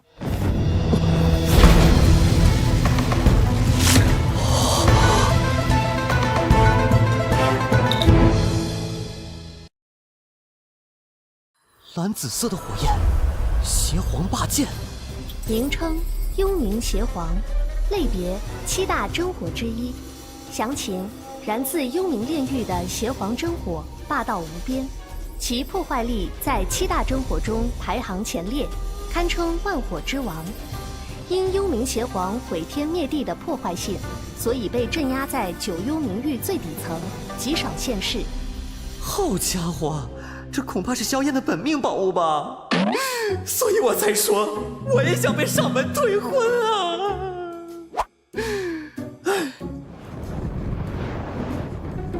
小燕子，这把巨剑你从何得来？弟子是在坊市上偶然买的。这把剑怎么了吗？此剑名为邪皇霸剑，剑中蕴含了7大真火之一的幽冥邪皇。幽冥邪皇，7大真火，嘿嘿，这下发达了！大师兄，买剑石花的丹药，我和二师兄都有凑份子，东西也有我们一份。你的丹药我明天就还你啊！大师兄耍赖！真好，羡慕。看来这小子当真与火有缘，火中帝王或许就是他的天命之路。若是这样，其他6种真火岂不是？小燕子，你使用过这把剑吗？使用过。当时情况危急，弟子冒险一搏，就将心神注入到了此剑当中。弟子记得，当时脑海中涌现如同火海一般的紫色火焰。那就是幽冥邪皇吗？不错，幽冥邪皇不仅霸道无边，甚至算是一种拥有自我意志的生命。我记得当时还是那把剑带着大师兄冲了出去。我也记得，那时候大师兄全身都是火，这是为什么呀？因为小燕子的修为不够，强行驾驭真火，反而被火给压制了。小燕子，现在的你莫要盲目驾驭它，不然最后的结果很可能是变成失去自我意识的火奴。弟子明白了。不过也是你该有这番造化，此剑你便继续带在身边，全当做防身之用。但是不到万不得已，不要轻易动用。谨遵师父教诲。观萧燕现在的气色，一身伤势赫然已经痊愈，看来再休养几日就会恢复如初了。接下来就是2个支线任务，如何在规定时间内完成全部呢？任务提示：记得弟子系统好像有个说明，我还没有仔细看过。弟子系统：师父有事，弟子服其劳。宿主的弟子可以代替宿主本人完成系统布置的支线任务，任务时限和条件不变。任务成功完成，宿主正常获得任务奖励。这下有办法喽！虽然吃了点苦头，但这次你们3人表现得不错，已经有独当一面的能力了，但仍需锻炼。为师这里正好有一件事让你们去做，全当是一次磨练好了。师父说的磨练是？这是流风符印。为师最近探得风雷海中有一个与它成双成对的雷元符印，你们的磨练就是去风雷海取回它。师父，那风雷海在哪里呀？自此向西万里有个大横山脉，山脉东路的湖泊就是风雷海了。流风符印能御风而行，你们不用受舟车劳顿之苦了。平日你把邪皇霸剑放在乾坤袋里，若想要锻炼自己，也可以拿出来背着。好，就这些，都听明白了吗？弟子明白。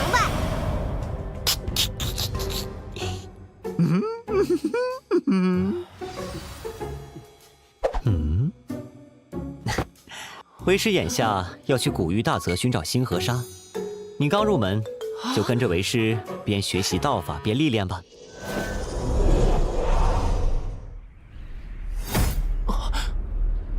师父，我们怎么寻找星河沙啊？我也想知道，但系统只提到古玉大泽出产星河沙，没告诉我具体方位啊。寻找星河沙不过是小事，此行更重要的是要好好磨练你，你应该也知道吧。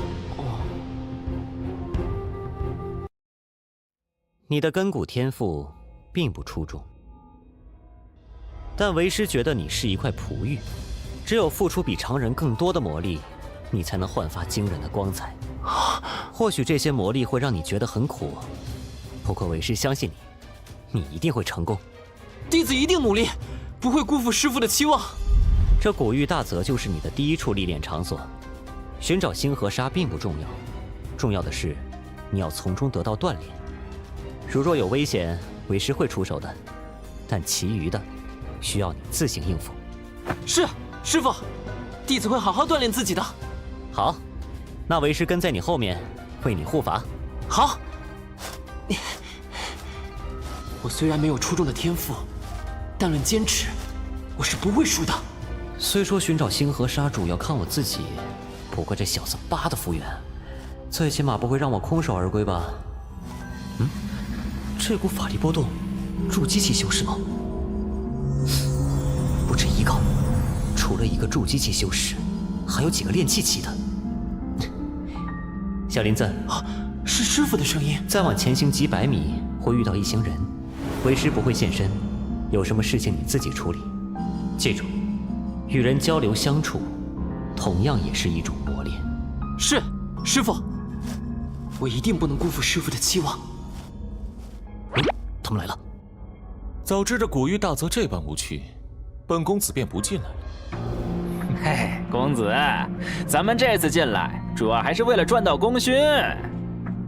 本公子知道，这还用你说？3000神武军的精锐都进来擒拿叛逆抢功勋，叛逆就那么几个，本公子能分到多少啊？3000神武军擒拿叛逆，看来是有人反抗大周皇朝的统治，失败后逃入此处，还想借助大泽的天险躲避追兵。薛公子，古玉大泽地形险恶，能有收获的还是少数人。况且叛逆不是还有家属吗？他们极易擒拿，几乎就是白得的功勋。麻先生所言极是。你是谁？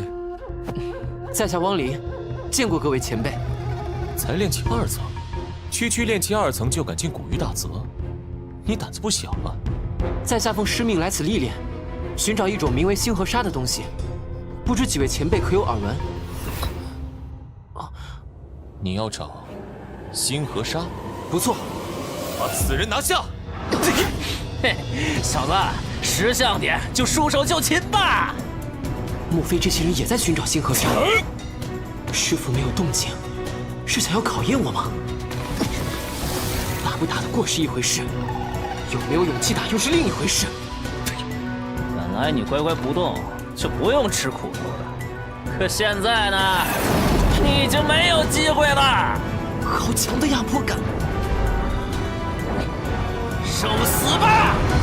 就是现在！黄泉指！不要！我真的要杀了他吗？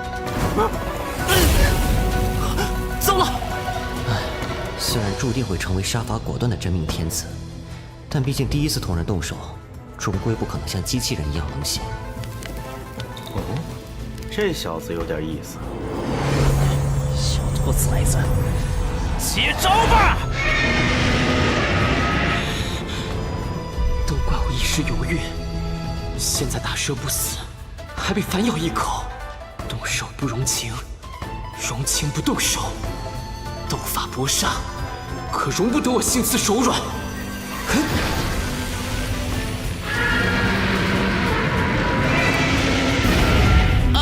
怎么会？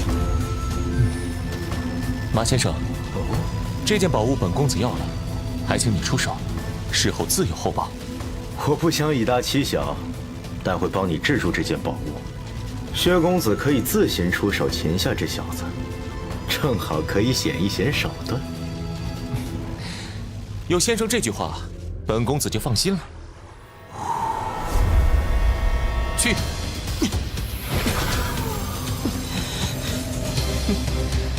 起！这藤蔓生长速度远远快过枯萎的速度。如此宝物在你手上不过是暴殄天物，给我拿来！不妙，我公子法力不多了，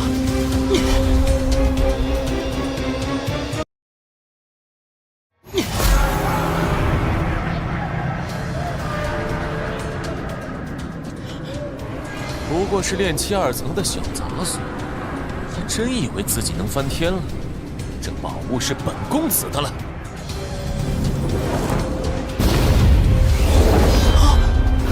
什么？谁人多管闲事？本公子出来！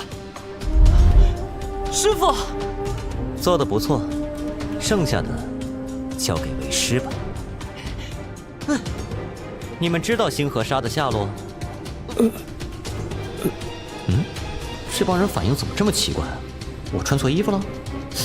没错呀，是这一身行头啊，很有世外高人的样子。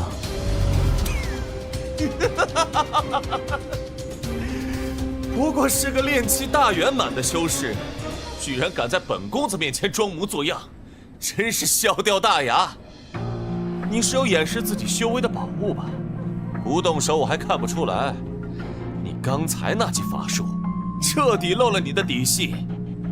看你一身道人装扮，用的却是佛门法术，如此驳杂不纯，想必是个散修吧？不知天高地厚，是谁给你的胆子？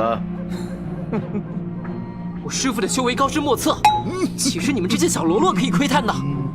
切，没见识的小杂种！你以为炼气大圆满的散修师傅就能护住你了？也不看看你惹到的是谁？我们薛公子那是大周皇朝薛氏家族的嫡子，你这山里的野鸡道人，怕是听都没有听说过吧？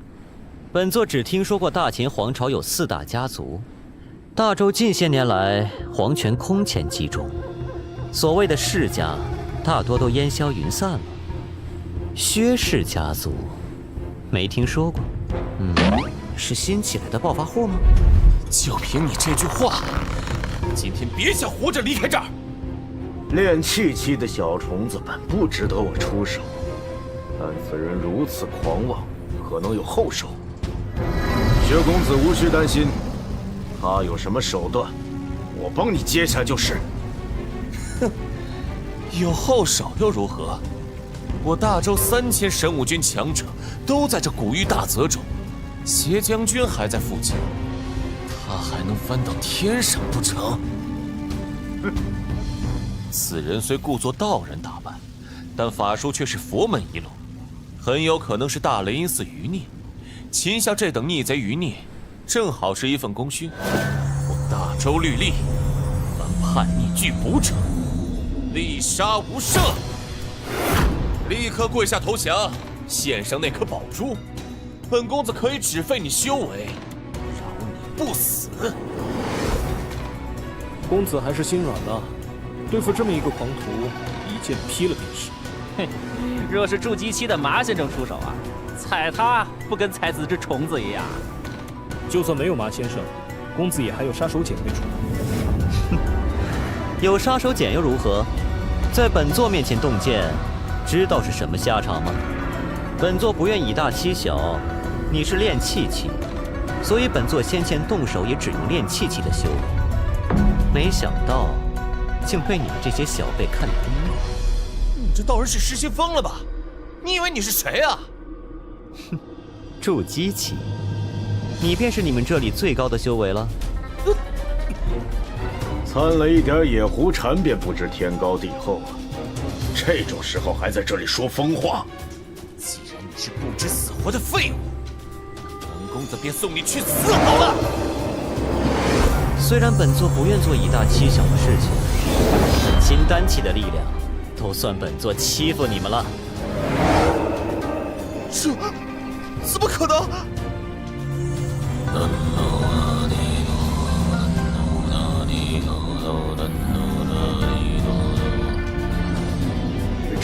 这位道友，不是这位前辈，还请收了神通。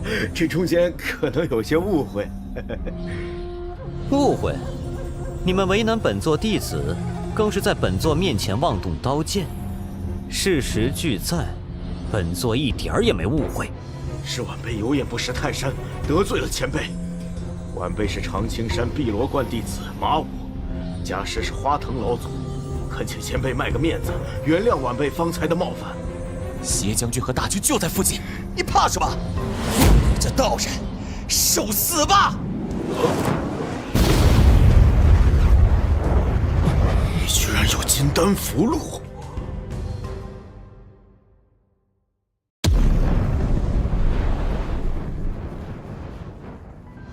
杀出去！到时候引来大军，就算他是金丹元婴老怪，也必死无疑。是，公子。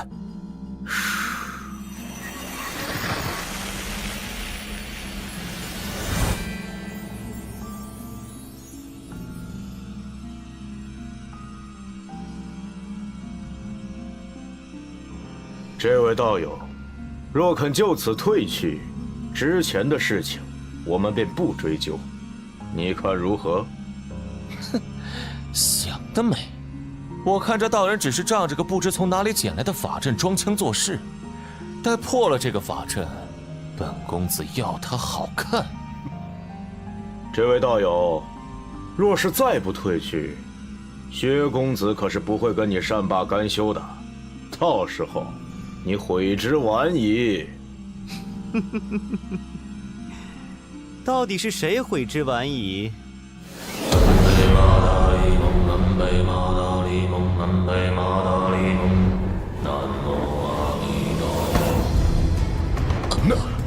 那是什么？我佛慈悲！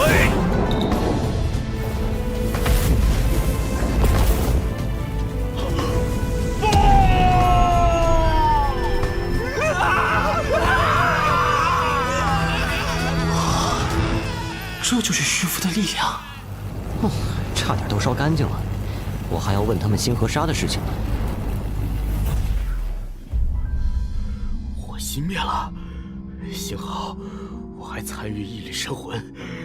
趁现在，看来就剩你了，居然还能残留一缕神魂，不愧是筑基期修士，就是比炼气期的耐烧啊。你要做什么？既然你还残留一缕神魂，不如就帮本座一个忙吧。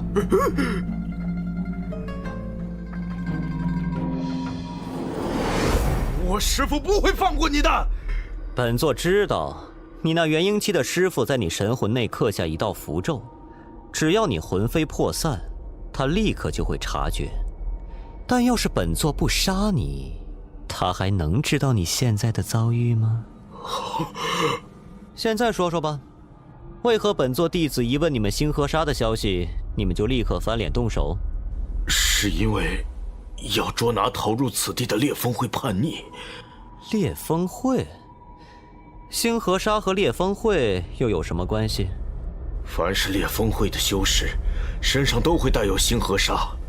原来如此，但我还是不知星河沙的具体下落。难不成我要抓个烈风会修士来问？练习法术最好有个具体的施术目标。接下来的日子，你就在黑云起的独立空间里练习黄泉指吧。不过切记别弄死他，为师留着他还有用。好的，师父。我做鬼也不会放过你们！你现在已经算是鬼了啊。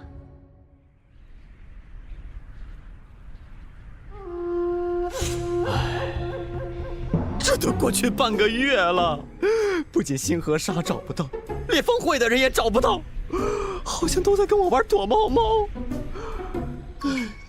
烈风会的人不会轻易暴露行踪，但如果被大周追兵追上发生战斗的话，法力波动就会传出来才对啊！啊，那是……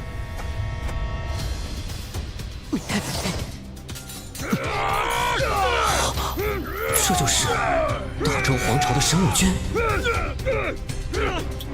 势力名称：神武军。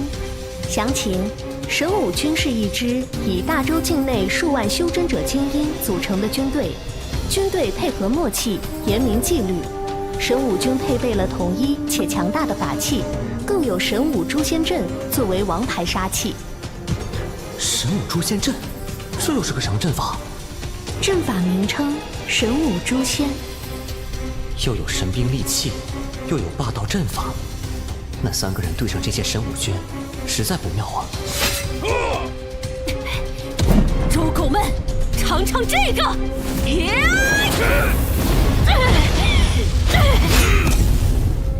嚯，这红衣女子应该只是筑基前期开辟气海的修为，但是这战斗力着实强悍啊！岳红颜，放下武器，束手就擒，这是你唯一的活路。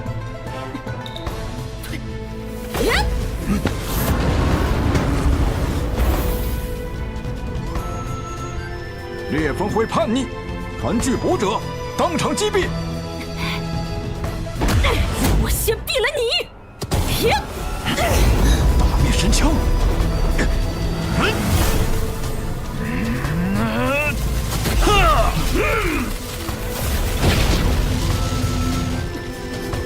心理阵，原来你迟迟不动手，是在准备这个。上！杀！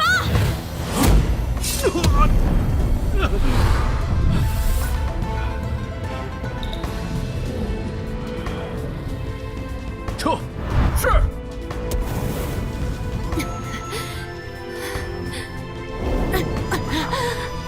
你快走，周狗的大部队很快就到了。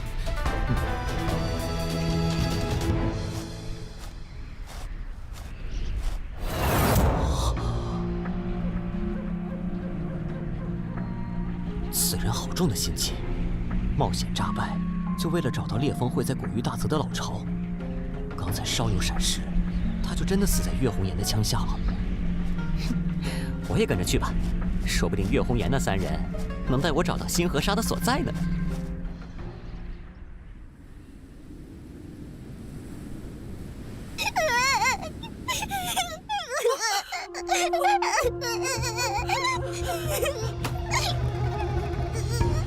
他不肯赞美我，你呢？现在赞美我。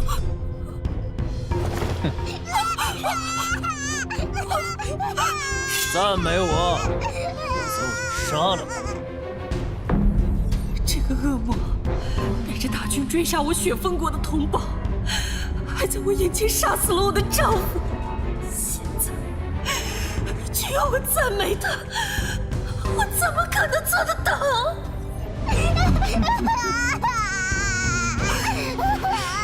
将军，您英明神武，神通广大，求您放过我的儿子。继续，不许停！一停我就杀了他！你无人匹敌，天下无双，英明神武。没有了吗？我生平最讨厌的就是你这群小崽子，哭得人心烦，又不赞美。留你何用？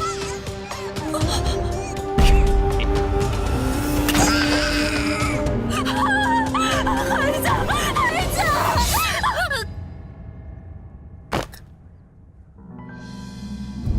杀了这3个人，法力又增强了1分，不错不错。这就是那个不肯赞美我的男人的剑吗？嘿，烈风会叛贼就是用这种法器在古鱼大泽中定位的吧？开拔启程，目标叛贼在大泽中的老巢，一个都不许放过。是。好重的血腥气和杀气啊！是我的错觉吗？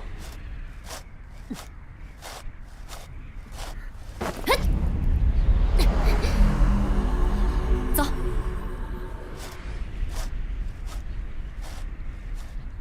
原来如此，岳红颜和烈风会的修士就是借助这件法器，在古鱼大泽中辨明方向吗？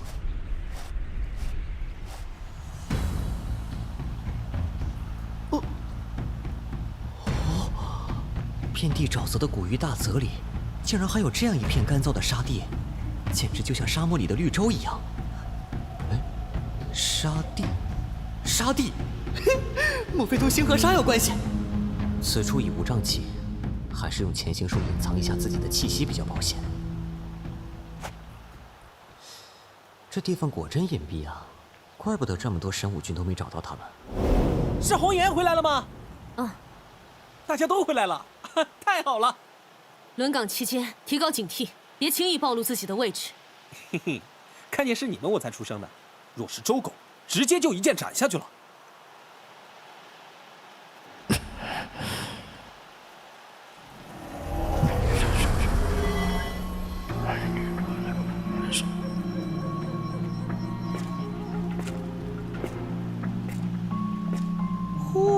这法器可比我的潜行术要高端多了。若不是我关注你的法力波动，怕也要被这假象所骗。哼，不过这隐藏行踪的法器嘛，我也有。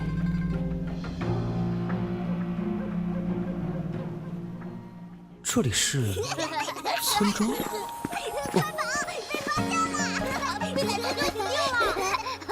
你们几个臭小子又来偷鸡！我让今天非给你们点教训不可！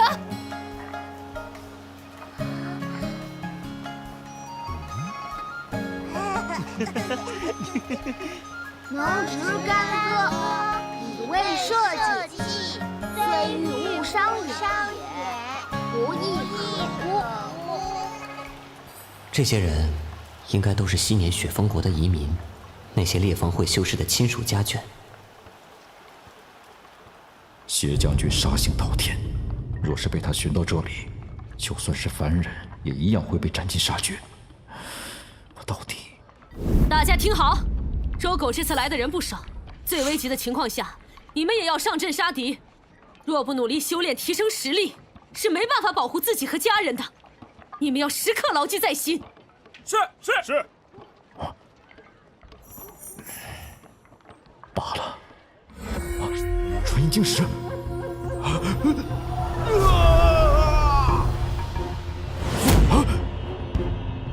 虽然不想多管闲事，但既然碰上了，总不能视而不见吧。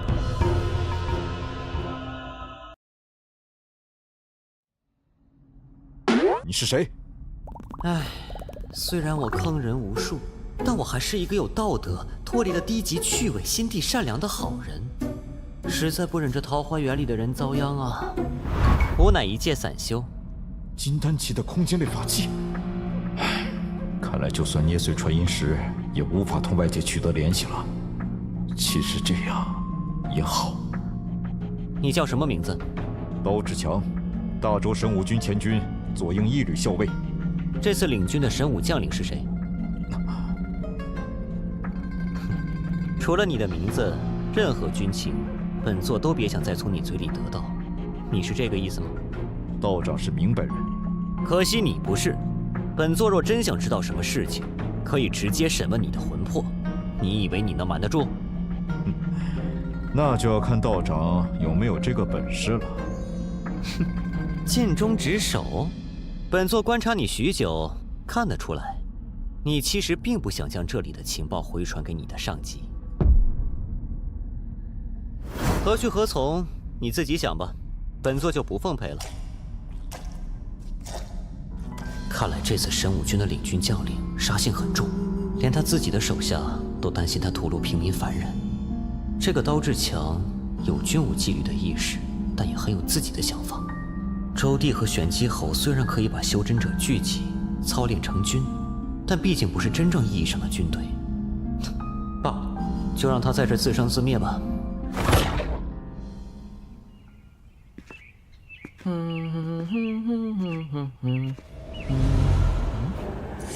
怎么感觉后背凉凉的？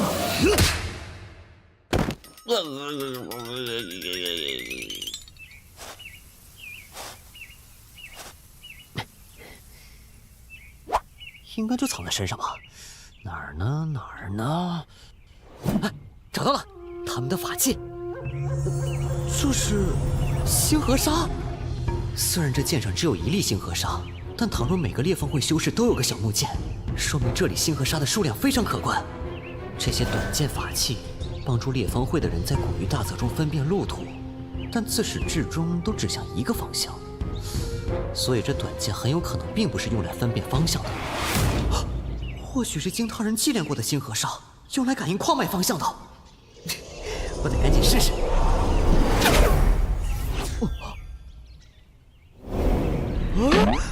里是岳红颜传授道法的大宅后院。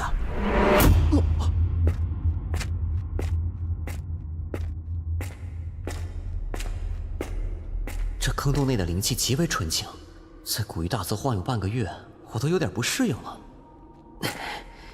本该驳杂的灵气突然纯净起来，说明是某个修真大能出手所为。或许有人在这里布下了强力的阵法，为了保险起见，还是用潜行术进入吧。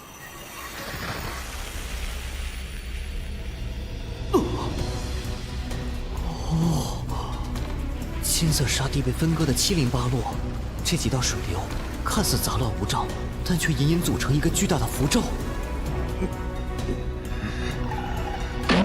有个人。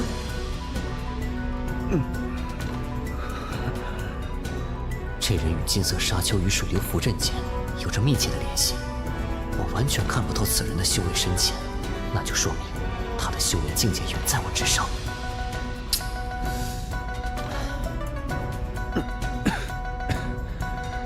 大周修士吗？竟被你潜入到我面前，岳红颜他们越发懈怠了。好，对了，这个金色沙地有极强的探测能力，还元气。好险，撑住了。金丹气法器，不过破损了，挡不住我的。凡是和大周皇朝有关的人，都是狡黠残忍之徒，不得心软。不好，这些沙粒每一粒都经过沉重凝练，重达千百斤。就算我避开，水流也会改变方向，卷着那些沙粒追击过来。这样的话，天龙咒印，见！这都什么鬼东西啊！当然是好吃的喽！可恶！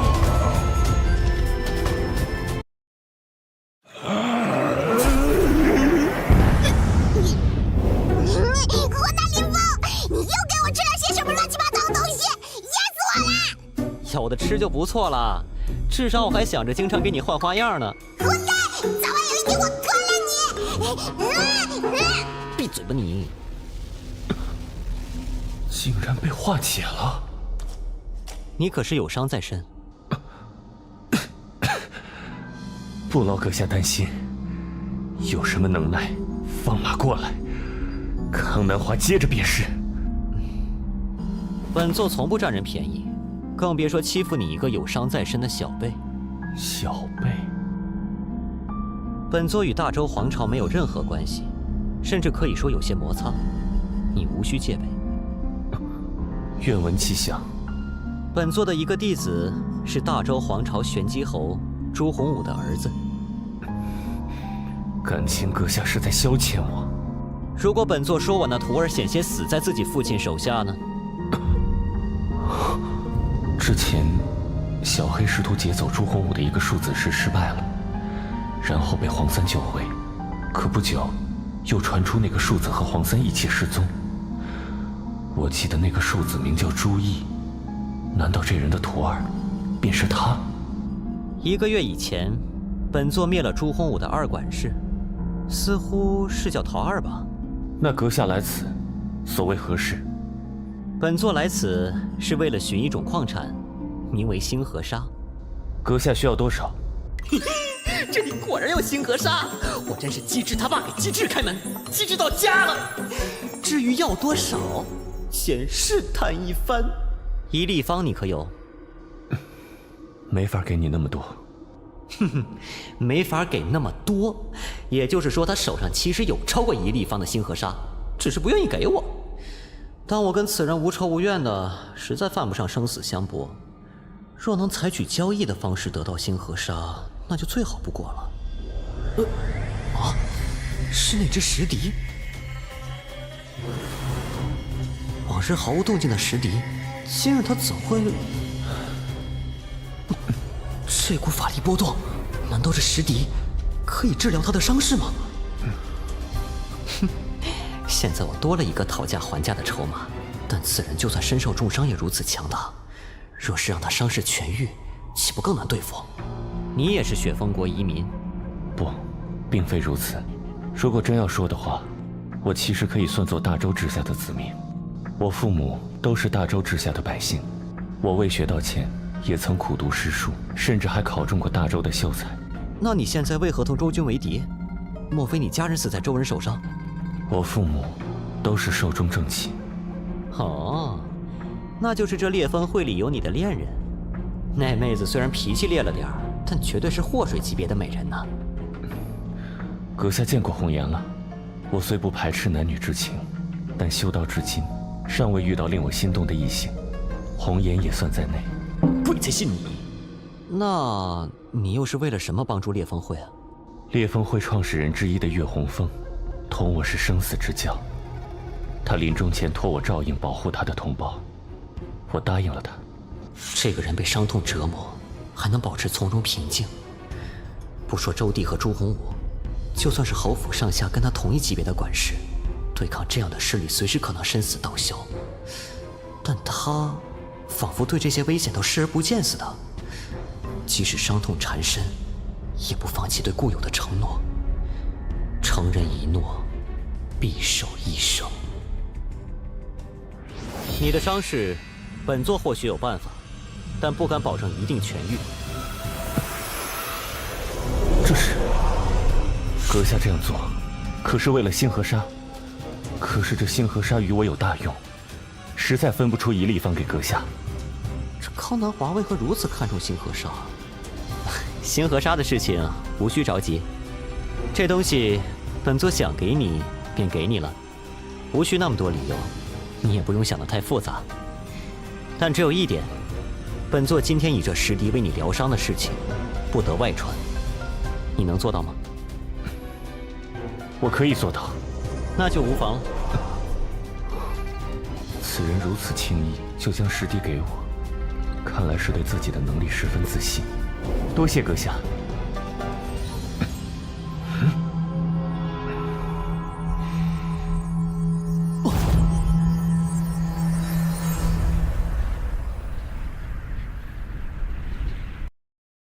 那里莫非是某位仙人大佬的洞府？是和虚空战场类似的域外空间？这石笛似乎是开启洞府的关键，恐怕这就是燕明月和太虚观看中他的原因了。这通天阶梯，感觉似曾相识。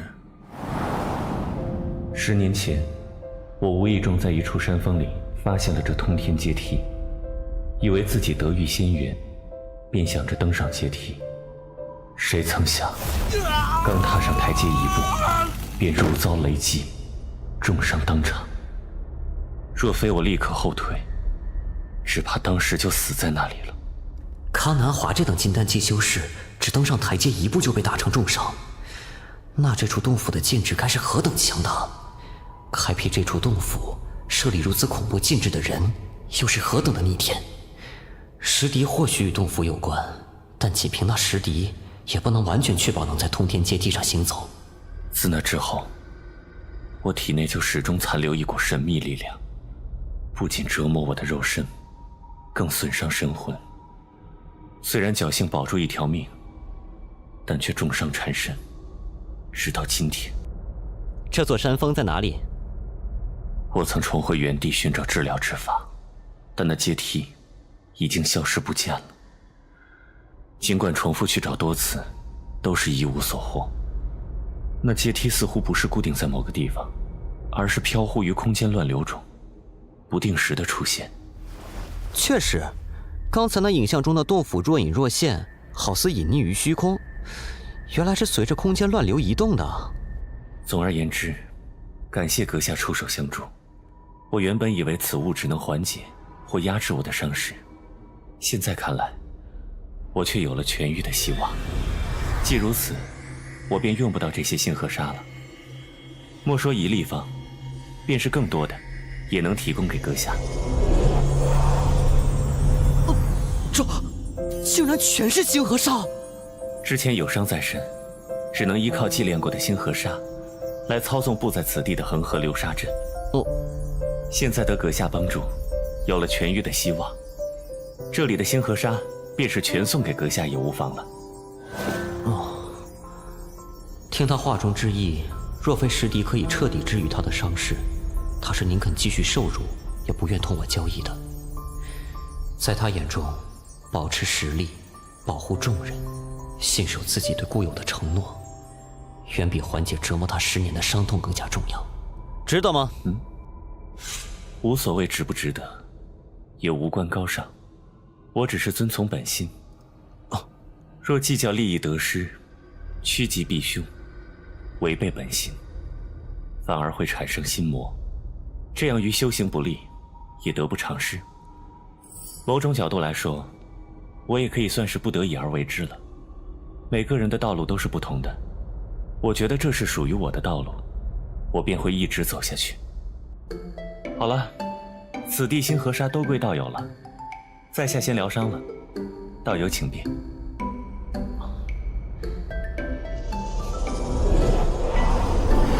这么多应该够了吧？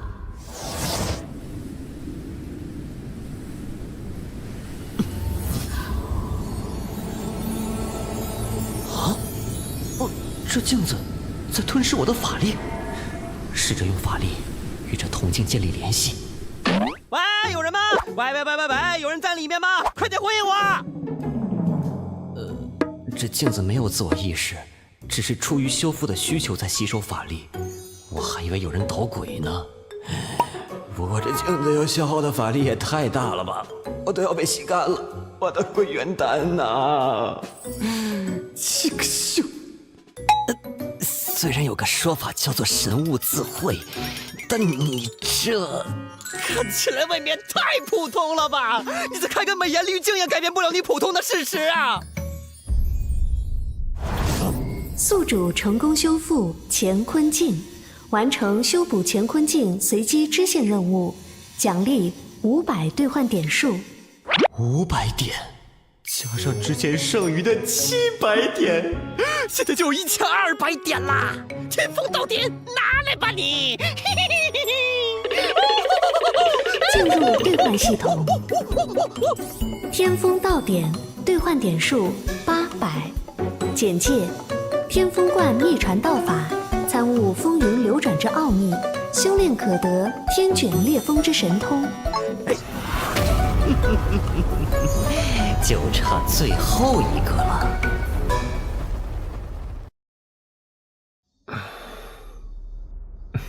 多亏了阁下，我才能治愈伤势，此物该当送还。无需客气，倒是这里早已不安全。本座既然可以找到这里，周君迟早有一天也会找到。若你真想信守对故友的承诺，还是尽快寻思退路，带着这里的雪风族移民尽快离开吧。现在我实力尽复，虽不敢说护他们周全这种大话，但至少回旋余地大了许多，不用死守这一个地方了。既然你已有安排，本座便不多废话，你我就此别过，望他日有缘，共同坐而论道。承阁下吉言，我很期待那天。任务完成了，是时候喊黑云旗里的小林子一起回去了。黑云旗里似乎有动静。这传音晶石，去你的！你想清楚了？本座没记错的话，你刚才的举动形同叛出的神武军。不错，但正如那康南华所说，这是我的天性本心，违背不得。我认为这样做是对的，于是我便做了。不过，若非这次带队的将领是邪将军，我绝不会这样做。但如果被他找到这里，所有人，不管是修真者还是凡人，都难逃一死。这是我不愿见到的。如何决定是你的事情，日后别后悔便是。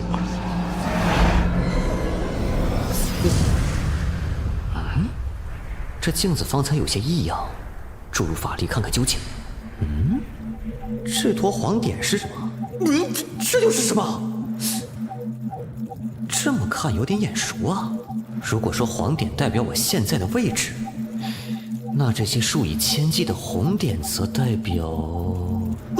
不好！汉朝皇朝，神武军，原来如此。棍茎上的红点就是反映这些人的位置，光点的大小则代表了修为强弱。看这阵势，神武军已经发现了烈方会众人藏身的孤山，正赶过来围剿。你为何？看周围，这明明没有。本座知道你没通风报信，你在黑云旗里的一举一动都在我的监视下。本座叫你出来是要问你，这支神武军的战力如何，领军之人是谁？这是神武军前军左营，他们每战先登，是神武军里最强悍的尖刀队伍。前军是神武军的先锋，而风影又是前军的先锋。所有风影家族都是斗法搏杀经验最丰富的修士，平均修为不知要高出其他营多少。但那是过去了。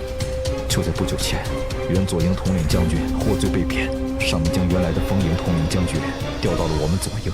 就是你说的那个什么邪将军？他姓邪，名字师承呢？不是姓邪，而是他的全名就只有一个字，便是邪。他投身神武军之前，原本是个散修，据说是上古已经湮灭的杀神门的隔代传人。传闻邪将军以杀入道，嗜杀成性，无论是修真者还是寻常凡人，只要他看不顺眼的，都会被他所杀。杀神门，昔年攻伐他国，被邪将军屠杀的凡人成尺数以百计。他眼下修为虽然还只是金丹期，但凶名早已远扬，被誉为神武军第一屠夫。所以趁他还没发现，我们快点逃吧。你做什么？你先进去，我会会他。仗着一件残破的金丹期法器，窥探我军战阵，藏头露尾的鼠辈，死吧！不好，黑云旗动不了了，他们竟合力将这附近的天地空间完全锁死了。这是邪，24诸天罗汉阵。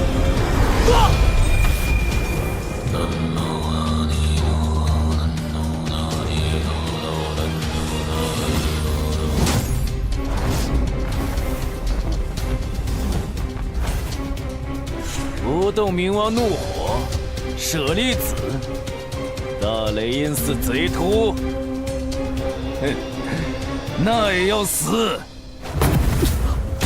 消失了。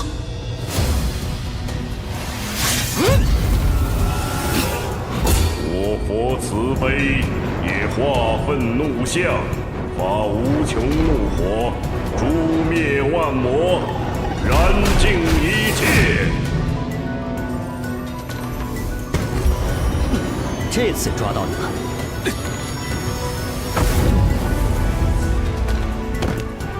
原来是个练气器的小蚂蚁，侥幸得到佛门舍利子，便继承法器而已。现在赞美我吧，不然我就杀了你。赞美你？你脑子没病吧？我修上古杀道，唯有杀戮方可增加修为，所以我不停地杀人，杀到我自己都麻木了、迷茫了、厌倦了。唯有杀人后得到旁人赞美，才会觉得杀人又重新有了意义。所以现在赞美我啊！原来你脑子真的有病。唉，跟你太计较是我的不对。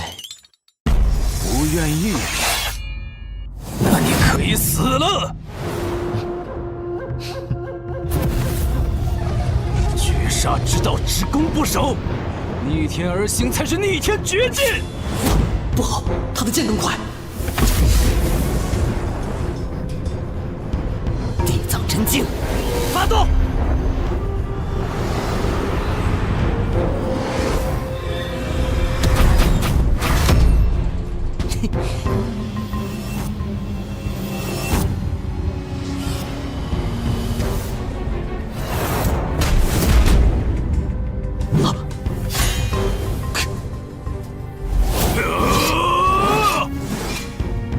除了不动明王怒火，还有地藏金身吗？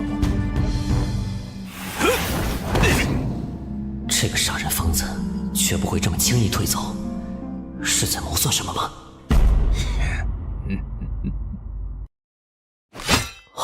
这是不好，神武诛仙阵！你这疯子，单挑奈何不了个，就搞群殴？群殴就群殴吧，你一下子带3000人群殴，你敢再不要脸一点吗？黑灵气的空间挪移用不了，只能凌空飞行了。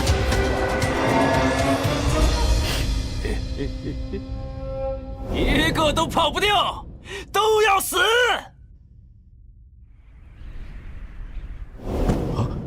阁下为什么又回来了？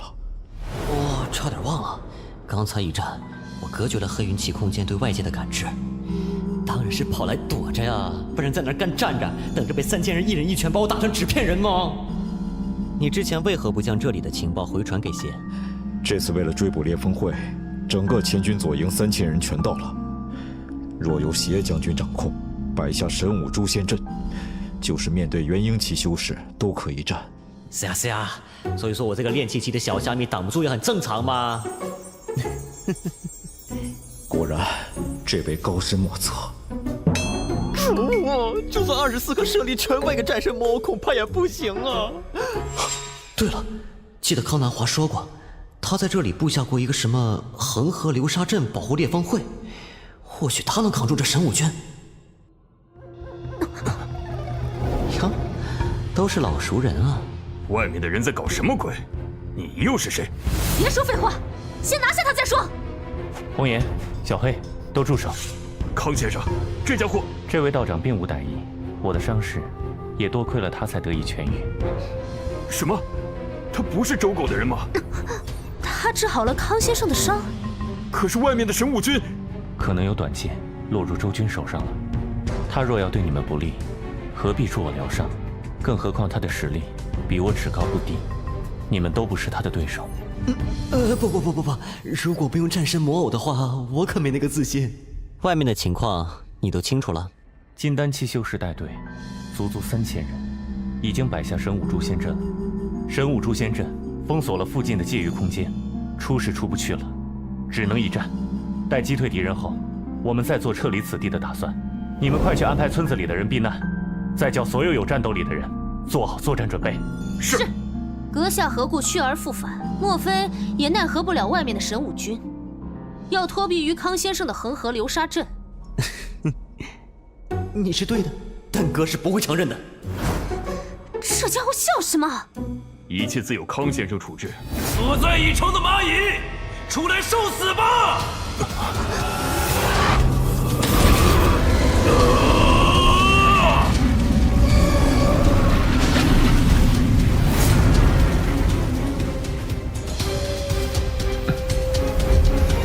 要来了，胜败的关键是要看谁先支撑不住。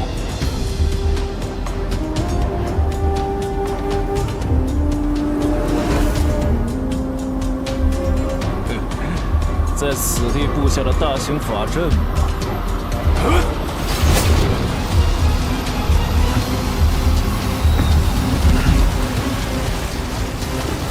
哪里是沼泽？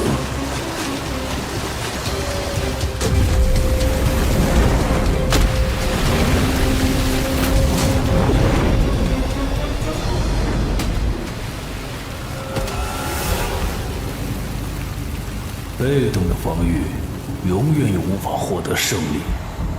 这一战是你输了。虽然恒河流沙可以不停冲刷漆黑巨剑，消磨其中的力量，但对于眼前的畏惧来说，速度太慢，完全是杯水车薪。我的流沙秘藏只是万国恒河流沙咒的残篇，若是能得到全篇，就可破得眼前的神武诛仙阵。他脸色似乎不妙啊！恒河流沙阵借助天地之力，神武诛仙阵则借用人力，人力总有尽头，不及天地之力无穷无尽。长时间拖延下去，胜利的必然是康南华。可是3000人一起在瞬间爆发的所有力量，很有可能在历劫之前先一步攻破恒河流沙阵。这样下去，明显是康南华会先支撑不住，该如何是好啊？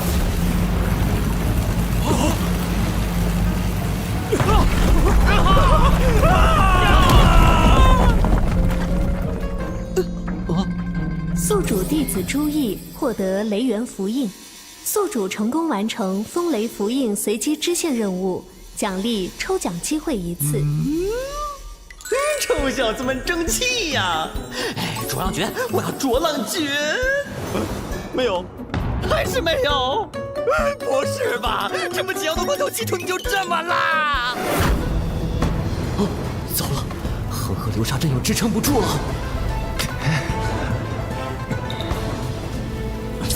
现在怎么办？到底应该怎么做啊？到底……等等，这康南华的道法秘藏应该也符合泽的标准吧？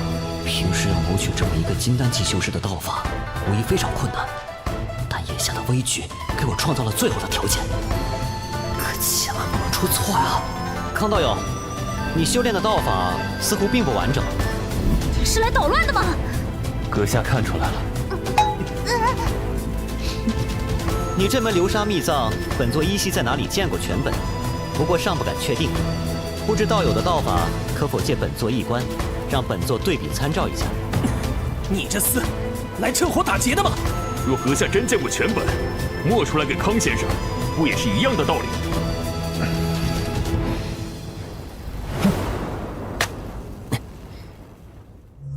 千万要管用啊！千万要管用啊！基础参考道法的种类数量符合要求，现在开始融合。道法融合成功，开始创建《天道德经》第1章八卦篇，创建成功。这一刻，林峰感觉自己体内的法力产生了翻天覆地的变化，原先修炼的诸多道法在这一刻都消失不见，所有法力都转换为一种全新的状态，仿佛精神世界也前所未有的打开了。八卦诸天大道藏，这就是造化的真意。恭喜宿主自创宗门根基道法成功，恭喜宿主完成第2个主线任务。主线任务特别奖励发布。第1个主线任务奖励的战神魔偶已经如此强悍，你第2个任务的奖励总不会寒酸吧？两仪生灭阵阵图，两仪生灭阵阐述混沌初开，两仪造化，万物创生毁灭的天地大道，共6种变化。这6种变化的其中一变，似乎正可以对付那神武诛仙阵。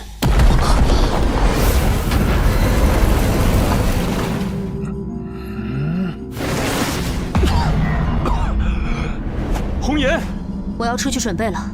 就算恒河流沙阵被攻破，怎么也要多杀他几条周狗。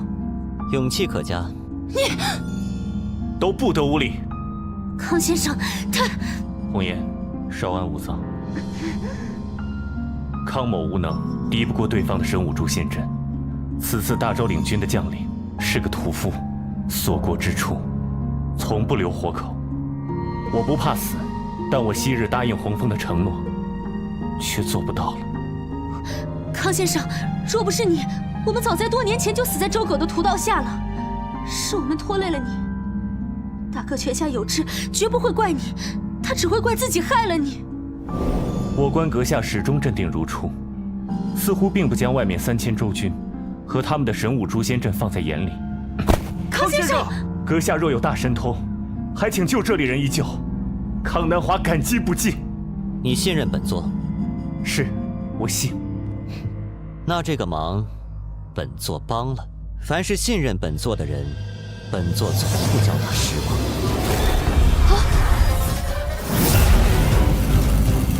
什么东西？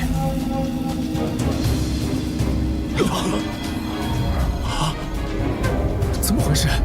没感觉啊！只会耍些小聪明吗？那你们还是等死吧！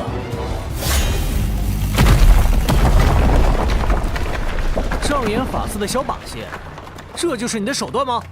康先生当真是看错你了。你既然无此本事，又何必装腔作势？现在说那些有什么用？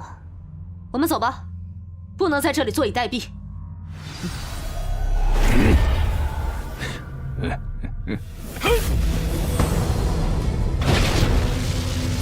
现在！就是现在！两仪生灭阵，开！生灭六道，生死之变，起！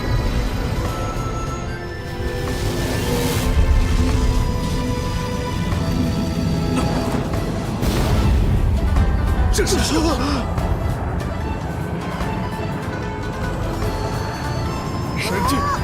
神迹呀！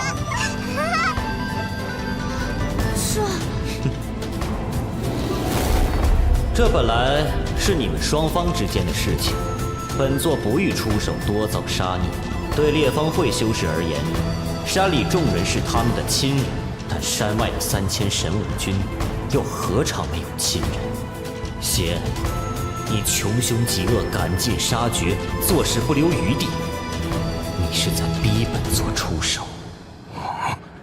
装神弄鬼的小子，之前被我打得屁滚尿流，现在竟然还敢露面！我必要将你碎尸万段！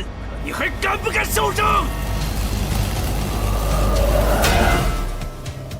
自己寻死，本座就成全你。这阵法，莫非是在吸收绝剑的力量？生灭六道，天地之变，起！快跑！快跑！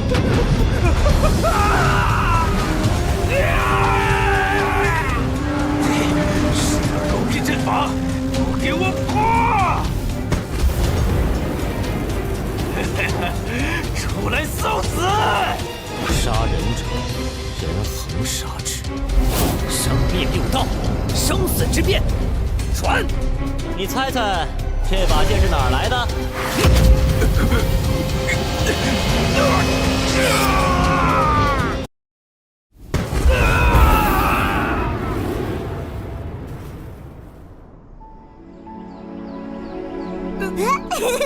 妈妈，快看，太阳出来了，地上有花。就这样结束了？我们安全了。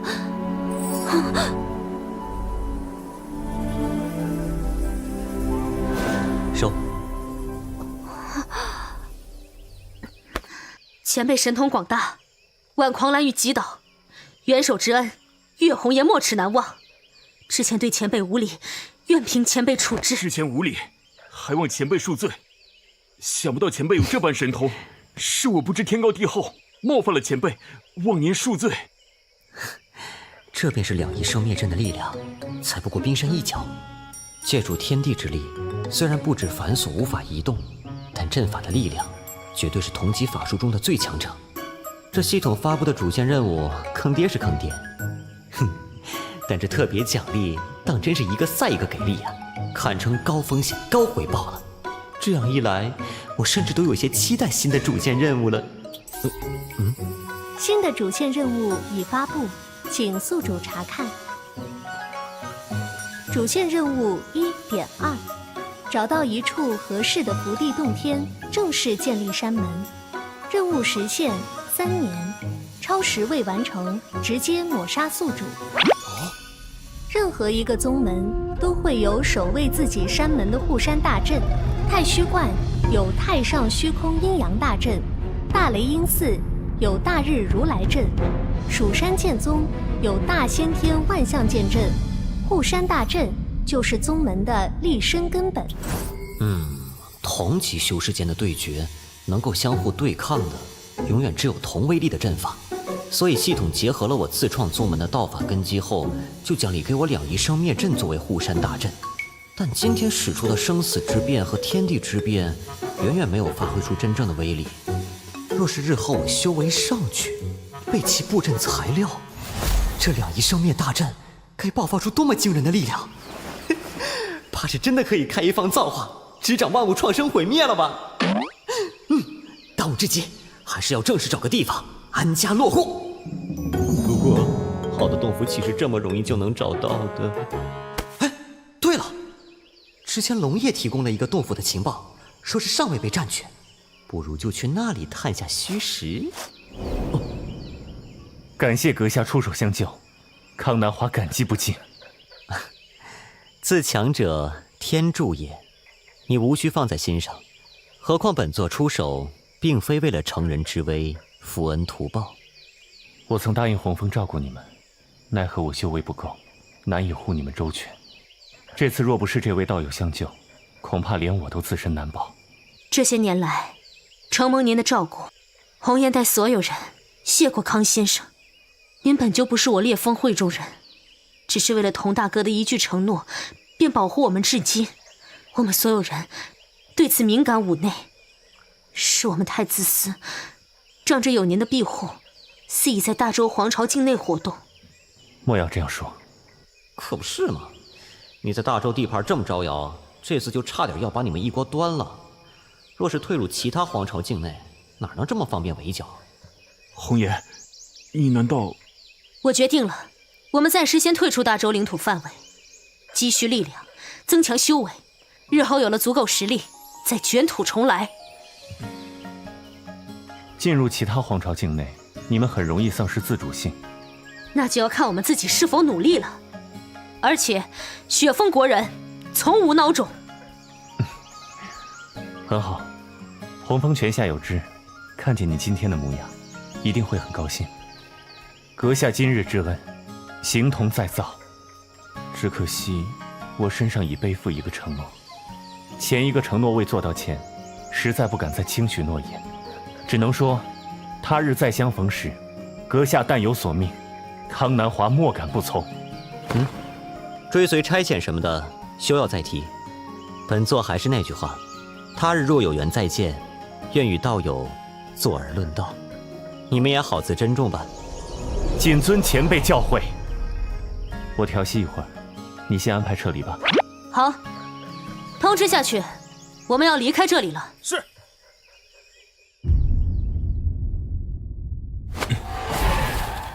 发生了什么事？就是这样，我们被那道人救了。这次确实很危险，你们先撤出大周国境也好。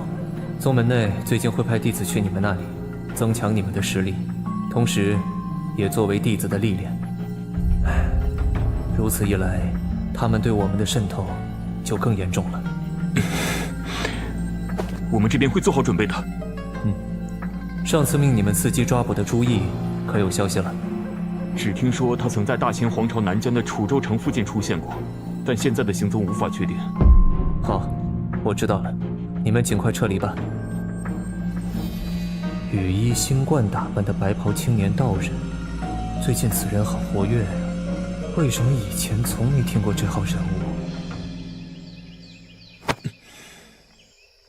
天下第一圣地太虚观，他们的人要来了吗？看看那家伙怎么样了。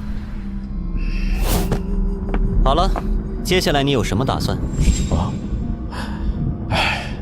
神武军我是回不去了，同袍全军覆没，我一人独活，回去下场必然极惨。本座会放你离开。感谢道长信得过我，我打算往大秦皇朝一行碰碰运气，看能否拜入一个大宗门修行，增长实力。我投身神武军，本也是为了神武军中有大量修炼资源与道法神通，可以提升我的实力。我需要力量，强大的力量。既然如此，那祝你好运了。谢道长不杀之恩。这也是个有故事的人啊。哼，不过和我无关了，现在就和小林子一起回去吧，也是时候和小不点他们会合了。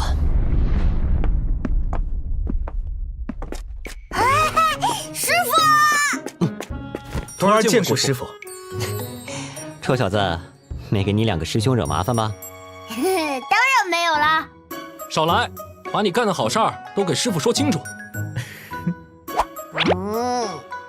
师傅，弟子3人幸不辱命，成功带回雷元符印。我当然知道你们完成任务了。师傅，给。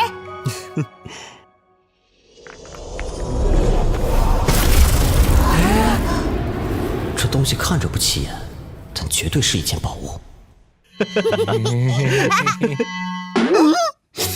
在分开之前，小不点是炼气10层的修为，萧燕炼气9层，朱毅刚刚炼气7层。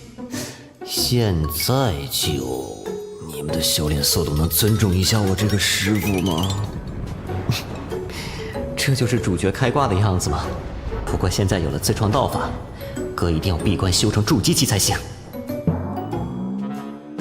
你失落个什么劲儿啊？你这种后程发力的选手才是最可怕的了。注意，此行看来收获不浅啊。正要向师傅禀报，此物名为破坏神之蛇，是一件法器，可做法放出金光，攻入对手体内，从内部破坏对手的神魂肉身，令人无法有效防御。弟子3人返程之时，偶遇一名修士渡劫，对方渡劫失败陨落，弟子因此得到了他部分法力精华，修为才突飞猛进。除此之外，便是这一门名为黑暗曼陀罗阵的法术。它奇怪得很，不管是祭炼法器还是修习法术，弟子都很顺利。但让大师兄和小师弟他们试试，却都不得要领。10的福缘，8的悟性，真不是吹的。无需在意，每个人都有自己的缘法。此外，弟子3人可能惹了些麻烦。那修士渡劫失败后，还有别人觊觎他的遗产，我们跟他们起了冲突，冲突中击杀了对方2人。要不是这小子手贱，我们拿了东西直接就跑了。我哪知道对方藏在那么个鬼地方，随手一雷居然都能炸到他们。果然，一离开新手村，就会有无数大怪小怪哭着喊着扑向这几个小子求虐求教育。知道对方是什么人吗？对方自报家门是封神宗。无需在意，你们几个记住，咱们不主动惹事，但若有人欺负到自家人头上，就给为师放开了他。谨遵师傅谕令。师傅啊，我们这次回来的时候，途经一处山谷，在那里啊，有一条天际雷蛇，就快要蜕皮了。您看咱们是不是做了它？臭小子，惦记自己的洗礼呢吧？那个师傅啊，我马上就5岁了。过些时日咱们就去，放心吧，你的洗礼为师没忘。不过在那之前，我要先抓紧时间闭关，成就筑基呀。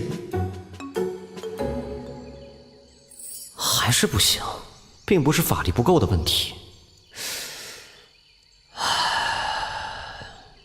是我还没有彻底明白八卦诸天大道藏所蕴含的意境与道理吗？努力近1个月了，始终无法开辟气海，铸就道基。看来这道法虽是我自创，但仍需我细细揣摩呀。哎，算了，不能强行冲关，先去散散步，放松一下吧。那是蜉蝣，最多只有几天的寿命，这样的生命有意义吗？人活100年，蜉蝣活几天，都有生老病死，并无区别。生老病死吗？又熬死一只蜉蝣，我终于明白了。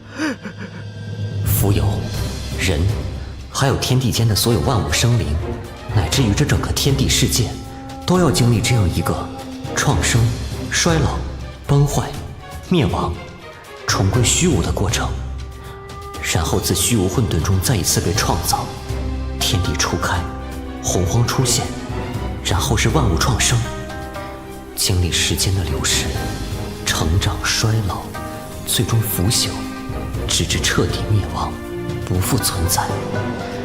生老病死，这就是生命；成王坏空，这就是造化。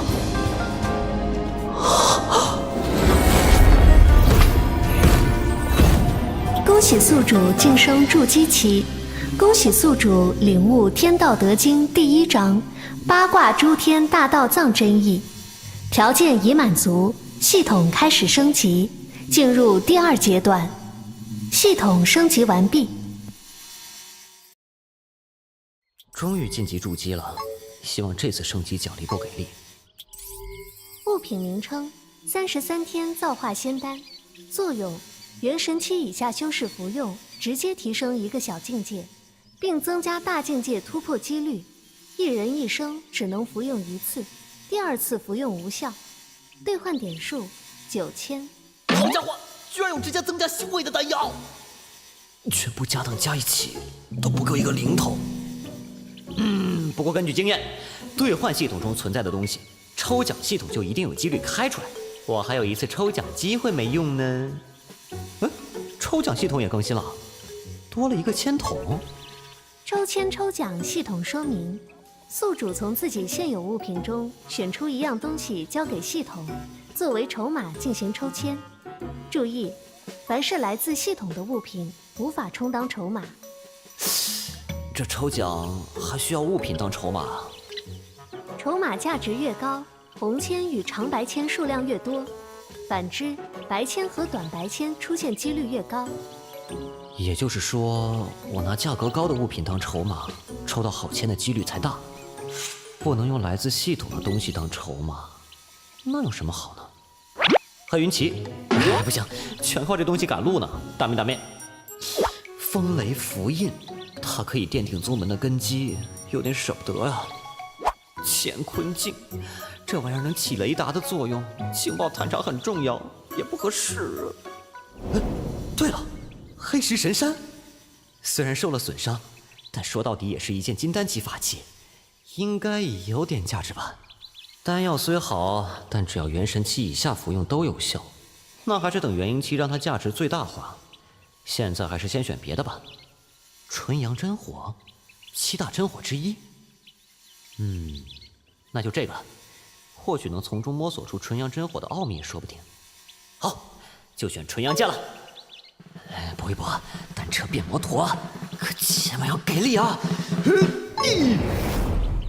签筒出现了，30根签子里，3根红签，9根长白签，12根白签，6根短白签。第一次压住抽签，没有对比参照，很难准确估算出系统的规律啊。算了，高风险高回报，说不定可以搏到。开始摇签，停！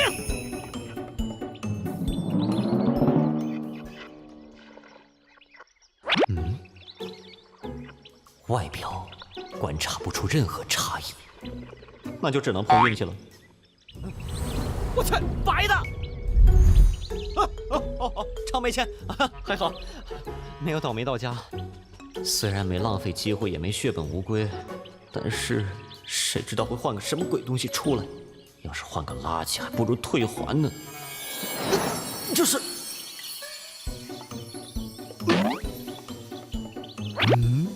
什么玩意儿？物品名称：宗门正宫大殿建设令牌。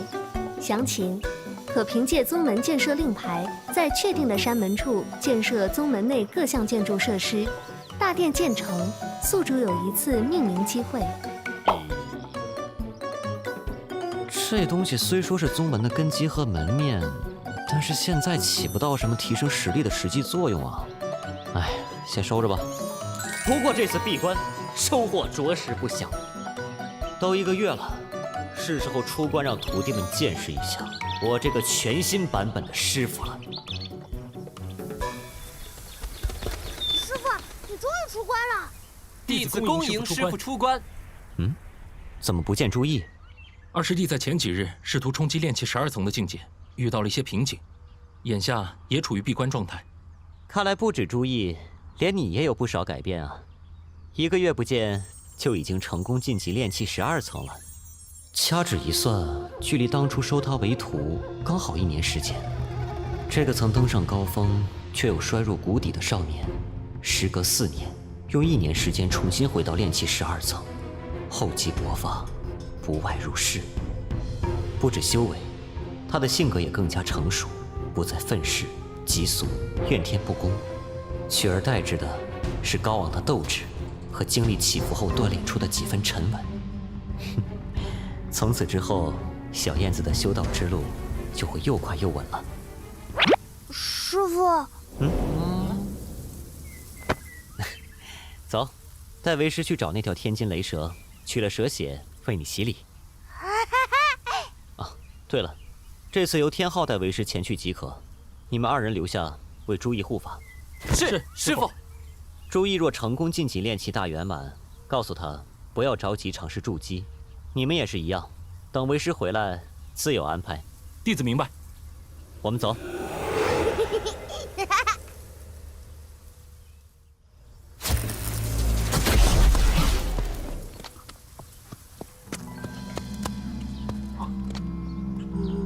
应该距离此处不远了，怎么突然无法定位了？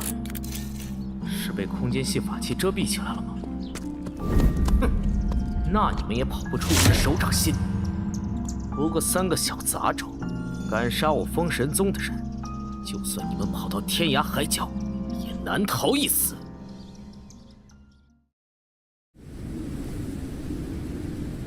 师傅，就在那里了。这山谷中一股雷霆般狂暴的气息，隔这么远都能清楚地感觉到。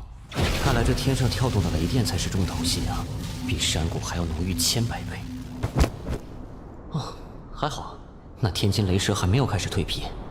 师傅，我们什么时候才能动手啊？急什么？这么快就把为师告诉你的全忘了？没忘。天津雷蛇是一种凶兽，实力相当于人类修士的筑基期。若是吸收头顶雷云中的雷电之力，完成蜕皮，就可以进化为天津雷蛟，傲笑9天。还有呢？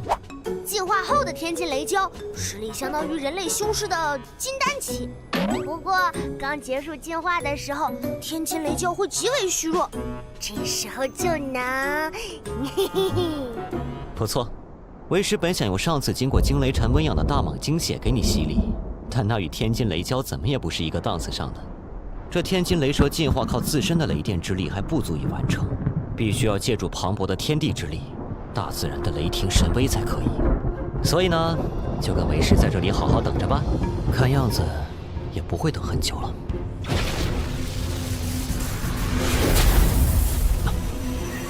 走，去看看。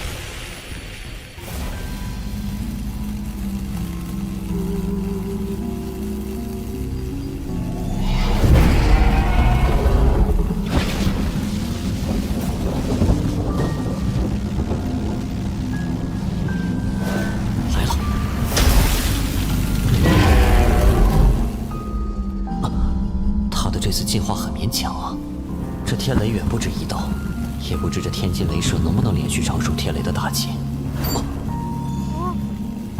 果不其然，哼，是个筑基期修士，看来想捡便宜的不止我一个呀。这种感觉，此人在此地布下了一个巨大的阵法，风系法力，似乎要引动飓风，威力还不小，面积更覆盖了整座山谷。好徒儿，这流风符衣你拿着，等会儿照为师说的做。师傅放心，看我的！这回威力更大了。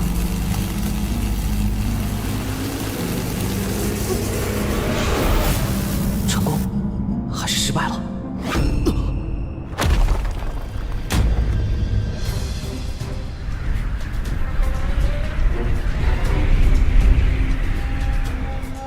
虽然留在你身上的记号若隐若现，但本少爷知道，就在这座山谷中，正好把你和这条天津雷蛟一起解决。飓风碎魔阵，开！哼，本来想着先收这条雷蛟，再去找你算账，没想到居然来这里自投罗网。哼，这次正好就将你们一勺烩了。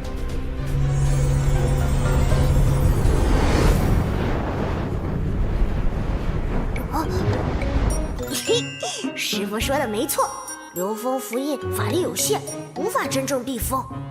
眼下我只能像这样缓慢行走，以免行走速度过快导致风墙崩溃。感应到的方向是那里，看来越靠近这阵法中的要害，越影响流风符印的作用。继续向前，流风符印怕是要撑不住了。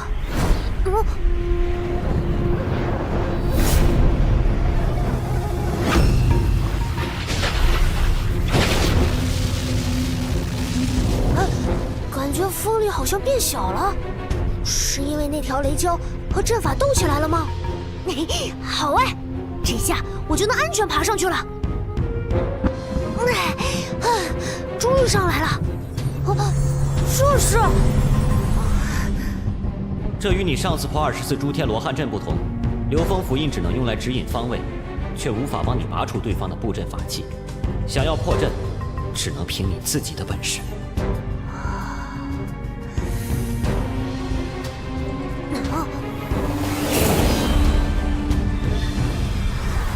风雷相辅相成，能迸发出无穷力量。风雷化生，无穷无尽。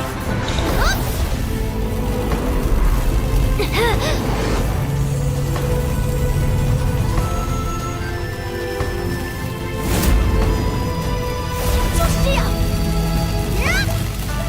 给我！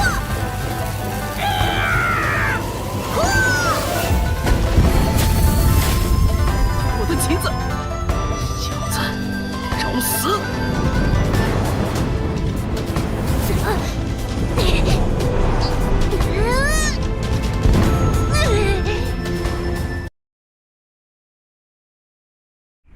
哼，你这小杂种倒是耐打，本少爷今天就看看你能受我几下法术。哼，你再猖狂，我师傅待会儿就过来收拾你。你师傅在附近，那又如何？最多不过是个小小的筑基期修士罢了。你还不知道吧？我在你身上中的符咒，只有金丹期修士才可以发现。你们师徒却对此毫无察觉。由此可见，你师傅顶天也就是一个筑基期修士，而本少爷有飞莲和飓风碎魔阵在手，金丹以下全无敌手。就让你那狗屁师傅出来，本少爷教教他，别老在自己徒弟面前充大瓣蒜，他还差得远呢。不过在那之前，我先宰了你这个小畜生！小矮子，你要遭殃了！消失了？不，没有消失，我还有感应，在那边。有人将我发出的龙卷风挪移到了那里。师傅！啊！做得很好。师傅，那个小矮子欺负我。小矮子？臭小子，你个头也不大吧？他是筑基期修士，你眼下不是他对手很正常。不过等你筑基以后，直接可以吊打他，轻松又愉快。你们好啊，本少爷就看你如何轻松又愉快。区区法力印记，本座又怎么可能没有发现？不过是不放在心上罢了。你们来多少，本座收多少。两界虚空妙术。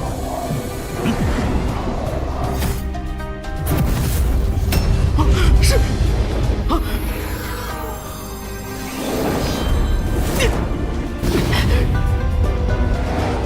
看来你还是不懂啊。相对于你操纵的风，本座的力量才是真正的无形无相。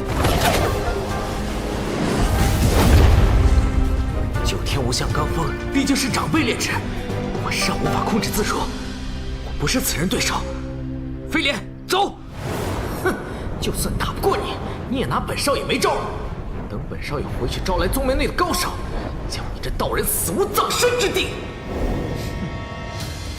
你还是不懂两界虚空妙术。你怎么回事？头好晕！啊，九天无相，我怎么又回来了？其实，比起九天之上的罡风雷霆，底下涌动的地火岩浆、空间之力，才是真正的最强武技。因为某种意义上来说，来自空间断裂的武器，根本无法防御。什么情况？我为何控制不住的往下掉？啊！等等，那是……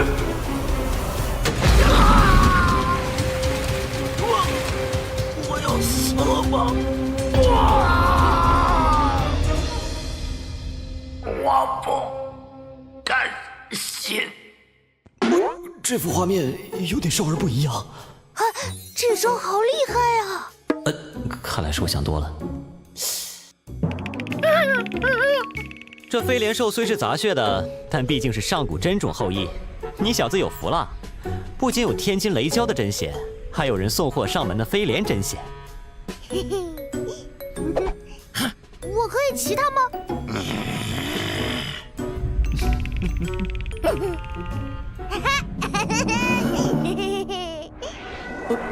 这是一条腰带，还想跑？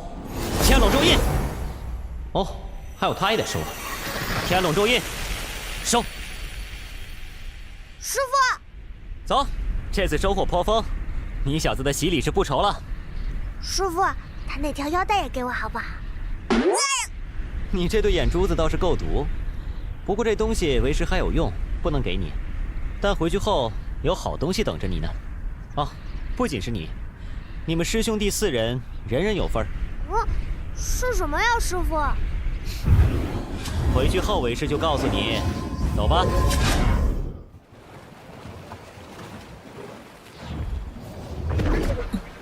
弟子燕明月参见师尊。恢复的怎么样了？有劳师尊为弟子重塑肉身，现在已无大碍，但想恢复往日修为，还需要一些时间与功夫。如此最好，为师也可以放心了。明月，你此次虽遭此大劫，但未必不是因祸得福，只是观中已选出新的天下行走，你回归宗门，还需等待时机。弟子明白，若想回去做一个普通弟子，那我随时可以回归宗门，但我并不甘心于此，而且弟子觉得这个时机已经要来了。你所言的时机，莫非和你之前提到的那名幻灵道人的散修有关？你所言的时机，莫非和你之前提到的那名幻灵道人的散修有关？没错，他或许能带来一些惊喜。那为师便拭目以待了。你之前同我说过的选择，你已经做最终决定了？是的，弟子准备选择大周皇朝，梁盘和朱洪武君臣配合相得益彰，又以扫清国内其他掣肘势力，应该是最有希望成功的皇朝。如此，你便去做吧。弟子恭送师尊。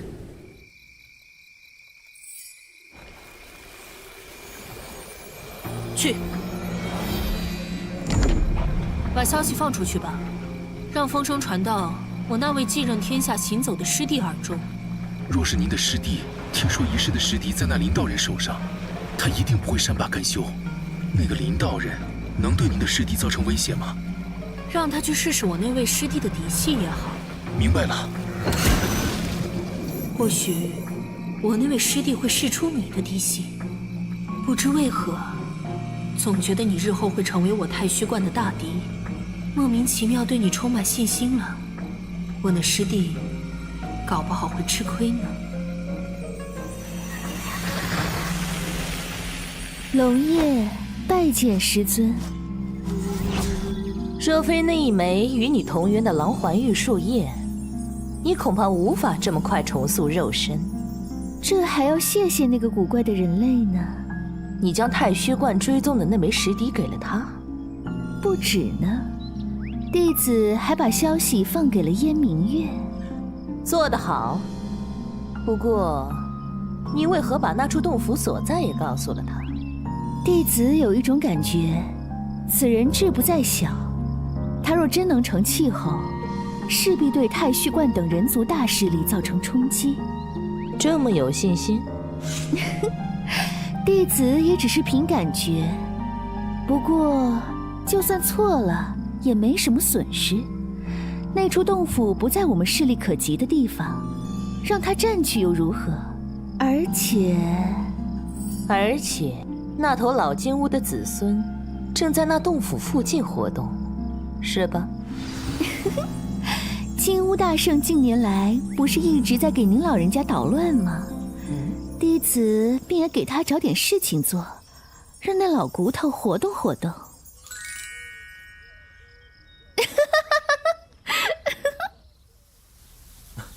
师傅，小师弟，你们回来了。注意周身法力充盈，流转自如，看来已经成功晋级炼气12层大圆满的境界了。都过来，为师有话要说。啊！为师之前传你们的道法各不相同，其中有佛门道法，也有你们自身机缘宝物中的传承道法。你们是否会奇怪，怀疑咱们宗门是不是没有自己的道法，以至于只能识人牙慧？偶尔没事瞎想的时候，确实有些奇怪。不过倒不至于质疑师傅您，因为我觉得您总会有您的考虑。虽然我们学的道法有不同，显得驳杂，但师傅您因材施教，教授的道法都是最适合我们的。师傅教什么，我便学什么。师傅，您传授的道法超厉害，当然，您要是有更厉害的道法，千万别忘了我呀。就你贼滑。之前传你们的道法都只是为你们打根基而已，待你们根基打牢之后，为师便传你们本门真正的大道神通。你们筑基自然要以本门正统嫡传大道筑基，接下来要传授给你们的八卦诸天大道藏，才是为师修炼正道的无上妙法。为师已将诸天大道藏传授给你们了，但此道法深奥，你们回去之后还要多多揣摩。弟子请遵师傅教诲。你不是一直惦记着你的洗礼吗？今日就一起完成吧。哎，谢谢师傅。最后，放入灵药。这个颜色，我感觉很不妙啊！而且这本是炼丹的炉子，现在用来炼人，其实味道也……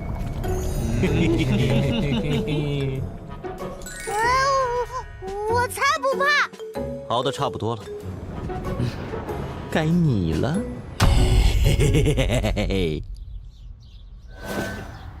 乖，天昊，下去。我早准备好了，师傅。抱元守一，用道法引导药汁，打通你的全身。是，师傅。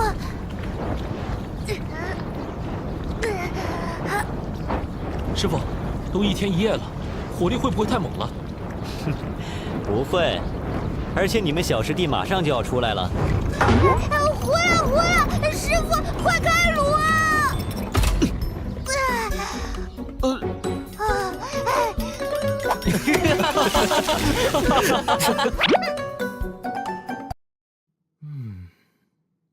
小师弟，让我们看看你现在的力量。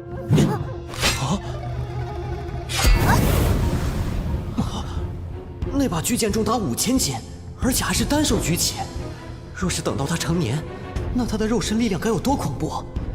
小不点儿不仅天生至尊道基，就连肉身力量也如此逆天，真不愧是根骨满枝。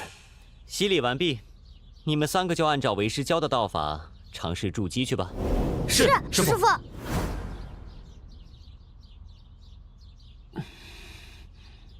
为师知道你羡慕你的师兄弟们，来日方长，只要你好好努力，很快就会赶上他们的。是，师傅。哦，对了，刚才听您传授他们3人道法时，我有些想法和感悟，是改良黄泉指这门法术的，请您帮我参详一下。哦，你改良了黄泉指？一些不成熟的想法，请师傅指点。时的悟性啊，时的悟性，我门下果然是一窝子妖孽。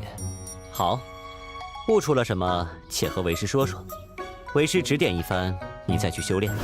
是，师傅。既然要在这里给小燕子他们把关，不如顺带把这些东西搞了。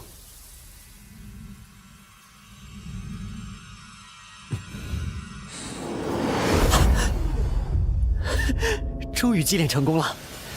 这18颗舍利子都是佛门大能遗骸所化，若非慧苦之前祭炼过一次，不知还要花费多少功夫。唉，不过其他的6位大师就只能委屈一下了。人死如灯灭，身是臭皮囊，想来你们也不会介意吧？不知小林子改造后的黄泉指练得如何了？小燕子他们也闭关3个月了。这感觉，他们要出关了。恭喜宿主亲传弟子石天浩晋级筑基期，恭喜宿主亲传弟子萧燕晋级筑基期。不错，不错呀。由于宿主半数亲传弟子成功筑基，特给予宿主系统奖励。当前道法修为提升1个小境界。等等，我也有奖励？好像感觉有股浩渺清气从头顶落入丹田气海之中，而且气海里面的法力旋转起来了。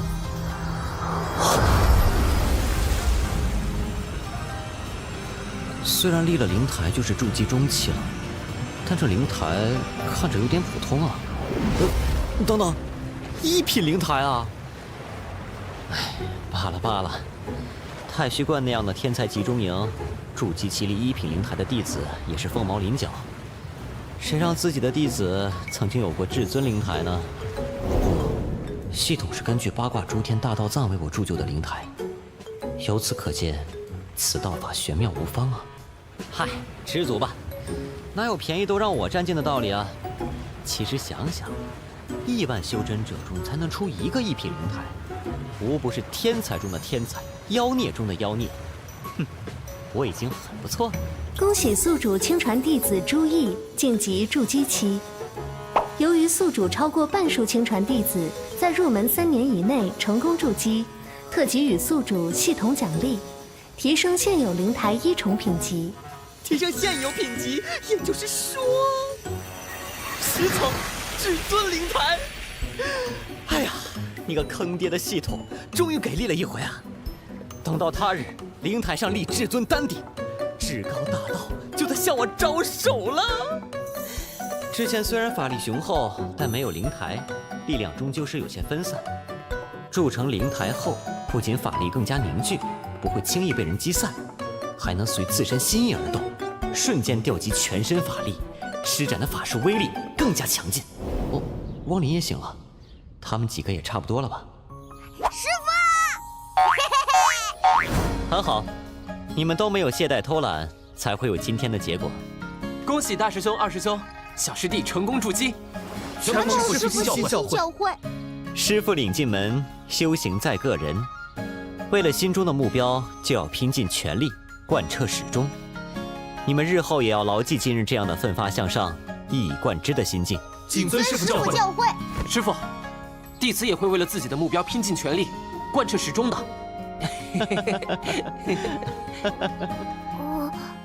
爹娘，你们现在身处何方？孩儿马上就有办法寻找你们了。慕容嫣然，还有不到2年的时间，当日耻辱一定加倍奉还。一定要让父亲在母亲坟前认错，让母亲在天之灵得到安慰。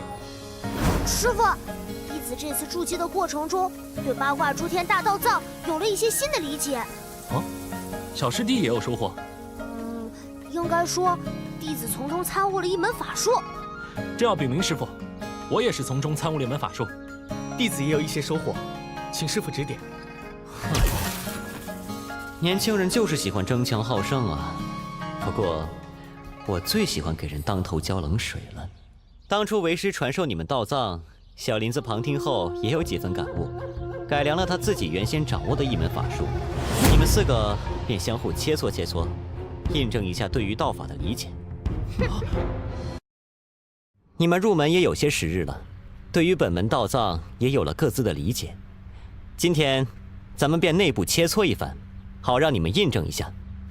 那就按照师傅所说，3位师弟，咱们一起来玩2手。师傅，我先算了吧，他们可都已经筑基了。不过同门切磋而已。而且现在我给你灌注法力后，你就可以完成改良后的黄泉指了。那咱们就只切磋2下，不真的动手，好不好？嘿嘿，三师兄，你也太谨慎小心了吧？虽然小林子看起来小心谨慎，但必要的时候，他的胆气会比任何人都足。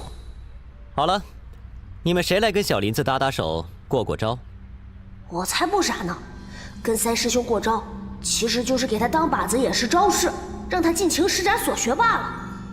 三师弟悟性惊人，但终究修为太低，与他一战，胜之不武。既然他们2个都不打算上，那便由我来打头阵吧。哼，老三，记得给我留几分颜面啊！该我请大师兄手下留情才是。你们虽然没参战，但也要给为师睁大眼睛看。走吧，去山峰那里。是，师父。大师兄，请。还是你先出手吧。那我就不客气了。诸天黄泉指，寂灭。身体好虚弱，感觉像葬身黄泉明玉一样。汪林满直的悟性当真不同凡响，不仅练气息就能领悟道法，改良黄泉指。经过我指点后，又完美将2界虚空妙术结合在黄泉指中。因为某种意义上来说，来自空间断裂的攻击根本无法防御。2界虚空妙术是对施法范围内2处一定大小的空间进行控制，以对调它们的位置而形成割裂空间一样的杀伤力。而刚才那招是汪林将凝练的极致死气直接穿越空间，无视距离，没有轨迹，只要在汪林施法范围内，就能瞬间将敌人困在死于空间。如果没有定住空间的神通或法器法宝，毫无准备对上空间法术，大多数人都会遭殃。小燕子，你会如何化解这招？不错呀，三师弟，就是不知你能出几指。八卦崩解，诸天黄泉指，轮回。有意思。我就这3板斧了，再比下去就要出丑了，还请大师兄手下留情。所以，真可惜。八卦崩解和诸天黄泉指，2人法术都结合了自身的特点。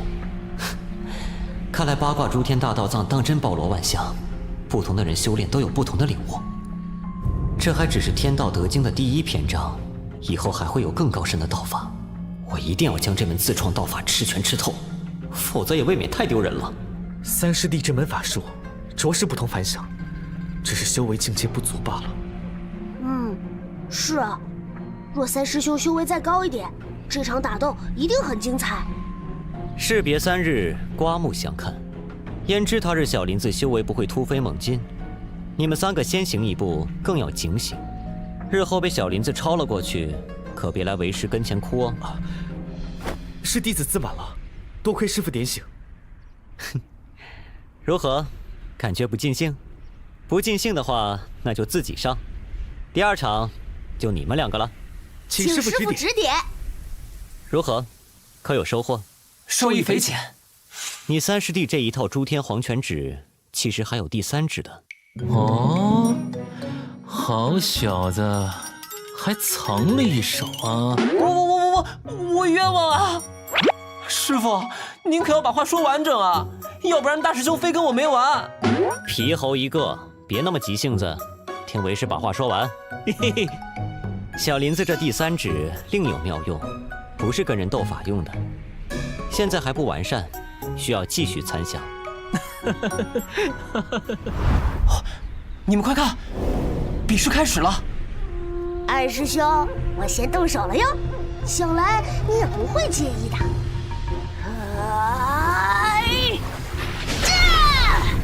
尽管来吧。不应该啊，小师弟难道就这2下子？或许还有别的变化。好好看下去吧，你们小师弟不简单的。小家伙，你真的如我所猜测那样，有如此领悟力吗？小师弟，如果这就是你的全部本事，那我只能说你最近懈怠。这是我领悟自本门道藏的剑诀，请小师弟指正。一剑道，这一式名为雷锋横，天行健，君子以自强不息；地势坤，君子以厚德载物；随风巽，君子以生命行事；存雷震，君子以恐惧而修行；雷锋横，君子以力不一方。回！啊，哈哈，不愧是二师兄，好精妙的剑术啊！哼。那些道理我是不懂，但是我之前那一刀力量还不够大，所以接下来力量要更大，越来越大，直到二师兄你接不住为止。我不像二师兄那样用一套一剑道就将八卦变化全部包括其中，只有风雷2种力量，但是不停增长至无限大的力量。二师兄，你接不接得住？借我一试，无限风雷！这是2个人的力量竟交融为一体，组成风御雷的太极吗？好强，真让人想不到啊！果然如此，小不点你没让我失望。八卦诸天大道藏，荒灵参悟其诸天流转之真意，与自身黄泉指相结合。萧燕则法如其人，勇猛迈进，破灭诸天八卦万象，势不可挡。小不点只将风雷2种变化领悟到了极致，越过八卦4象，摸索出了2仪的玄妙。而朱毅最为渊博，对于八卦之道领悟也最深，竟欲以一门异剑道将整个八卦造化推演。虽然还只是摸到一点门槛儿，但已经难能可贵了。不错，不错呀。嘿嘿，怎么样，二师兄？这法术可还能入眼？小师弟，你这一手法术着实厉害，单论风雷之道，是我也要甘拜下风。但这场比赛要分胜负，还太早了。天下有山，只遁卦。真的？问题不大。风雷2仪，回！二师兄，你这一招遁法比云龙遁还要诡异莫测，可见食肉搏，师兄你就不行了。又逃！战局千变万化，一点小的变动都有可能影响最终胜负。不过二师弟这次是失算了，跟小师弟打贴身战，完全是以己之短攻敌之所长啊！不对，虽然我说不好，但总感觉哪里不对。是吗？二师弟太从容淡定了。胜负已分，但决定胜负的不是修为高下和法术强弱。师傅的意思是，继续看吧，待会儿你们就知道了。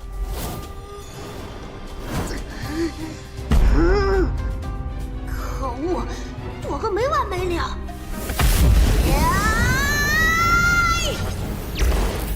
小师弟，刚不可久，月满则亏。你的气势在方才这一下一动就已经达到巅峰，接下来要走下坡路了。你的风雷确实可以无限提升威力，但将法术用作在自己身上是大忌。你的肉身强度虽然异于常人，但承受力却是有限的。而我积蓄多时的力量，现在才刚要爆发。地下有火之卦，凝仪。不妙！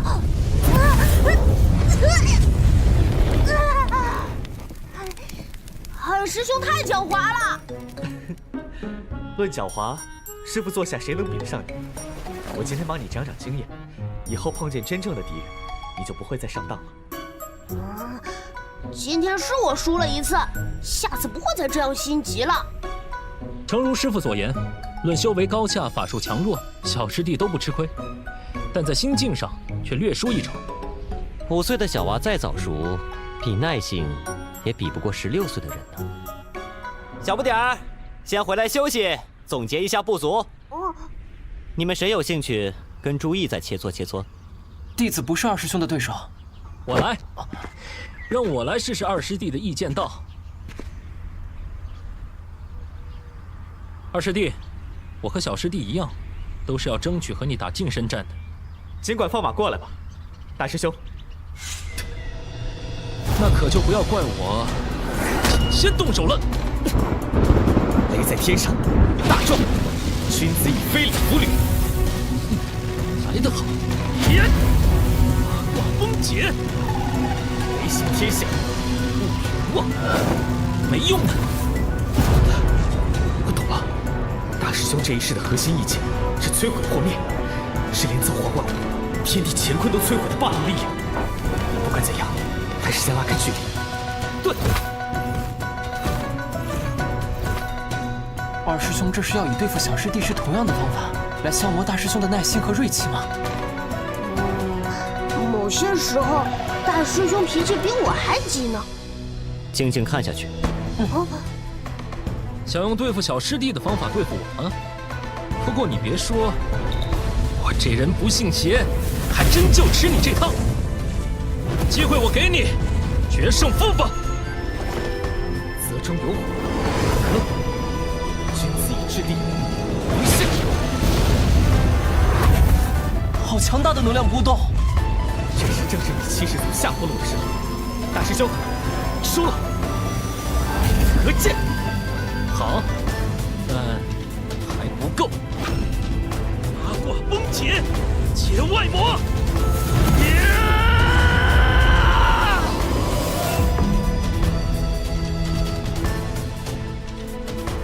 这是我威力最大，也是最耗费法力的一剑了。连续2场大战，我的法力几乎枯竭，再无作战之力了。小叶，先上来。天昊，有没有兴趣跟你大师兄过过招？好啊好啊，那我就去请大师兄指点了。怎么又是你小子呀？大师兄，咱俩还没过招呢。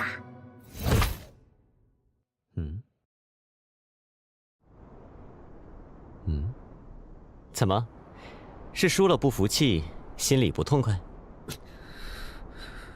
弟子虽是崇尚君子之风，但我也是个热血刚勇的少年人，怎会甘心败给他人？哪怕这个人是我的师兄。年轻人争强好胜的本性啊。然后呢？你打算怎么做？决胜负吧！弟子想再与大师兄比一场，否则心里就像塞了块石头一样，心中满是快乐，无法消解，念头无法通达。何为念头通达？佛经上曾言：念念无滞，是为功德；认识本性为功，依照本性而为是德。这便是念头通达。也不能说全无道理，但你有没有想过一个问题？你依自己的本性为所欲为，有很大可能让其他人违背自己的本性，让其念头不通达。你信奉君子之道，当知己所不欲，勿施于人。人活于世，但求心之所向，无往不利，活得快活自在，这本没有错。但只讲自己通达，却要委屈旁人，这叫做自我中心。不顾其他人感受，要求其他人都依自己的道德标准和规矩行事，以自己的好恶为对错，擅自替别人做出决定，却还认为自己是正确的，更认为对方应该对自己感恩戴德。生我者昌，逆我者亡，这不就是父亲吗？不得不说，遗传的力量还是强大。就算父子不和，他们刻在骨子里的那股劲儿还是相似的。弟子险些走上歧路，多亏师父点醒，弟子惭愧。这么快就醒悟，足见你对于自己本心还是有清楚认知的。幸好拉回来了，要是你越变越像你老子，以后不仅要和你老爹针尖对麦芒，和我这个师父也会产生局域分歧，最后陌路成仇啊！好了，定定神，认真观看小燕子和天昊的比试，马上就要分胜负了。小师弟，咱都是直性的，要不然就直接点，一招定胜负，如何？可以呀！大师兄，接好了！臭小子，话还没说完就施法，至于占这点便宜吗？我不停制造飓风雷霆，大师兄则不断将之破解毁灭，这就变成了消耗战了。我和小不点在法术上完全是平手，如果不发生改变，比试的就是谁的法力更加雄厚。小师弟，这个人就是不信邪。朱意好胜，萧燕又何尝不是如此？在他的信念中，就是要做一个名副其实、堪称师弟表率的大师兄。大师兄，有时候不信邪是不行的。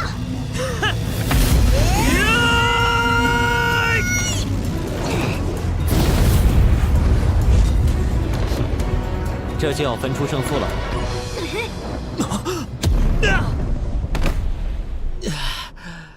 看来确实不能不信邪。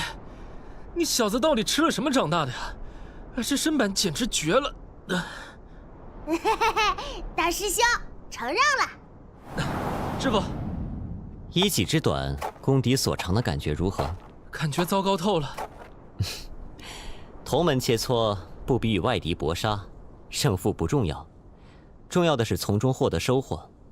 天昊，你没有让为师失望，专精于风雷之道，甚至超越了八卦诸天大道藏，接触到了两仪的玄妙，这非常好。谢谢师傅夸奖。话还没说完，你的无限风雷之力虽强，但发动的速度慢。你的两个师兄有意无意间都让你准备了好久才动手，真正的对手是不会给你这个机会的。不说别的，你三师兄的寂灭一指瞬间发动，你的风雷之力尚未成型，便会被他创造的死域空间笼罩。当然，你可以像小燕子一样，以自身力量强行冲破死域空间。但小林子若是跟你们一样是筑基前期，你们便轻松不了了。师傅，我明白了。小林子，你眼下最重要的事情就是尽快提升自己境界修为，并完善你诸天黄泉指的第三指。弟子会努力修炼的。那你们两个可知道自己要改进的地方？已经知道了。多谢师傅教诲。好了，你们这次表现都不错，回去后再好好参悟总结，改进自身法术。是，弟子告退。八卦崩解，寂灭一指，无限风雷，隔剑。毕竟是我自创的道法，这些领悟自道藏的神通，果然看一遍就可以明白其中真意了。这样的神通牛是牛，但和不动明王地藏金身一样，终究不是我自己的。虽然自身道法法术才是根本，不过其他的法术也可以使用，与人斗法时能获胜就成。似乎又悟出了一种完全不同于两界虚空妙术的法术，以后再慢慢感悟吧。现在最要紧的是任务。说起来，龙焰的妖女说那处福地洞天在昆仑山北麓西方的山脉中，也没个具体地点，怎么找啊？从接受第3个主线任务开始，我自己闭关筑基，再加上3个徒弟闭关的时间，已经过去快半年的时间了。时间这东西总是转瞬即逝，得马上去昆仑山了。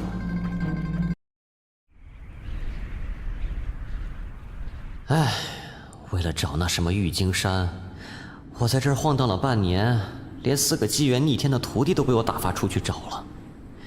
那妖女说的不会有假吧？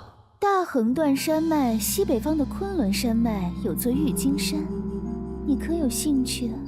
其实也不完全在昆仑山脉，它浮于9天之上，终年笼罩着云雾罡风，而且它时常融入异域空间中，若隐若现，难寻踪迹。那我要如何寻找？玉京山平时都隐藏于空间缝隙中，每隔1个甲子的时间才真正现世一次。那时，整座山便会从异域空间脱离。距离玉京山上一次现世已经58年了，再有2年时间，便是玉京山重新现世之时。到时可就看你能不能抓住这个机会了。那妖女提供的情报实在太笼统了，我找的实在费解。昆仑山虽然灵气充沛，但最适用于修炼的福天动地都被顶尖大势力占据了，以我目前的实力，肯定是抢不来的。又不能随便找个差点的福天动地凑合，别说我不甘心，我那几个妖孽徒弟不得失望的要命啊！难搞啊！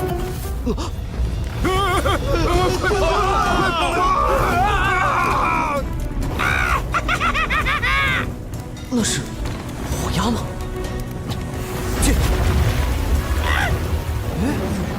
我都熄灭了，得救了！是那个仙人救了我们，谢仙人救命之恩！我那道人，休要多管闲事，否则定将你炼成火奴。我家少主和大批同族都在附近，你别自寻死路啊！少主，同类，这些火鸦如此大规模行动，不可能毫无目的。最大的可能就是在寻找什么东西，会不会也是郁金山？你的同类在哪里？带本座去找他们。不知死活的人类！这些精魄全都是由这头火鸦杀死的人炼制而成的。杀了这么多人做这些火鸦精魄，离死不远。两界虚空妙术，怎么回事？我的火都消失不见了！想逃？天笼咒印，放开我！好了，现在告诉本座，你那些同类都在哪里？你们为什么如此大规模地出现在这里？人类，你休想从我这里知道一切！你一定会死，会葬身漫天烈火中！你再不说的话，就是你葬身烈火中了。别吵了！我告诉你！说吧。我们这次深入昆仑山北落，正是为了寻找郁金山而来。果不其然，昆仑山虽然群妖横行，但一只火鸦也没胆子深入到人族的地方。你知道郁金山在哪里吗？当然，我们的首领火鸦少君就是知道了郁金山县市的确切位置才前来的。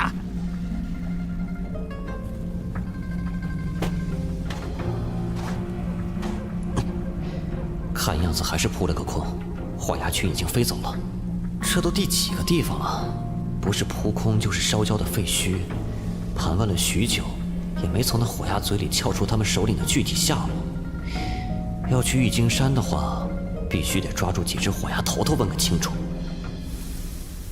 谁？阁下是什么人？原来是个小孩啊！这些天杀的畜生又毁了一个村子。话说，阁下是为了剿灭火鸦而来的吗？啊，不错，本座正是为那群火鸦而来。这孩子有点脱线啊！这群火鸦突然出现在附近一带，为祸山林，祸害了不少人。我们几个宗门的年轻弟子联合起来也没剿灭他们。我师兄手头有一奇宝，可以大致定位火鸦群的位置。我们正在追踪他们，道友要不要一起来？可以啊，只是你就如此信任我？我们不过是第一次见面。至少我们都是人类，即便道友求凶极恶，作恶多端，那些屠杀人类的妖族，也是我们共同的敌人，不是吗？更何况，我观道友高洁傲岸，风神俊朗，不似穷凶极恶之徒。既然如此，我们便同行吧。还未问道友的姓名宗派，不知如何称呼？啊，叫我杨青就好了。我是云水洞弟子。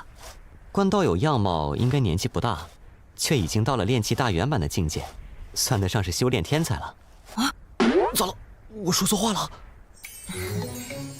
我就只是道法境界提升得快，实际跟人斗法很弱的，不管是法术还是武道，我都很不在行。其他师兄弟很快就能学会的东西，我怎么都练不好，于是只能拼命修习道法，提升境界了。云水洞不过一个不入流的小宗门，他如此资质，简直是明珠蒙尘了。他本人居然还这样自卑苦恼，看样子这是一个性格温和、没有什么生活阅历、很容易相信他人的单纯少年。如果有好的师傅稍加引导就好了。是杨师弟回来了吗？啊，是高师兄的声音，我们快上去吧。杨师弟，我们等你许久了，可寻到火鸦踪迹？没有，怎敢劳烦高师兄在此等候？这人的声音怎么听着那么装啊？道友，这位就是高师兄，风神宗的高凡。此次联合剿灭火鸦的行动，就是高师兄倡议组织的。风神宗的？昆仑山南路的风神宗弟子，为什么会出现在北部山脉？呀！杨青，你太慢了，居然让高师兄等你这么久，你也太傲慢了点。就是。我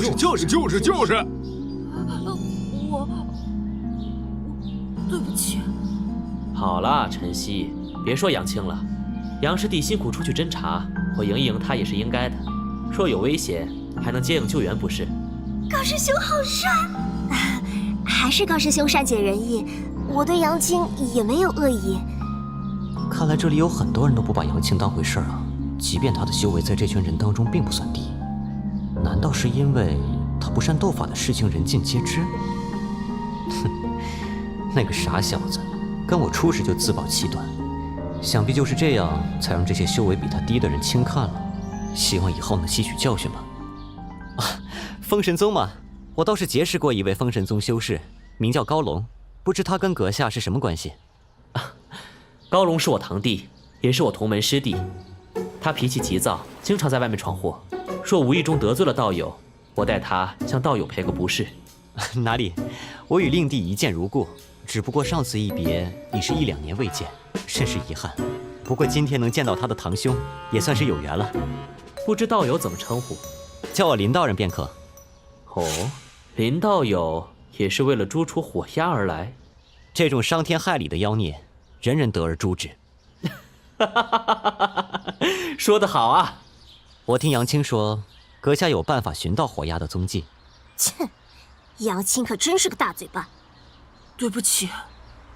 晨曦师妹，无妨的。啊，是高师兄。其实没什么特别的，我以前曾无意中得到一根火鸦妖帅的羽毛，凭这根羽毛能勉强感应到一定范围内的火鸦。高师兄，此人来历不明。剿灭火鸦之人便是同路中人，还请林道友同行，也好多一份力量驱除火鸦之害。那就劳烦了。高凡，名门大派封神宗的年轻一辈第一人，2匹灵台筑基期修士，还拥有一手炉火纯青的封神宗招牌法术龙卷风斩。这样一位天之骄子，却为人谦和这一招的要点其实是，还经常替天行道，对他人毫不摆架不说，更经常慷慨指点道法，资助别人灵丹妙药。这不妥妥是一个有理想、有抱负、有人缘、有正义感、宅心仁厚、平易近人的高品质高富帅吗？高凡在那里指点道法，你看了这么久，怎么不过去请教一下？我的难题大家都知道，师门长辈也解决不了，还是不麻烦高师兄了。孩子呀，你的难题不在于天赋，而在心智。心智的脆弱，别人不能帮，只能靠自己。罢了，初次见面还是不宜交浅言深。那好吧，好好休息，一会儿又该启程了。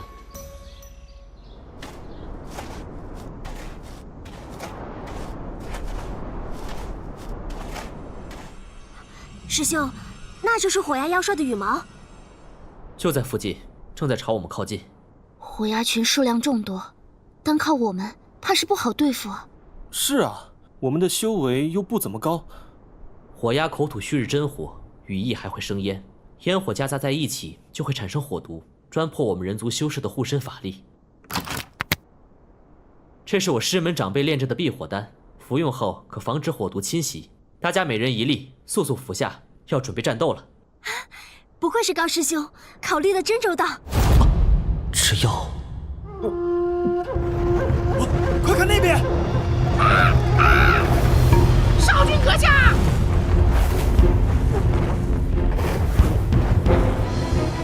这就是火鸦少君。你火鸦一族向来盘踞在昆仑山以南，为何突然进入昆仑山脉，大开杀戒，屠杀平民？那是……本少君还说怎有人类越追越近，原来是得了我族同类的灵羽。你们急赶着来送死，本少君就成全你们。天作孽犹可恕，自作孽不可活。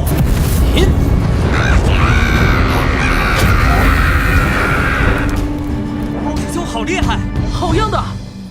如果我也能像高师兄一样厉害就好了。诸位，降妖伏魔，就在今日！上！高师兄上！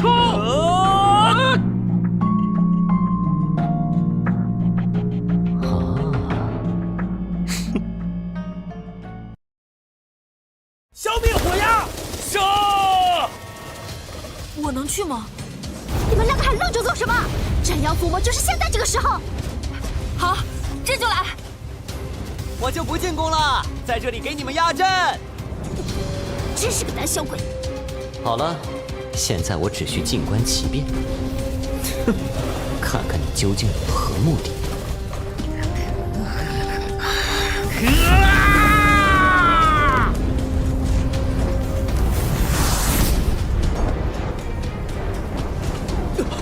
那是什么？人类，尝尝本少君的火王真言咒。哦，这便是妖族古字了。你竟然能学到几分神韵，当真难得。可惜，文字是人类演化极致的东西，是属于我们的文明。你们妖族的文字在我们人族面前，不过是个笑话罢了。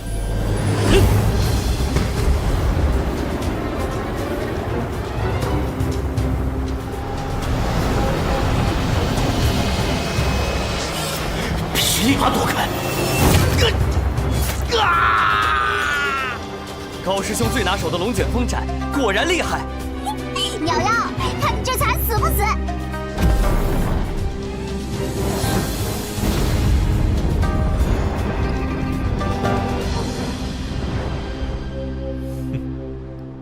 高师兄好厉害！现在尽管犯花痴吧，等会儿指不定有什么好戏看呢。有了一件金丹期法器就敢这么嚣张？今天本少君就让你们这些人类长长见识！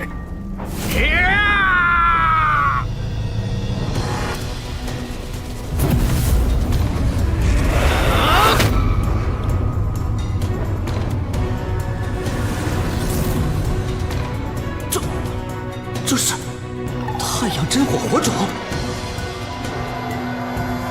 能见识到太阳真火，也算你们的造化了。这是，救命啊！这高凡也是时候开始行动了吧？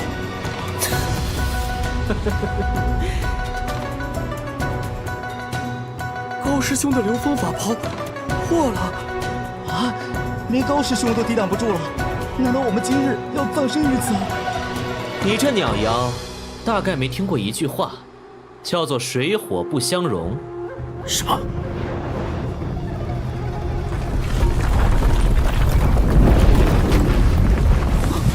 太阴真水，这里居然有一道太阴真水的水脉潜藏在地下。太阴真水至阴至柔，正好克你至阳至刚的太阳真火。难道这厮早知道这附近隐藏着一道太阴真水的水脉？狡猾的人类！太阴真水是我们火系妖禽最大的克星，要是没了太阳真火保护，就算只是靠近，也会失去抵抗能力。只能汇集我们所有的力量拼一把了。必须先下手为强。这水流，即使被炸散，也能再度融合，并且还在不断从地底涌出。支撑不住了，只能撤退。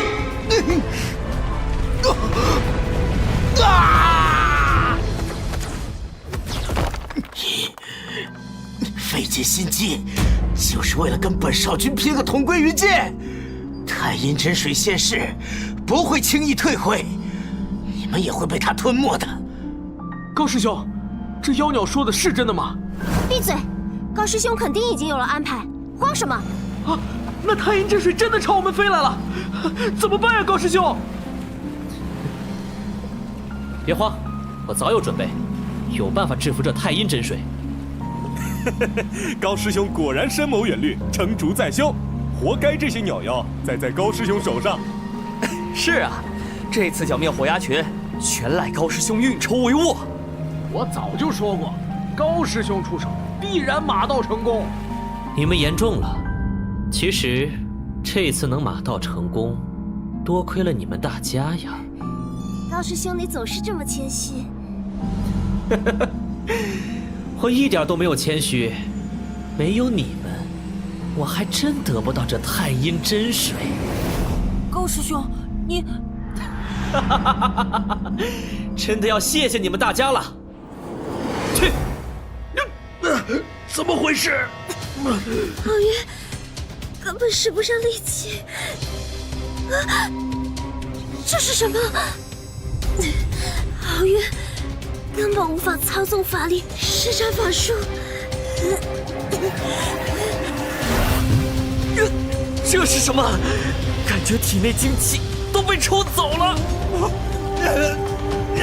救命啊！这苍生红炉诀果然有用。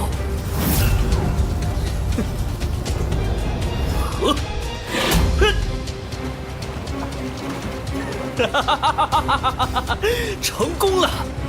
这苍生红炉诀实在神妙。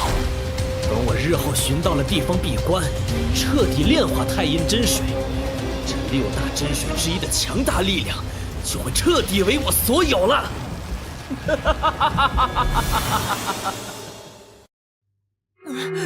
高师兄，这到底是怎么一回事？还能是怎么一回事？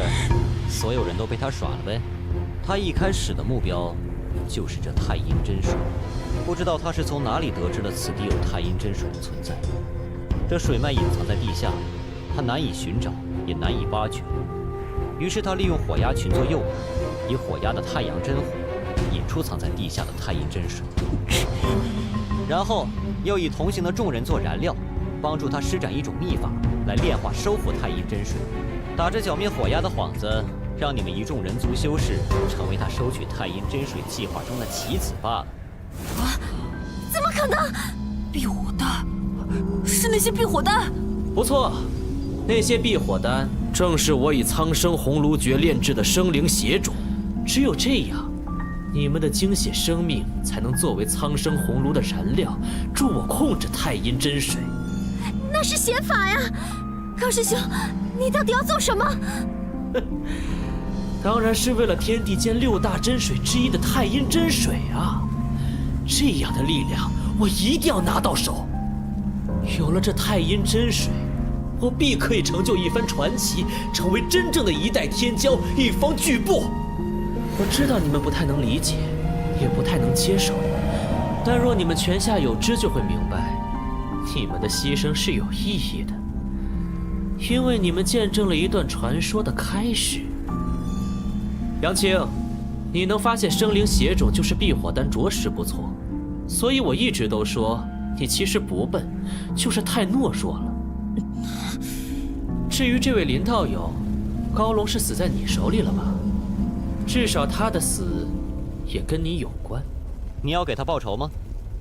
当然不会呀。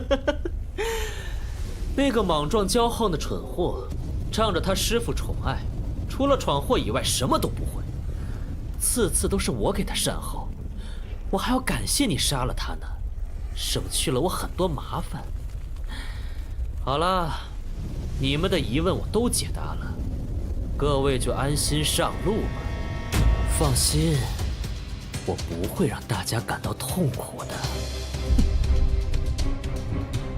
你要做什么？我其实还是会一种法术的，是我师门禁法山洪咒。山洪咒会瞬间释放出自己全部法力，对身体也有很大伤害。现在我中了高帆的妖法，这还能否？这种爆发潜能的法术，往往都是先伤己再伤敌。你现在这个身体状况，只怕还没施展出法术，自己就先被反噬死了。放心吧，无需如此。不得不说，你的计划环环相扣，天衣无缝。若是没点什么意外，还真就让你成功了。哦，不过可惜，我在这里。天龙咒印。是谁？到底是谁干的？不好，失去了精血供养，我要压制不住太阴真水了。快呀，快炼化！新法术还是不够完善的，竟然才断去了1/4的红线。等等，这家伙怎么一副便秘的模样啊？不要，快回去！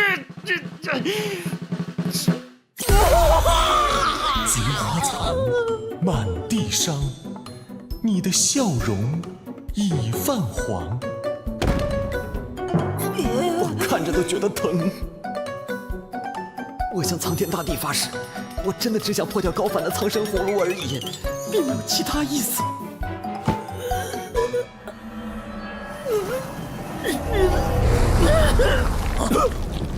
好恶心啊！不见了。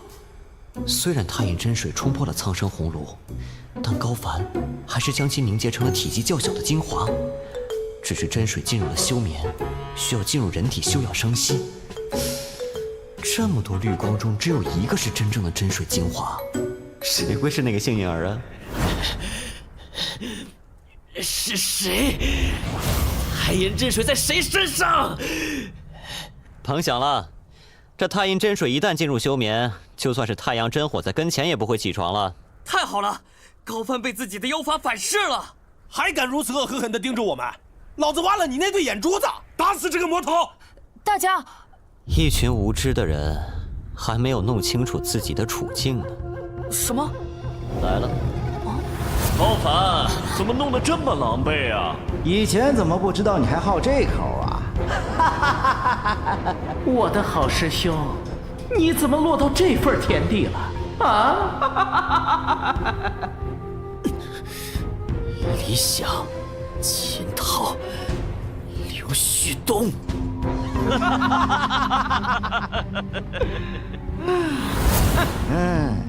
高凡，同辈师兄弟中，我最服你。练成了上古秘法不说，更差点收服太阴真水，当真是好心机、好手段呢。你们想要什么？别装傻了，高凡，你应该知道我们想要什么。你要是疼得神志模糊了，我可以帮你清醒清醒。别！鲲鹏秘藏的地点我告诉你们，但那里至少要几年后才会开放，否则外围的禁制，元婴期老祖也打不开。鲲鹏，那可是传说中的太古神兽啊！哪怕不是纯血鲲鹏，只是杂血后裔，鲲鹏留下的秘藏，那也是相当不得了了。这个我们早已知道，否则你还会等到现在。光是这个东西还不足以换你的命。那我告诉你们，那太阴真水还在这里，没有返回地下。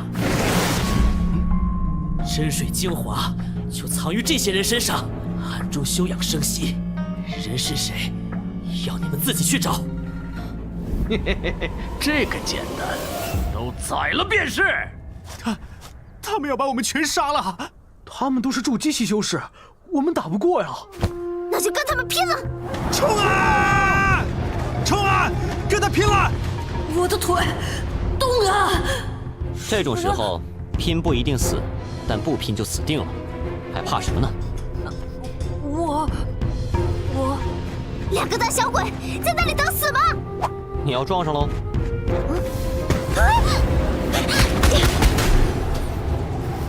这是封神宗的秘术。哼，就给你们这个攻击的机会。那别看你有多少斤两。李想，你这一手千仞风灵臂的法术越发纯熟了。这千仞风灵臂的威力强大，我不是他的对手。哎，咱们也动手吧，否则可要让李想比下去了。正有此意。是封神宗的流风飞沙术，看我来破你！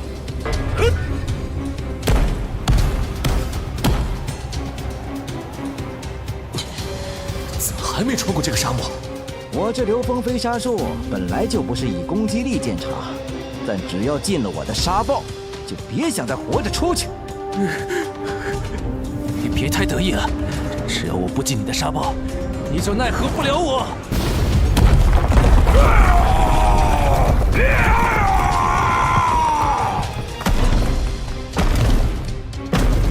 哼，就这回该我了。我的螺旋贯地风没有李想和刘旭东那么多弯弯绕，就直接给你个痛快。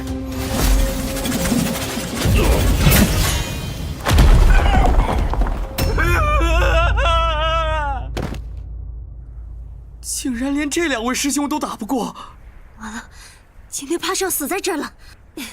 只好用这个了。去！是霹雳雷！抓他！啊！快跑！啊！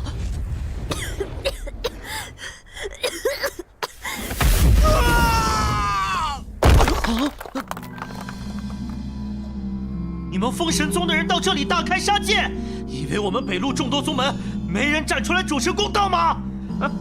公道？你以为你们这里有人能活着把消息送出去吗？法力神通便是公道的话，那你这公道分量远远不够。啊？那你说说看，什么样的分量才算够？比方说，本座这样的。你这厮这时候跑来逞什么英雄？嫌自己死得不够快吗？你还好意思坐下？刚才战虎鸦的时候，他就躲在最后面，现在突然冒出来逞什么英雄？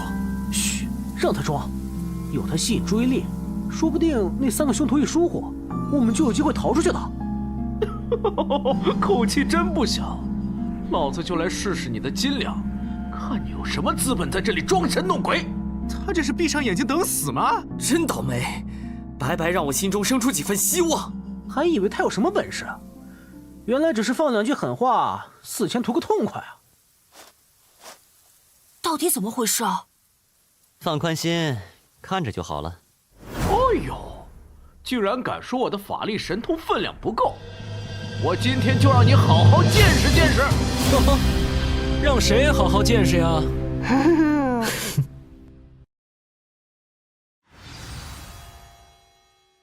师傅说了，我们无需客气。我们1人1个如何？3师兄给我们压阵。那我就静观你们马到功成。啊，飞廉！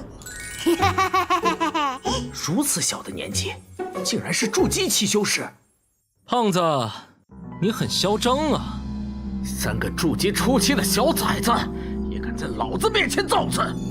一个胡吹大气的疯子还不够，还带来几个不知天高地厚的小崽子，全都是来送死的！螺旋贯地风！大师兄，这个胖子给我了！就凭你！嘿，你小子！二师弟，我们也动手。好，这些凶娃该当毙命于此。小畜生，不知死活！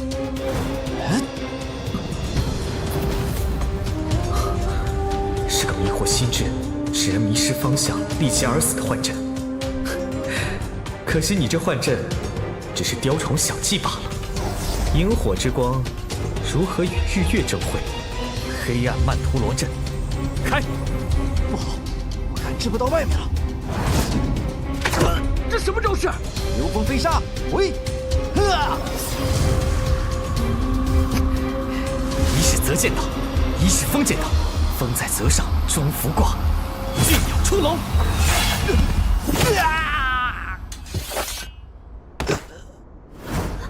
一招就结束了。小鬼，别不自量力！无限风雷！什么？我的螺旋贯地风居然……去！等等！怎么可能？这下该咱们了！八卦风解，天刃风领壁，攻不破的，霹雳雷都做不到的事情，他怎么可能？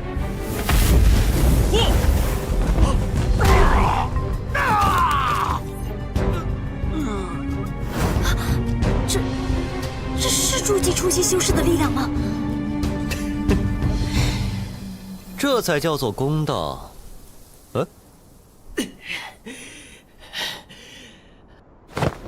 小心！飞廉，和我一起动手！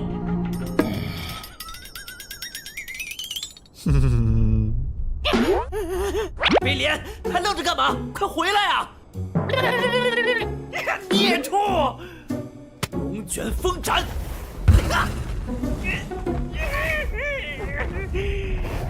见风使舵的孽畜，你们一起死吧！哎，该你表现的时候了。你的表现，师傅可全都看在眼里哦。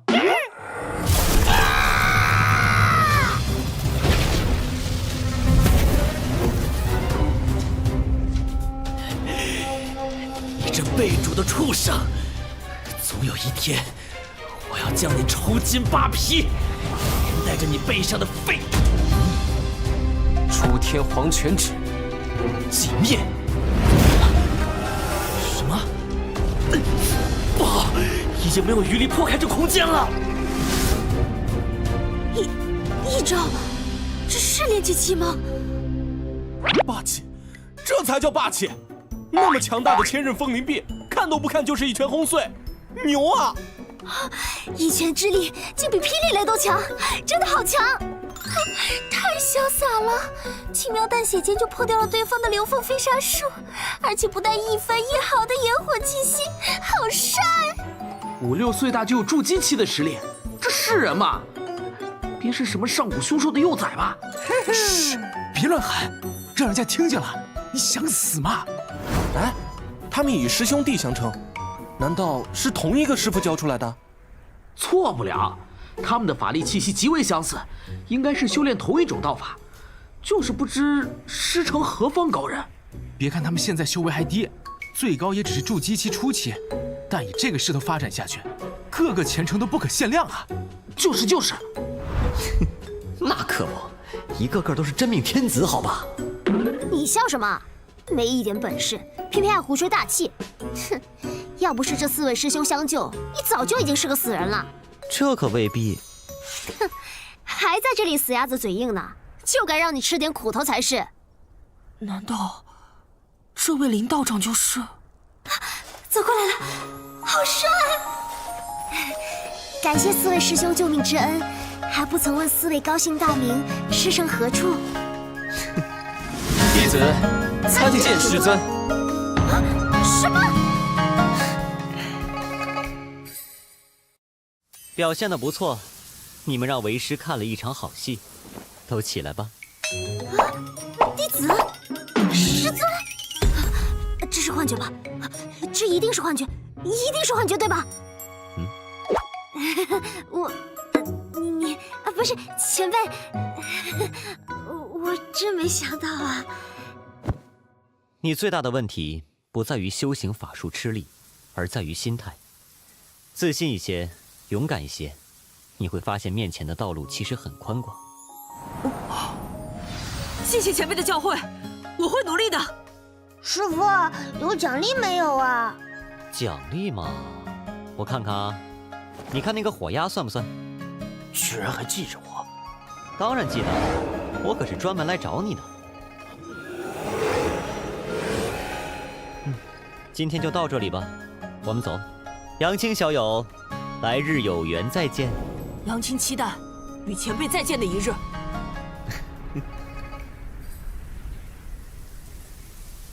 我什么时候才能像前辈座下4个弟子那样翻云覆雨，轻松战胜强敌呢？那骑着飞莲兽的少年，才炼气5层的修为啊！杨师兄，你和那位前辈看起来很投缘嘛。还是杨师弟你有眼力啊，早早就看出那位前辈的不凡。哎，他们也是咱们昆仑山中的修士吗？哎，我也不知道那位前辈仙乡何处，是何根底啊？杨师弟，可是还在记恨我之前的无礼？那我在这里给你赔礼了。哼，一点小事情，你也不用一直记在心里吧？啊，人家是得了善缘，不想便宜我们呢。就是，软蛋一个，人家怎么可能看得上他啊？哎，罢了，说不定是真的呢。他拿人家当靠山，人家说不定转眼就忘了他了。那是什么？这是金刚戟。我族少君在哪里？可是你们这些人类伤了我家少君，不，是一个羽衣星冠的白袍道人生擒了火焰少君。什么？说他在哪里？那道人已经走了，此人知道他们去了哪里。我不知道。你只要带上此人，便可以找到那白袍道人。此事与我们无关。好，你这人类带我去。至于你们其他没有用处的人，都去死吧！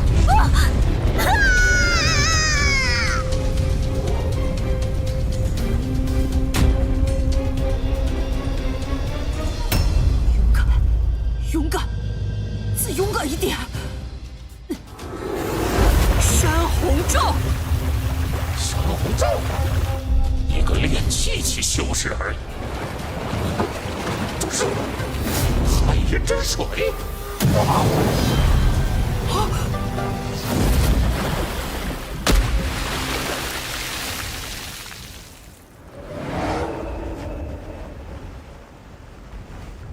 算你运气好，不管是谁敢抓走我族少君，你死定了！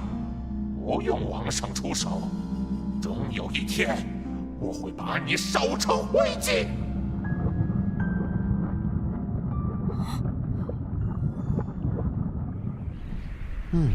该去看看那火鸦少君了。你是何人？知不知道本少君是谁？本座不知道你是谁，不过本座知道你老子是火鸦王，而且现在有资格提问的是我。为何这次火鸦一族会大规模来昆仑山北路？没什么，外出游玩，族人们陪我一起出来罢了。你不说我也知道，玉京山。他怎么知道？本座从何得知？告诉你也无妨。本座曾遇到一狼环玉树妖，名龙叶。玉京山的消息便是他告诉本座的。你认识龙叶妖王？妖王？看来龙叶全盛时期是元婴期的修为，那与他两败俱伤的燕明月岂不也是？近年来，老祖宗金乌大圣同龙叶的师尊天魅大圣闹得很不愉快，那龙叶定是想对我们一族不利，我得尽快通知父王。我告诉你玉京山的确切位置，你放我走，如何？你唯一的选择便是将你知道的全说出来，如何处置你，本座自有安排。总之不会害你。自这里西行4000里，昆仑山北路有一处高峰，名为凌云峰。玉京山乃是悬浮于天空云海之上的仙山，就位于凌云峰的上方。但玉京山周围被一层紫色阴晕所笼罩，我试了好久都进不去。你要是进不去，可别怪我啊。到了再看吧。还有一件事，你那颗太阳真火种子交出来。你休想！太阴真水的滋味你尝过了，感觉不错吧？本座虽然没有太阴真水，但同为6大真水的黄泉真水还是有的，可以请你尝尝味道哦。你吓唬谁呢？哎呦，我可是为你提前准备好了这黄泉珠，你觉得呢？给你，快把黄泉真水收了！哼，到手了。接下来去看看封神宗的那帮人。求你做个人吧。这4个难兄难弟看着够惨的。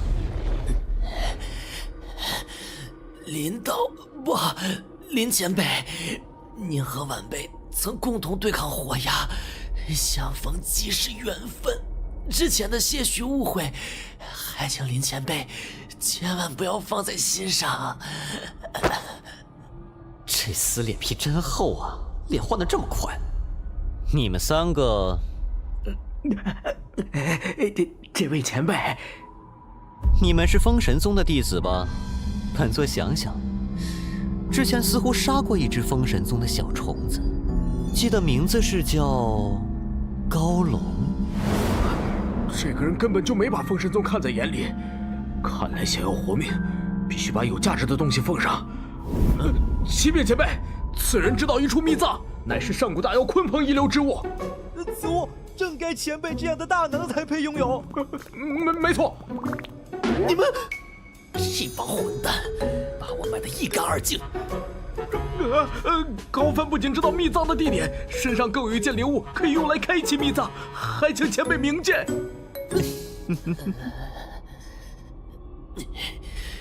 我虽知道鲲鹏秘藏隐于北极冰海，也有灵物可以开启秘藏，但宝藏常年被万载玄冰冻封，无法破开。我来这里就是为了破开玄冰的。哦，每过几年，玄冰都会被阳气侵蚀，变得薄弱。但即便是削弱后的玄冰，也不是那么好打开的。要么凭借七大真火这样至强的火力强行突破，要么得到可以驾驭天地冰水的太阴真水，迂回解开玄冰阻碍。原来如此，所以你才引火鸦和太阴真水相斗。等到两败俱伤之时，你正好渔翁得利。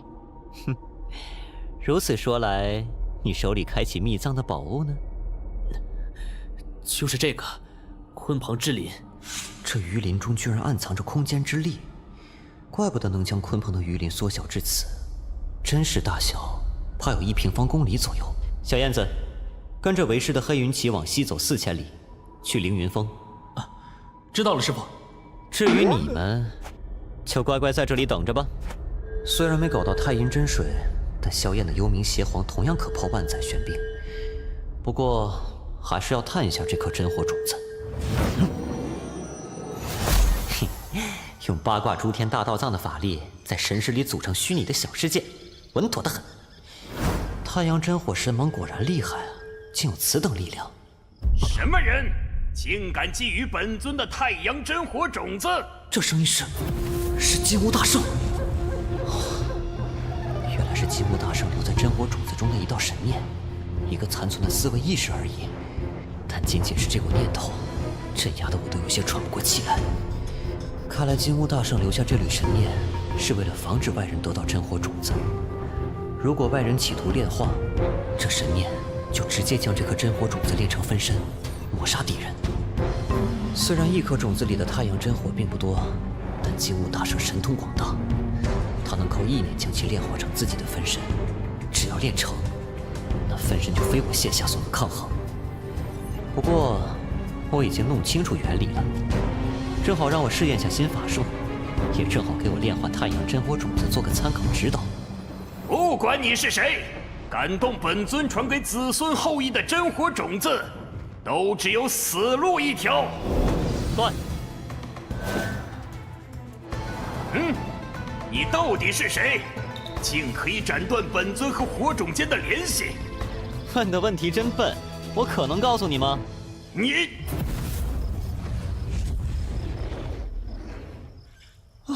终于送走了，我也出去吧。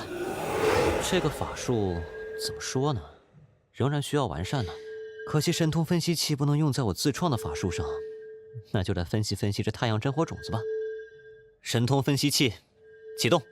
太阳真火神芒神通已解析完毕，是否现在学习？恭喜宿主，太阳真火神芒神通已掌握。通过神通分析器解析过的神通，掌握的就是快啊！若是能以此推出太阳真火法就好了。可从道法参悟神通容易，要从神通逆推道法，简直难于登天啊！这是太阳真火啊！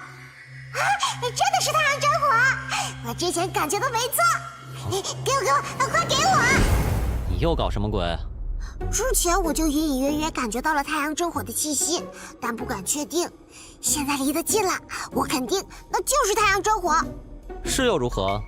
就算是太阳真火，那也是我的呀。给我吧，求求你，这个太阳真火的种子就给我吧。这家伙虽然一向贪吃，但生冷不忌，从不挑食。这还是他头一次这么迫切渴求某一样东西吧？你为什么这么想要得到太阳真火？我要报仇！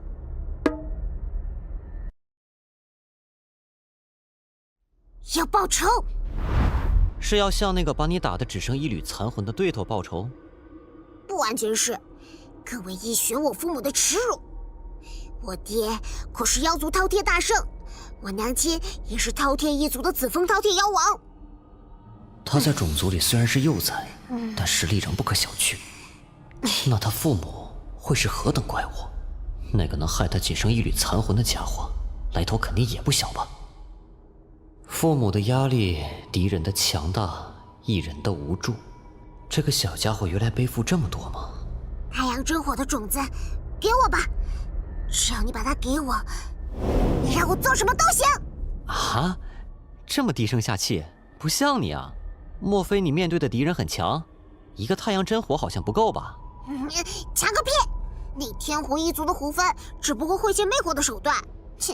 要说法力修为，也就妖将水平。一个人类筑基水平的妖，能打得你只剩一缕残魂？要杀他，你爹娘不就是一根小手指的事情吗？你小妮子，很得他族里老祖宗的宠爱，又成天躲在青丘山里不出来，想杀他很难。他族里老祖宗是哪位？九尾大圣，虽不以斗法犀利闻名，但也有许多神通手段，我老爹也没办法轻易奈何他。若一定要分生死，我老爹胜算更大，但是这样很容易被其他敌人捡了便宜。这个其他敌人又是谁？当然是妖族十圣。十圣？妖族中的顶尖大妖，被尊称为大圣，都是太古年间的大妖。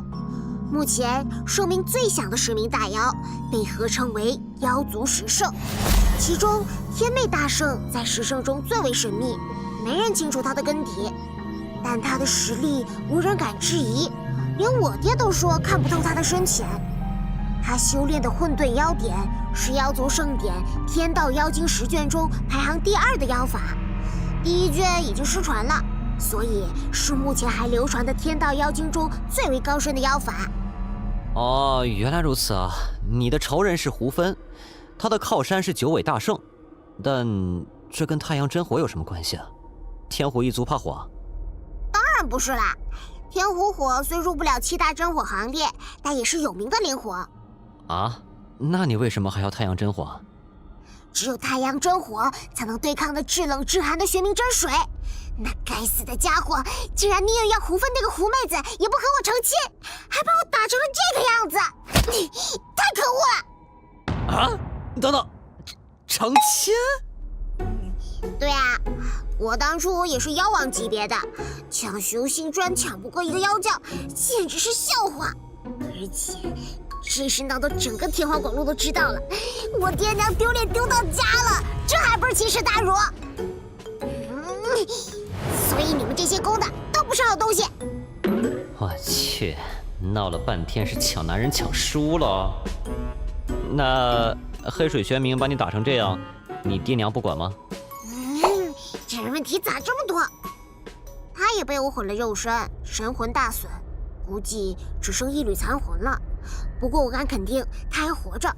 至于我爹后来有没有去找玄冥一族的麻烦，我就不清楚了。唉，我好不容易才找到了个戒指栖身，一睡就是10多年。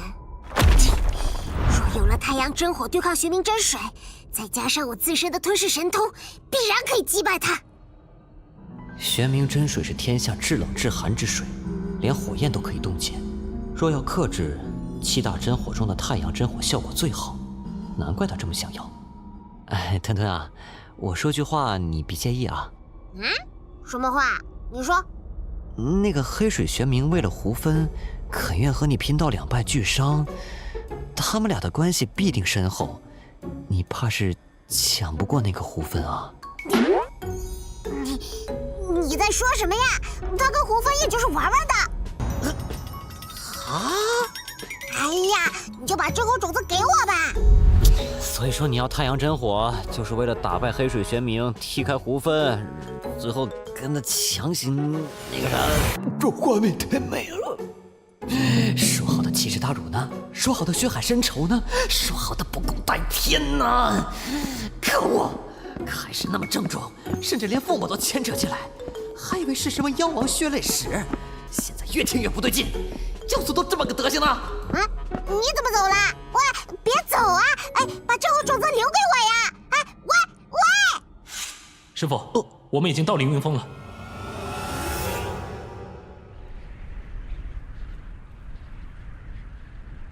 玉京山应该就在此处，你们4个随为师向上。是。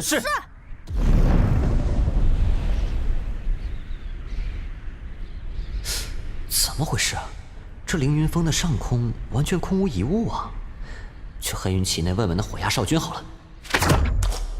哦，要放我回去了？怎么没有玉京山？看是看不见的，只有接触到了才会显形，否则玉京山从虚空乱流出来，早就被人发现了。好，那本座就亲自去探上一探。这是拒绝我进入。师傅，刚才那是什么？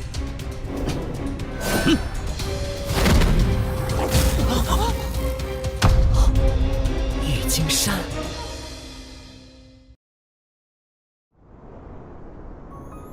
师傅，这就是您要带我们来的地方。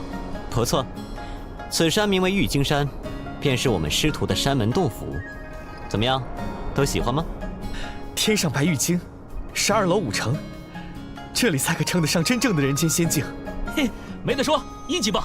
哦吼，好哎！飞廉，我们快去呀！真是猴急。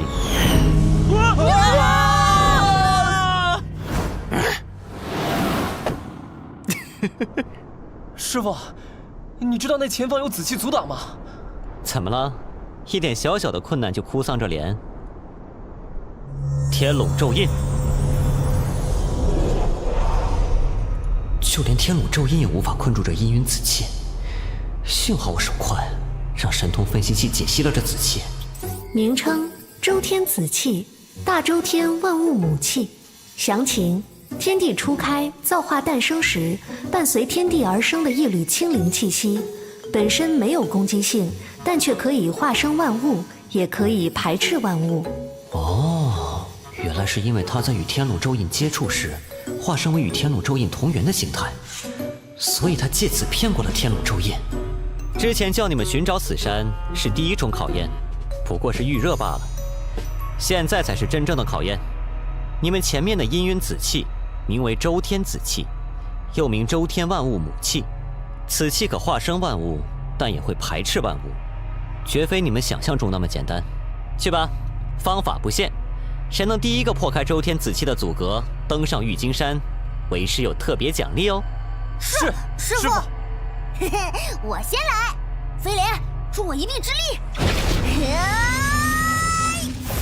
去吧。无效。强攻恐怕不行。风在泽上，俊鸟出笼，轻易脱困。盾剑道也排斥。让我化解了这紫气，说不定就能进去了。八卦崩解。啊，还是无效。糟了！看来你们还是没搞清楚这紫气的特质。有人知道刚刚是怎么回事吗？周天紫气既然号称万物之母，想来会隐含造化创生之意。大师兄的八卦崩解是破灭乾坤造化，双方可以说是死敌啊。哦，原来如此。好在师傅及时将师弟移走，要不然就糟了。看来得另寻方法了。嘿嘿，好玩。不要心急，慢慢来。为师的奖励可不是那么好拿的。弟子等人一定尽力。哎，这周天紫气真是难顶啊！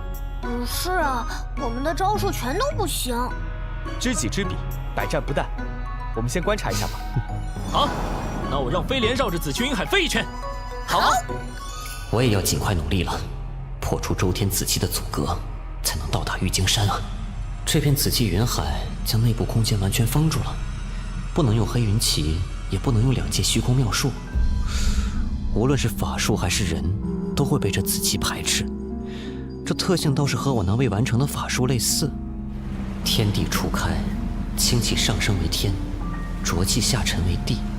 周天紫气，就是天地初开造化时上升到天穹的清气之一，充满了造化创生的玄妙意境。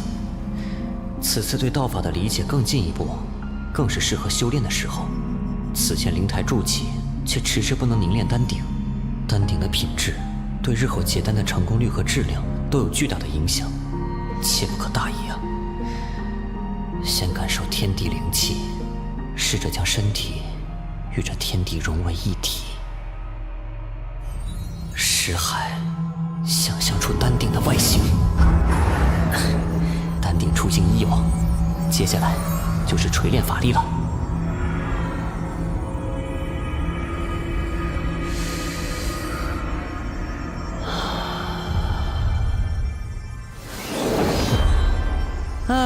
过了这么久，总算是到筑基后期了，不知现在能否破开这周天子气？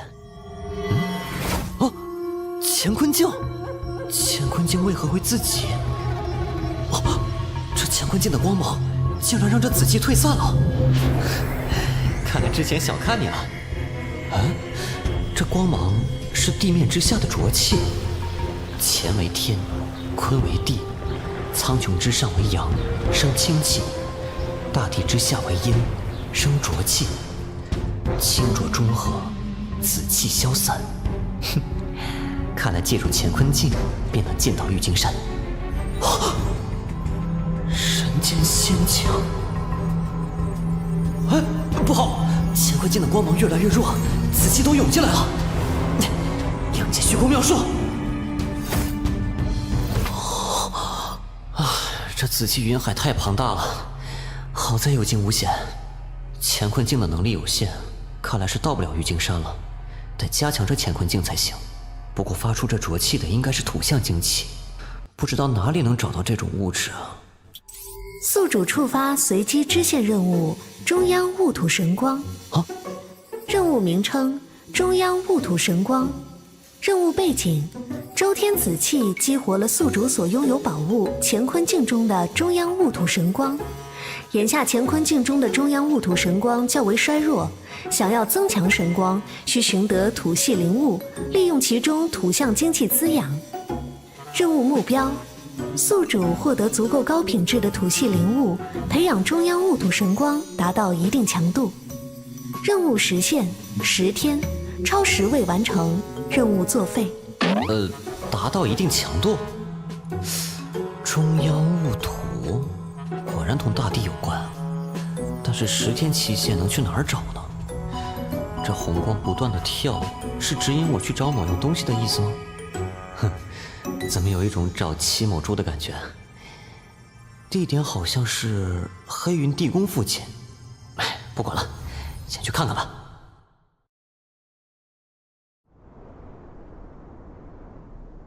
呸！真晦气，守着这么个破地方。一点油水都没有。是啊，还要担心地下的幽冥血河爆发。有人来了！卑职参见将军。陈将军，您今天不当值，怎么来了？我不放心这底下的幽冥血河，所以再下去看一趟。李将军刚才探查完血河才离开，陈将军有来，二位没遇上吗？这不是你该过问的。卑职知错。陈将军，前几天送给你的青梅酒，还合您口味吧？费心了，那几坛子酒还在家里摆着呢。果然。陈将军，您是不是糊涂了？怎么？我记得您最讨厌的就是青梅酒，您忘了吗？你不是陈将军，你究竟是谁？哎呀，失算。不过，就凭你们，还不够格。怎么动不了了？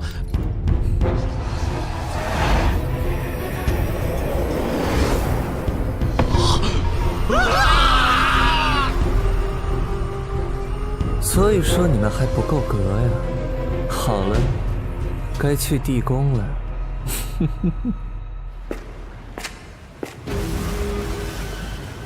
这里就是幽冥血河呀。好香的血腥味，见到我应该很高兴吧？刘洋，血河真水的味道还可以吧？大师，唐泽，你来这里就是为了取笑我吗？我哪有那么无聊？来这里当然是来救你的了。看看你现在的样子，除了我，还有谁会关心你？啊？你会这么好心？当然没那么好心，得用你身上的情报交换。情报？最近有个白色长袍、羽衣新冠打扮的林道人很是活跃，有人觉得他有些碍眼，想要除掉他。想必那个人你不陌生吧？看你的表情，这笔交易比想象中的容易吗？放我出去！别说情报，杀了他也未尝不可。说，急。交易达成了。虽然我修炼的不是正统血河之术，但这里也不过是幽冥血河的一条小支流罢了。可惜了，为了代替你定住幽冥血河，这9只血河帆带不走了。啊？你也会管血河是否作乱，冲出地面？别的地方我可以不管，但这里离大周国都的天京城太近了。可怜你那被污染的仙剑了，这下就算你回蜀山去，也很难清洗干净了。要不是被他救了，我一定把他的头拿来当球踢。应该是这儿，根据乾坤镜显示，应该就是这里没错了。先进去看看再说。哎呀，有够暗的。这种洞穴应该都有守宝物的妖兽吧？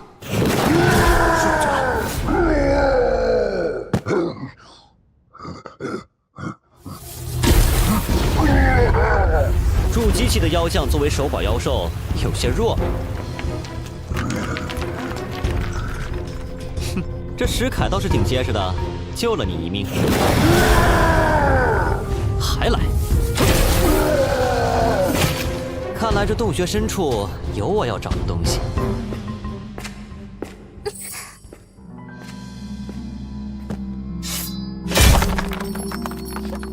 这么轻易就杀死了雾土石原，那这些小东西应该没人要了。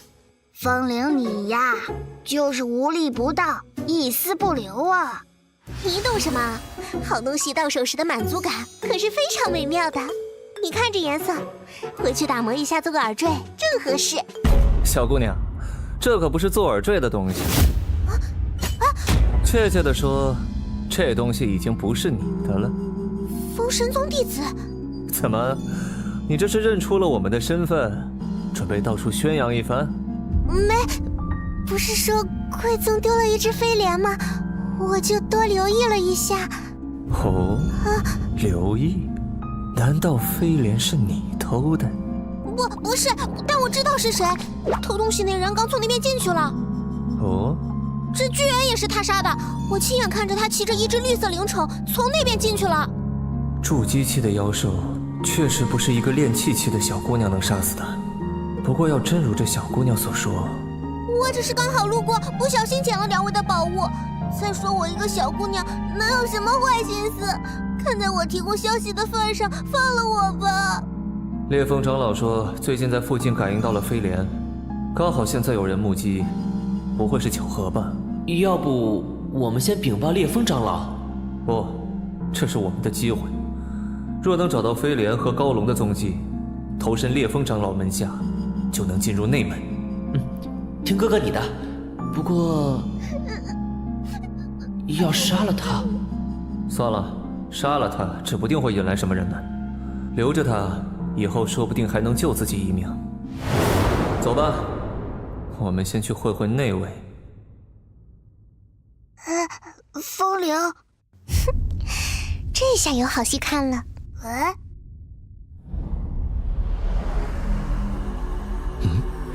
通往地下的洞穴，怎么会有亮光？好刺眼的光芒，是什么东西发出的光？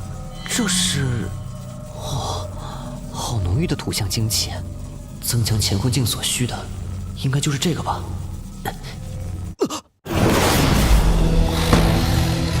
这才是宝物真正的守护妖兽。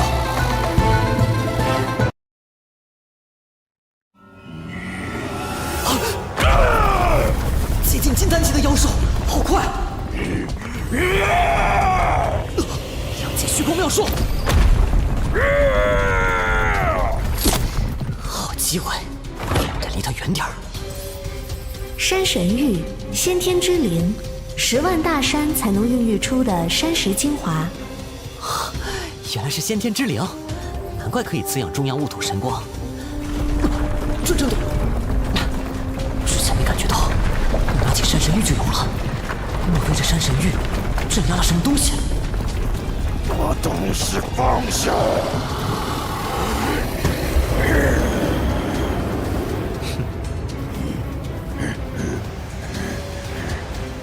这浓烟中的法力可以将其他东西石化吗？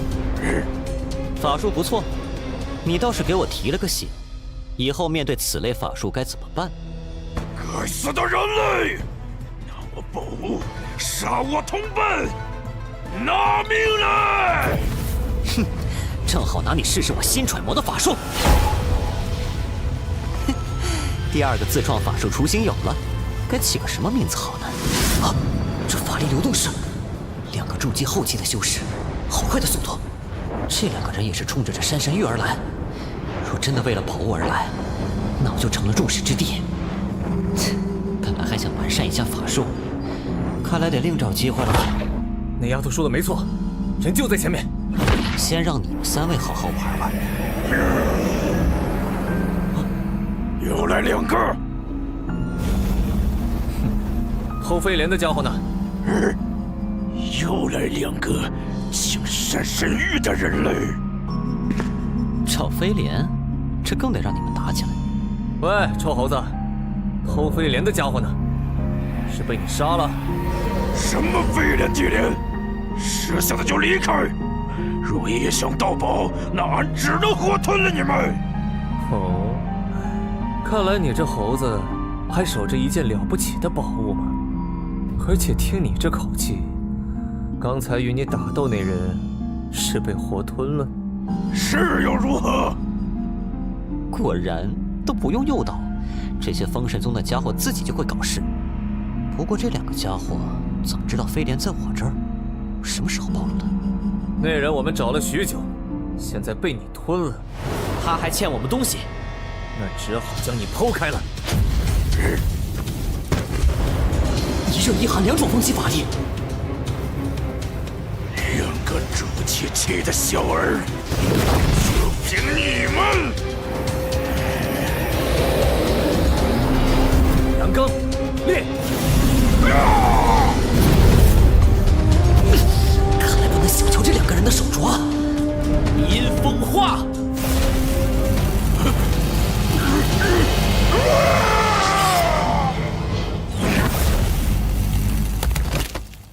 喂，弟弟，你这种打法，恐怕连被吞到肚子里的那人都一起轰碎了。看这猴子那么嚣张，一下子没忍住。不过好歹还是有所收获。哼，收获？你们说的收获，不会是我扔在地上的这块山神玉吧？你扔的？也就是说，刚才和那猴子打斗的人是你？那想来偷飞莲的贼也是你吧？飞莲？2位不会是认错人了吧？是不是可由不得你说？跟我们去一趟封神宗，自然就清楚了。哼，正愁没机会补全封神无相诀，2位就送上门来了。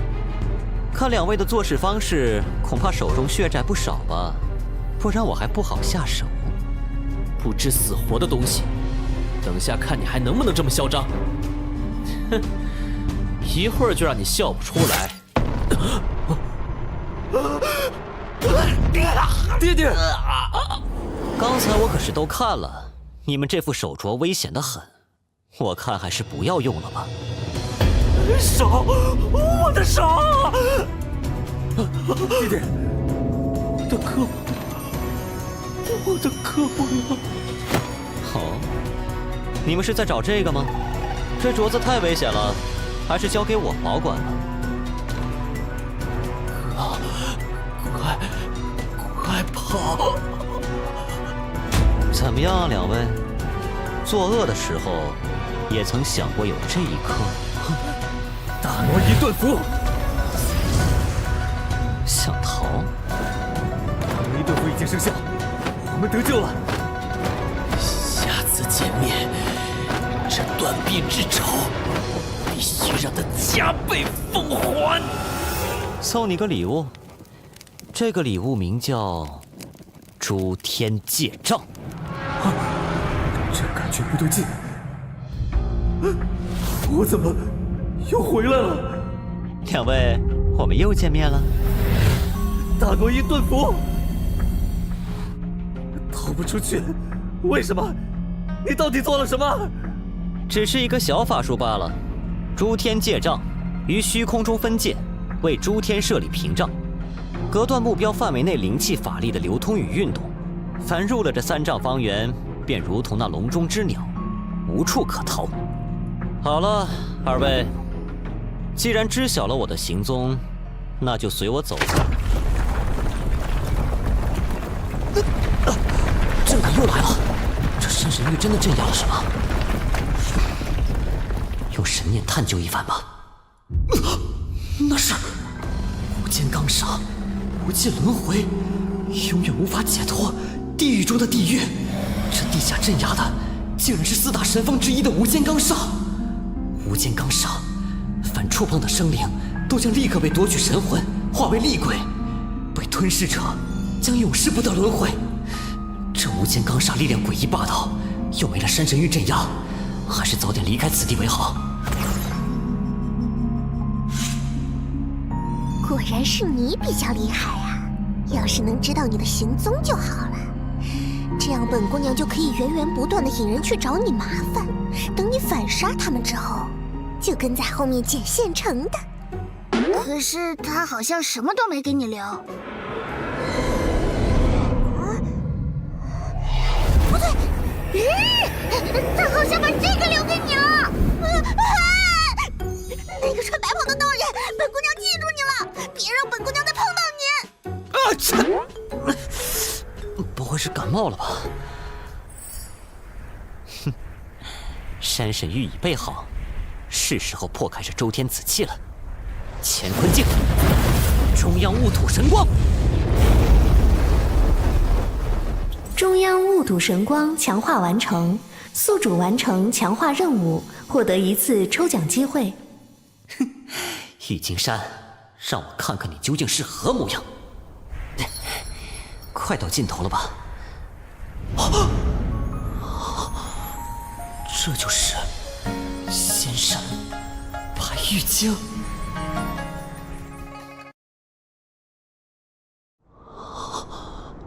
这就是仙山白玉京。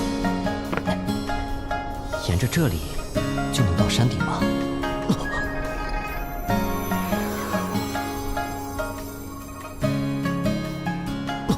这玉金山竟然蕴含了时间的道理。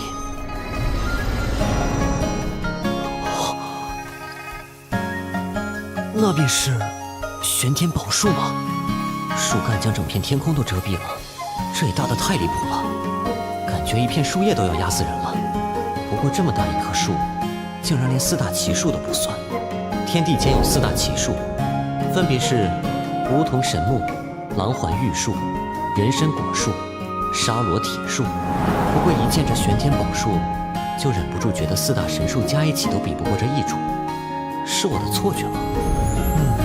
这玄天宝树的顶端竟然不知去向，全部消失在紫气之中。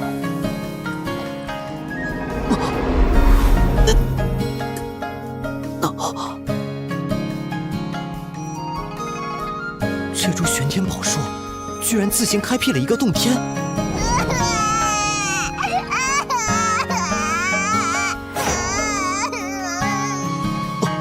这是。都是些什么啊？这女孩走路的时候地都在震。会哭的泥塑娃娃，还在喊饿。啊，不哭不哭啊，不哭啊！这边的杂草这么茂盛。喂，没看见人吗？你走路的时候安静点啊！你就只会绕着树走吗？不用说，你也不会理人，对吧？至于下棋嘛，按照套路，都是下在最不可能下的地方就对了吧？啊，这棋盘竟然不是一子一子落下，而是局势在不停的变换。让我试一下。算了，我也不懂，还是不作死了。希望他们不会干扰我掌控玄天宝树和玉京山洞府就好。果然是一处福地啊！我先来探一下这玄天宝树。空间之力，这宝树蕴含的竟然是空间之力，流入体内了。我明白了，这仙山原来自成一个世界，周天子气是生命，玉京山同时展现永恒和刹那两种时间之力，而这玄天宝树便是空间。时间、空间、生命，这三者变成了一个世界。似乎还缺少什么。生命并不单纯，花鸟鱼虫飞禽走兽是造化，山川河流岩石江海亦是造化。两种造化的区别在于生命具有精神，时间、空间、生命、精神四位一体才是世界，而我将成为这个世界的精神。快看，子期被吸走了！这就是玉京山。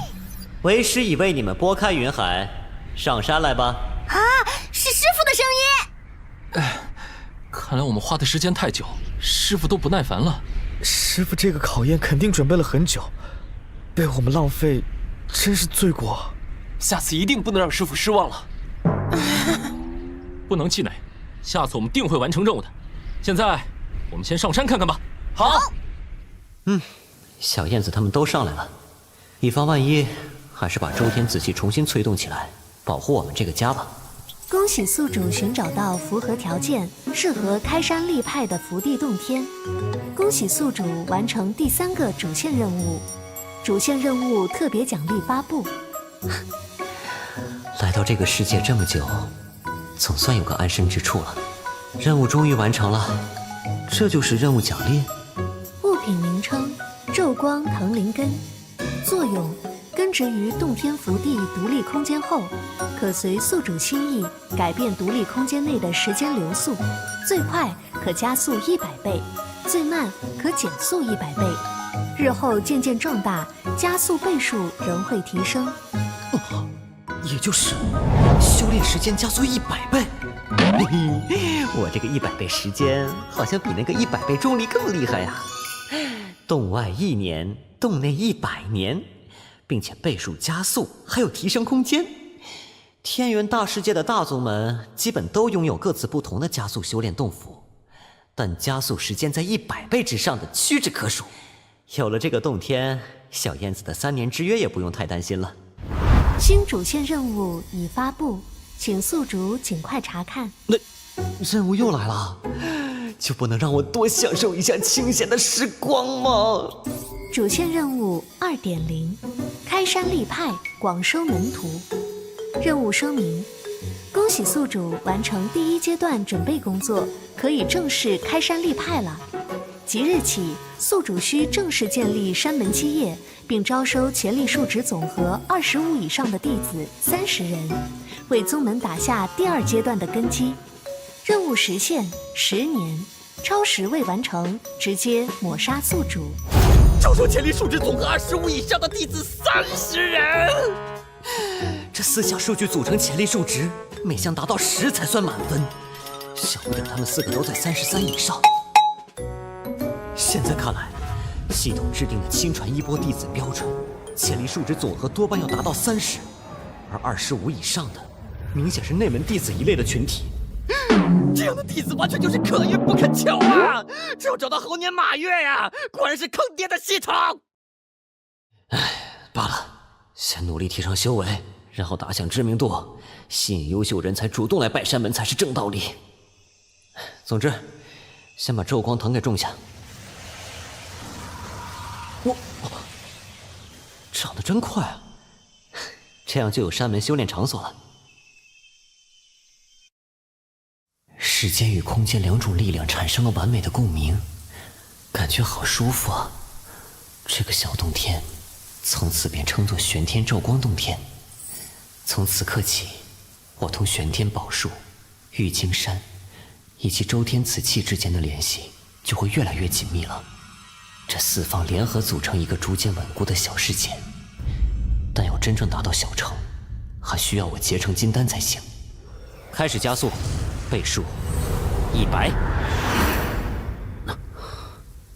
可惜咒光藤还没有完全成长起来，只有身为主人的我才能享受加速，不然把小不点他们叫进来一起修炼，可以节省不少时间呢。罢了，当务之急是要尽快提升修为，驾驭玉京山小世界，不然这样持续暴露在昆仑山上空，很容易引人觊觎。以防万一，闭关修炼之前得做些准备。去。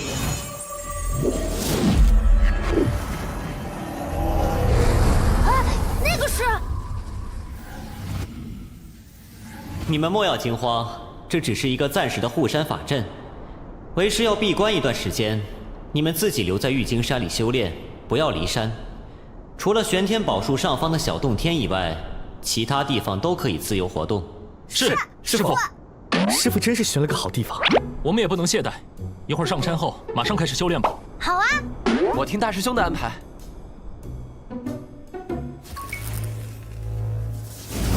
附着的气息在这儿消失了。要清洗这血河真水，唯有天一真水了。血污已经清洗干净，你手上的情报也该交给我了吧？雇佣唐泽找我的，竟然是你们太虚观的人，就连太虚观也想除掉那白衣道人。那人太碍事了，干扰了庞师兄通盘计划中的一些布局。我也只是奉命行事而已。那小子1年前在地宫是炼气10层，如今撑死也不过刚刚筑基，杀他还要那么多人？烈火剑宗金丹长老，于氏家族金丹供奉，玄机侯府二管事陶二，大雷音寺弟子慧空。这4名金丹期修士都败于他的手上，你说这样的人只有筑基？哼，耍了诡计而已，就如同他骗我落入血河一样。若是硬碰硬，他连出手的机会都没有。众目睽睽之下，正面交战3位金丹，打死2位，生擒1位，也叫诡计。一人鏖战3位金丹，不可能！你把当时的经过好好说一遍。当时他召唤了一个傀儡战士，是那个傀儡，明显是那个傀儡拥有极强的力量。这小杂种不知怎么炼化了那傀儡，才有一战之力。解决那傀儡不难，不过他用的阵法你可知晓？他在古玉大泽中突然亮出一张阵图，以一个从未见过的法阵，葬送了由金丹期修士领军的3000神武军和他们的神武诛仙阵。阵法？看来你也不清楚他的底细呀！我这天一真水花的可真不值啊！明明都是想杀林道人，怎么你们倒是先内讧起来了？你太虚观不是有能破天下阵法的太上破灭谷吗？为何不让你那庞师兄出来一叙？说的也是，师弟有一事相告。此人就是太虚观现任的天下行走庞杰。天下行走是各大宗门在世俗世界的代言人，负责维护自己宗门与各派之间的关系。太虚观之前3代天下行走都是女性，当时蜀山里众师兄弟还笑话太虚观阴盛阳衰。这次终于出了一个男性的天下行走吗？哼，天地人3才之术，阴阳循环，逢3而变，正合天道之理，有何奇怪？此人竟有如此神通修为，竟可得知我心中所想，那岂不是说，只要他愿意，随时可以抹杀我的神魂，占据我的肉身？师弟既然要破阵，这太上破阵谷就交由你，你自行处置便是。如此，我便可以轻松处理那林道人，不劳庞师兄费心。既如此，那便去吧。若东西真在他身上，一定要完好无损的带回来。是。对了，他人座下1名弟子，似乎是昔年石家的人，现今只有5、6岁大。是。灭了那林道人后，将此子带回观中，此等人才不应流落在外，明珠蒙尘。谨遵庞师兄谕令。听你们刚才话里的意思，你是要去寻那个姓林的小杂碎？你知道他在哪儿？具体位置不确定，但我收到消息，他不久之前在昆仑山北路一带出现过。哼，好，终于能斩下他的狗头了。堂兄呢？我最近修炼到一个关键时期，恐怕很快就要闭关了。行，有事情我再联系你。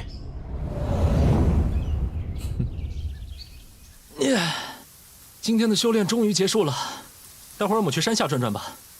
好啊好啊，一直坐着闷死了。登高望远，开阔心胸，古人诚不我欺。流泉飞瀑，仙气缭绕，师傅的这处道场，当真是个好地方。三师弟的这门法术，好重的杀意。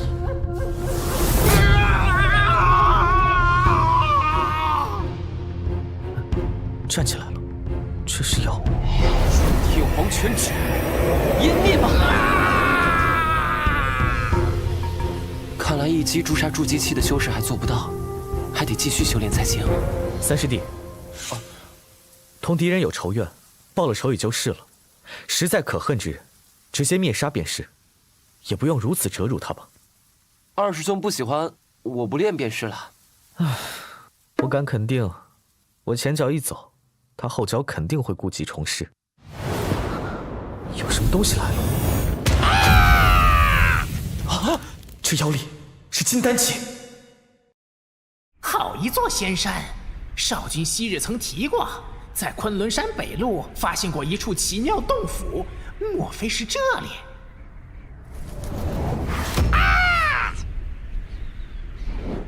有人捷足先登，已经先一步上山，还布下了护山法阵。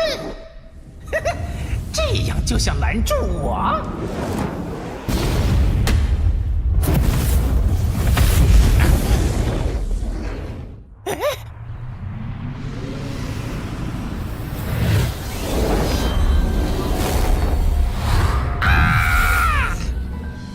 竟将我的旭日真火化成了细雨，这是什么神通？谁？张灵手镯的气息就是在这里彻底消失的，藏的倒是隐秘。烈风，原来是你！你这妖怪竟敢深入到昆仑山北路来，不怕再也回不去吗？你这老杂毛，有能力留下我？哼，今天我不是来与你斗嘴的。张灵他们的气息再次断绝，应与这凭空出现的仙山脱不了关系。我倒要看看这洞府的主人是何面目。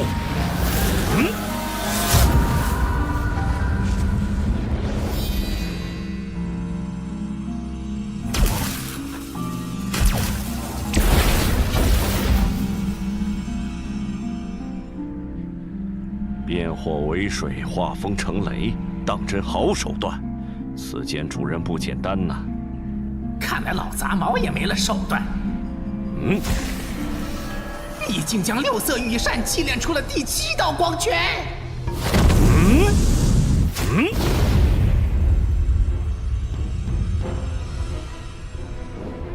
这老杂毛的7色方专破仙家法力，着实阴毒。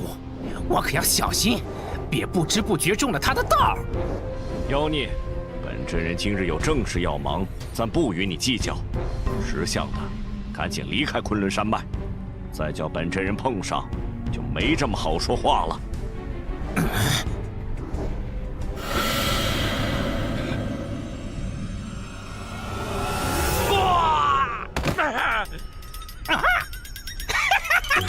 老杂毛摔了个狗吃屎！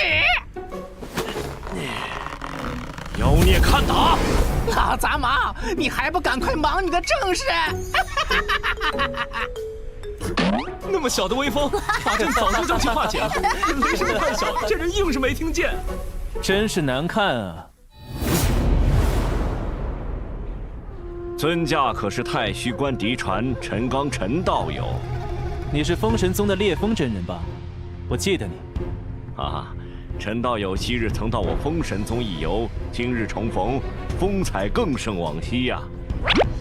太虚关的人竟然也来了，看来这宝地与我封神宗无缘了。我来此有事，办完事再同你说。果然。你确定这便是那姓林的小畜生布下的法阵？错不了。其他都好说，待会儿那小畜生的命是我的。这座仙山，我蜀山必然也要分一杯羹，不是我说让就能让给你们的。哼！我乃太虚观入世弟子陈刚，奉当代道门天下行走之命，有谕令给散人林峰。林峰，速速出来听令！林峰，速速出来听令！林峰，速速出来听令！他们居然敢命令师傅，我们冷静，对方都是金丹期修士，不是我们能对付的。有法阵在，我们静观其变便是，不然会打扰师傅闭关。你不出来，那我便进去了，看我破了你的法阵！怎么可能？竟是法阵克星，太上破阵蛊。不对，这不是真正的太上破阵蛊，否则法宝一出，我们皆死。我太虚观统御诸天，如此好的法阵，你该乖乖献上才是。现在却反而用于阻拦我进入，真的是螳臂挡车。今天我便搅了你的阵图，再与你理论。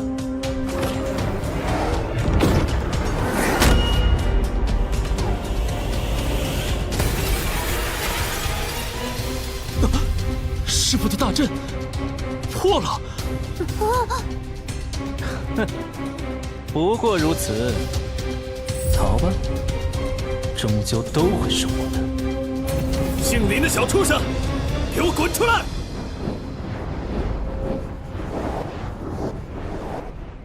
若再不出来，就别怪我揪你出来，让你在徒弟面前丢脸。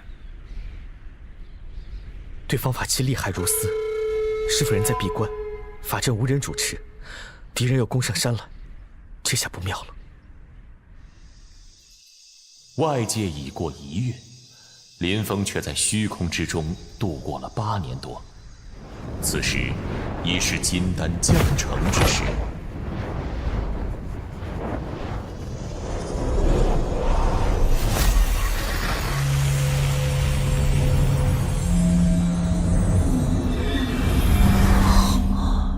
这便是金丹期的雏形吗？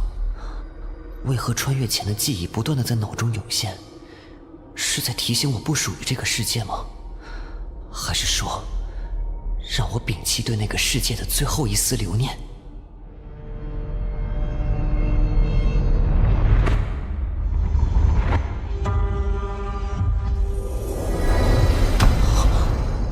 原来这一切都是参悟生死之间的走马灯。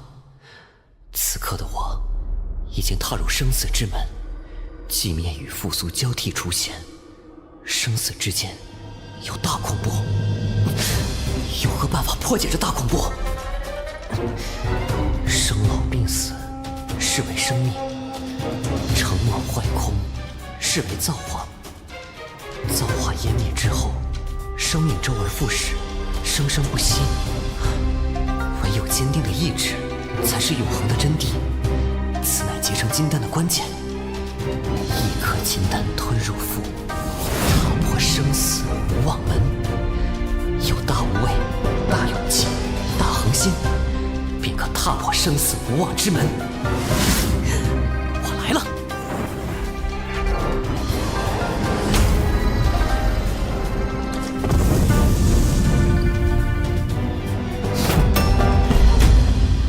外面的不速之客，也该闹腾够了吧？准备好受死了吗？师傅人在闭关，这下被敌人攻上山来，情况糟糕至极。那株玄天宝树看上去很厉害，我们引对方去攻击宝树，让玄天宝树收拾他们如何？玄天宝树究竟有何为能？我们不知道，一切都只是猜测。万一不成，反而伤了宝树。我们靠自己。师傅在树顶洞天内闭关，最好不要打扰他老人家。这一战，4人一起面对。我最心爱的弟子高龙就死在他们师徒手中，这个仇我一定要报。两位不要插手，我只要那姓林的小畜生的命，其他人一概不管。那个小孩和那个青山书生，不要伤着了。剩下2个，随你处置。随你处置。瞧不起谁呢？不知死活的小辈！巨光淬魔斩，八卦崩解。大师兄扛住了第1波攻势。这次我们必须配合迎敌，否则胜算为零。小师弟，准备无限风雷，尽可能提升威力。我们要靠你反击。你们为我争取时间。交给我，我去吸引他们的注意。剑道。属鸡小儿，滚开！就是现在！纪念一指。切，真是好险呐！要是这法术再熟练一些，说不定我就躺下了。你们错失了杀我的唯一机会，到我了。唯一机会。老鬼，你先在我这招活下来再说吧。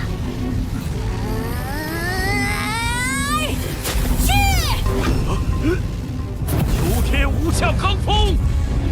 哼，这就是你们的杀招。师傅说过，虚虚实实出其不意。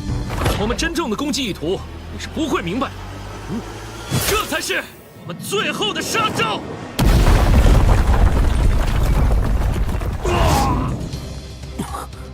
一击击杀金丹期，果然还是太难了。金丹修士能被几个小鬼欺负的，也就老杂毛你啦！可恶，诡计多端的小鬼！给你机会，你不中用啊，那可别怪我们了。3个筑基期加1个炼气期，居然能让一个金丹期修士差点翻船。老实说，真有些出乎意料。现在玩闹结束了，快让姓林的小畜生出来！他这缩头乌龟要当到什么时候？得放干净点，跟我师父这么大仇怨，看来没少在我师父手上吃苦头啊！你那狗屁师父，就是个炼气期的小杂碎，若非是诡计害我，早被我砍下狗头了。炼气期，你们所谓的师父，其实修为最多跟你们一样，只不过他比较会装神弄鬼而已。你们年轻识浅，被他蒙骗也不稀奇。不过现在还为时不晚，你们还有挽救的机会。这小小年纪就筑基成功，正应该投入我太虚观门下，日后必定大道可期，前途不可限量。还有你，不到2年时间就筑基成功，不愧是冰云师姐的儿子。朱洪武果然是看走眼了。游子归乡，你也该回归太虚观了，那里是你母亲的师门，也理应是你的师门。至于你们2个，一个勇猛坚毅，一个冷静沉着，心智上也都过得去。如果愿意，也可以随我回山。若能通过考验，还是有机会拜入我太虚观门墙哦。我说你呀，在那不停自言自语的，是不是自我感觉太良好了？少在那唱白脸黑脸的，我们不吃这套。我只问一句，我娘亲过世时，你们在哪里？执迷不悟，那就没办法了。天龙咒印，天龙咒印，乖乖跟我走吧。你做梦！休想带走我的师弟！这火焰是7大真火之一的幽冥邪皇。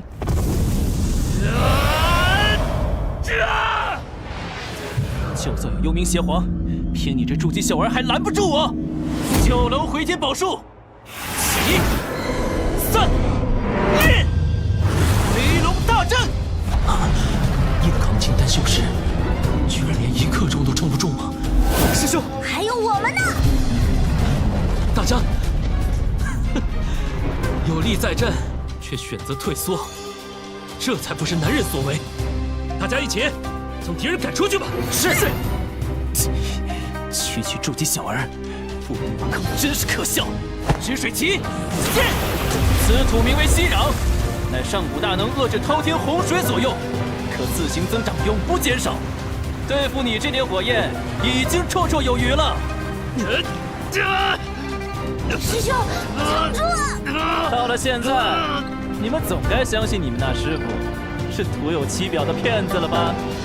他确实得了些宝物，但也无法掩盖他是跳梁小丑的本质。闭嘴！什么闭关？那只是他的遮羞布罢了。我破了他的阵法，现在他害怕我能破他的傀儡，这样他就没有任何底牌了。本座的手段又岂是你能揣测的？这法力流动是……辛苦你们了，接下来就交给为师吧。师傅，姓林的小畜生，你还敢出来？我要一刀一刀刮了你！竟敢在我玉京山放肆！好在我徒儿无恙，否则定让你们尸骨无存！哼，没有幽冥血河帮你，还敢口出狂言？今天就由我来揭开你这跳梁小丑的真正面目！万气自生，剑冲废血，石上寒，死！师傅，两界虚空妙术，消失了。你再次找来，想必已经做好了死的准备，那就成全你。怎么可能？不可能啊！不可能！不到2年时间，你怎么可能会变得这么强？一定用了某种异宝，这绝不可能是你本身的力量，绝不可能！这就是你的遗言？啊！等等，等等！怎么突然那么痛？我的身体呢？残杀蜀山修士，林道友有想过后果？擅闯山门，意图杀害他人弟子，几位所为放在任何宗门都是死罪。这种辱没山门的逆贼，蜀山太虚观想必也不会承认吧？再加上几位出不了我这玉京山，就更不会有人知道了。诸天戒障！封神宗之人可不能离开，之后我们肯定免不了一场大战，但不是现在，所以永远留下吧。我封神宗之人绝不会饶了你的。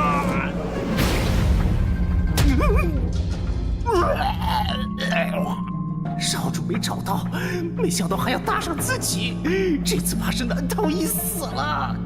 刘洋说你只有筑基，现在看来远远不止。好在我有2手准备。现身！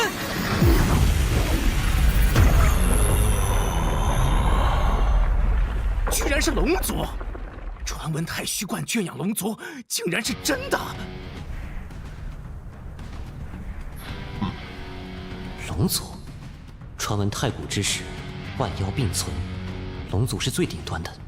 没想到一个金丹期弟子竟有如此法宝。陈刚，这就是你说的好对手。就是他，切不可大意。看上去不是修炼肉身神通的呀。你个二货，还挑对手啊？好，本座成全你。这就是那魔偶傀儡？不，这是身外化身。这下你满意了吧？嘿，求之不得。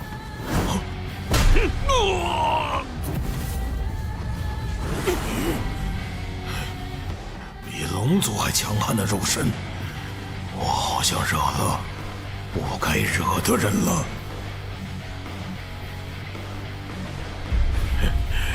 没想到这次外出遇到的对手会那么强，被陈刚这小子骗了。不过，比起我家里那位，你可差远了。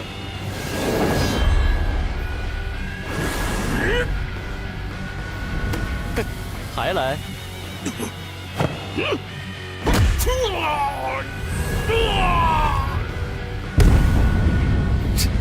这就是龙族。龙族，今天就让你见识一下什么是龙族。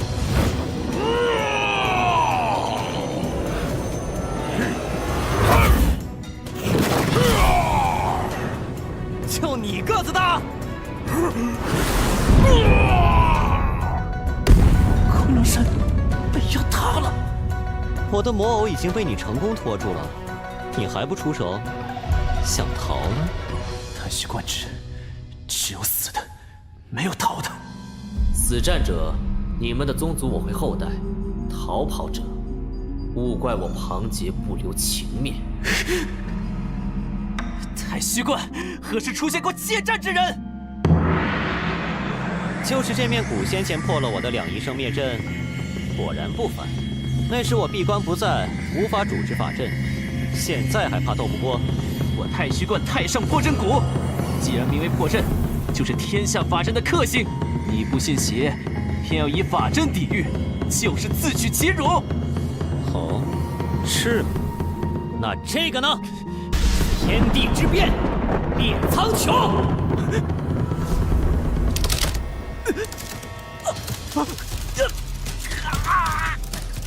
你说除了法阵和魔偶，我就没有其他本事了。现在又如何？是我失算了，反正都是死，何不死的壮哉？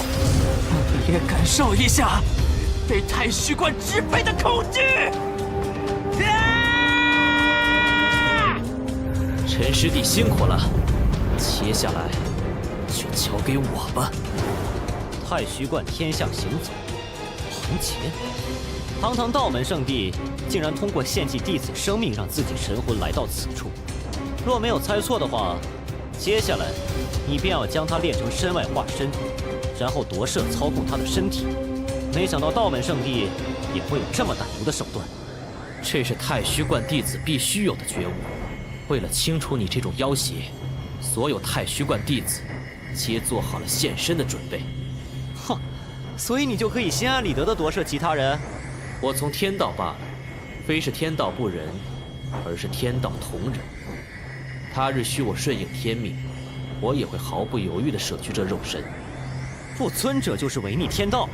你以为太虚幻为天下第一圣地，便可当为人间主宰吗？你要如何理解是你的事情。我来此，只是为了收回那些不属于你的东西。这座仙山，龙叶那妖女的石笛，以及你的4位弟子。玉京山、石笛，这些虽说都是不是宝物，但这些对我而言也只是身外之物。即便扔掉，我眉头也不会长一下。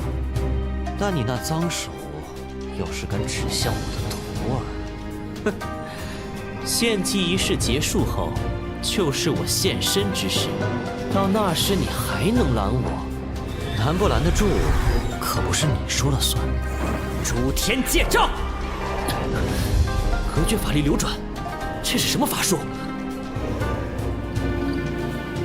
看来我还是小看你了。别急，我们终有一天会再见，而那天不会太远。赢了！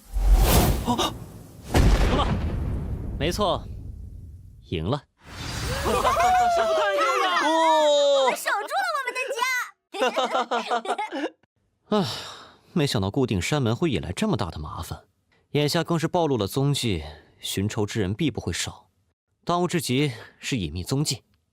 心神、紫气、仙山、宝树、银河。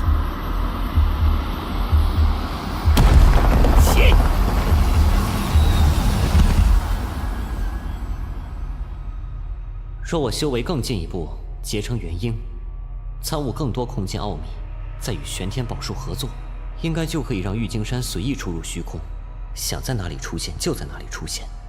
可惜现在从虚空遁出后，玉京山只能现身在昆仑山北麓凌云峰上方。师父，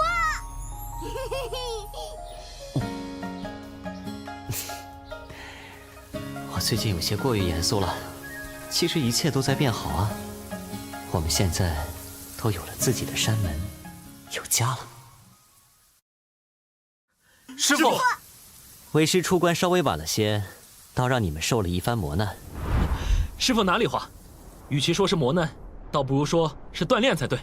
只可惜我们学艺不精，无法击退敌人，最终还要师傅亲自出手。知耻而后勇，这是好事。对了，还有一事，玄天咒光洞天已经可以使用了。如此不易，你们可别浪费了。唉，只剩1年多时间了，还要收纳30名潜力数值总和25以上的弟子，任重道远啊！现在还要应付太虚观和蜀山两派。这次好在周天紫气灌注在法阵内，否则谁胜谁负真的很难说。生灭6道一共6种变化，每一种变化需要合适的布阵材料。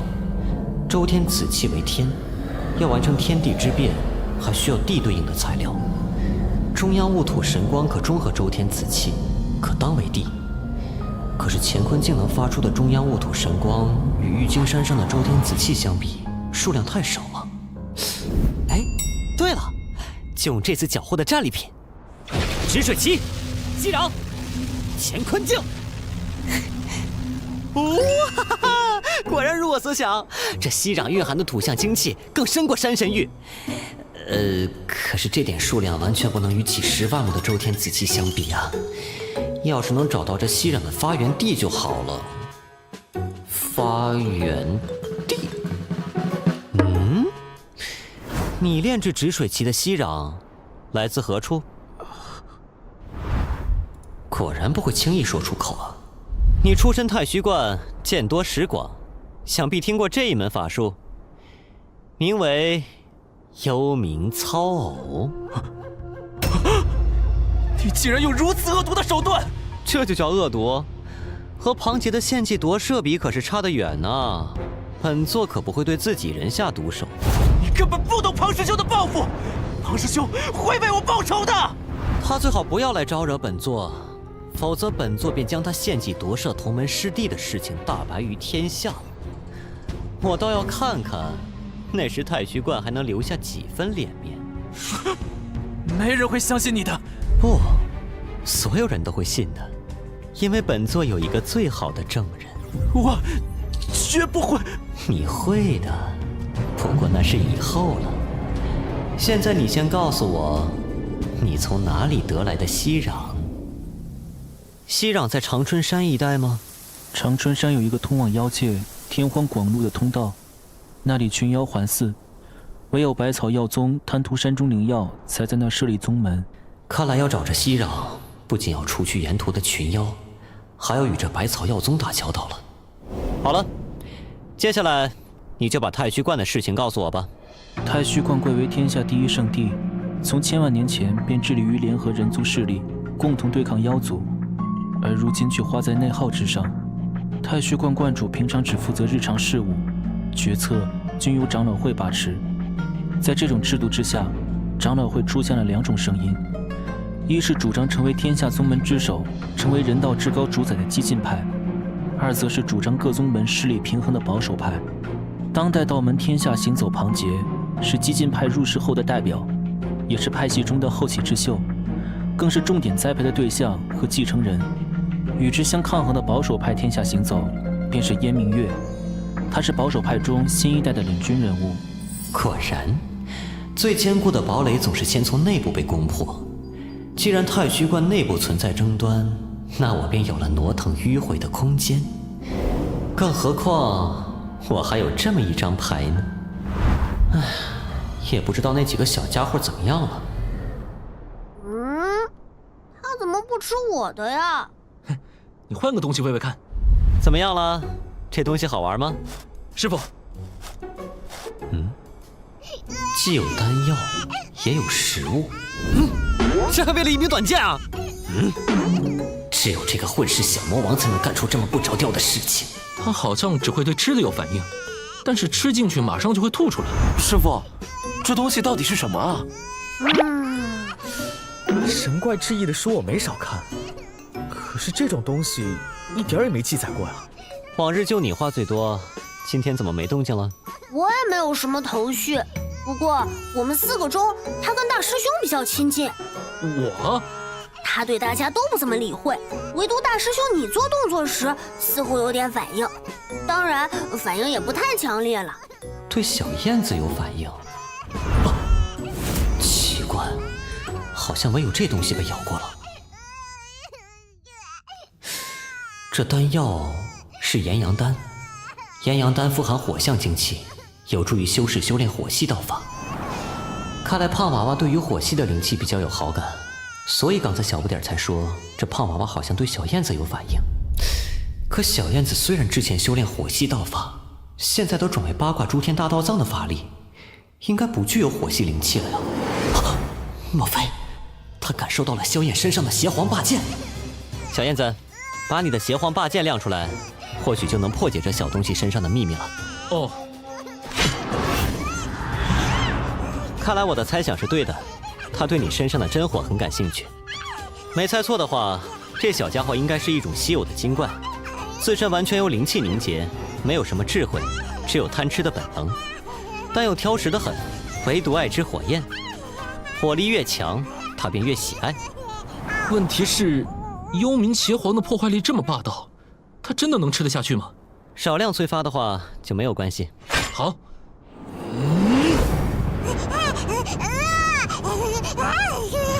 小家伙，你别伤到了哟。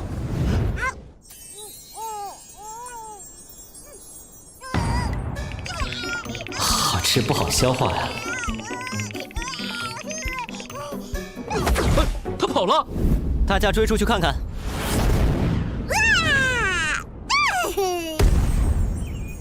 这田地好像充斥着很强的生命力，让我看看你的效能。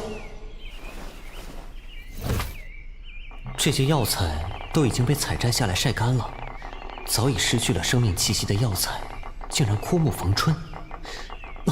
那人参，不过短短片刻，长得足足有人手臂粗细，在土中如婴儿一般。这声音是在进行蜕变吗？成精了！这人参成精了！药材多则千年，少则100年才能成精。这风干的药材随意一撒就成精了，这速度也太恐怖了。五行相生相克，其中火生土，难怪。想来火力越强，这天机灵壤的灵力也会越强。幽冥邪皇为天地间7大真火，对他来说算是最顶级的食物了。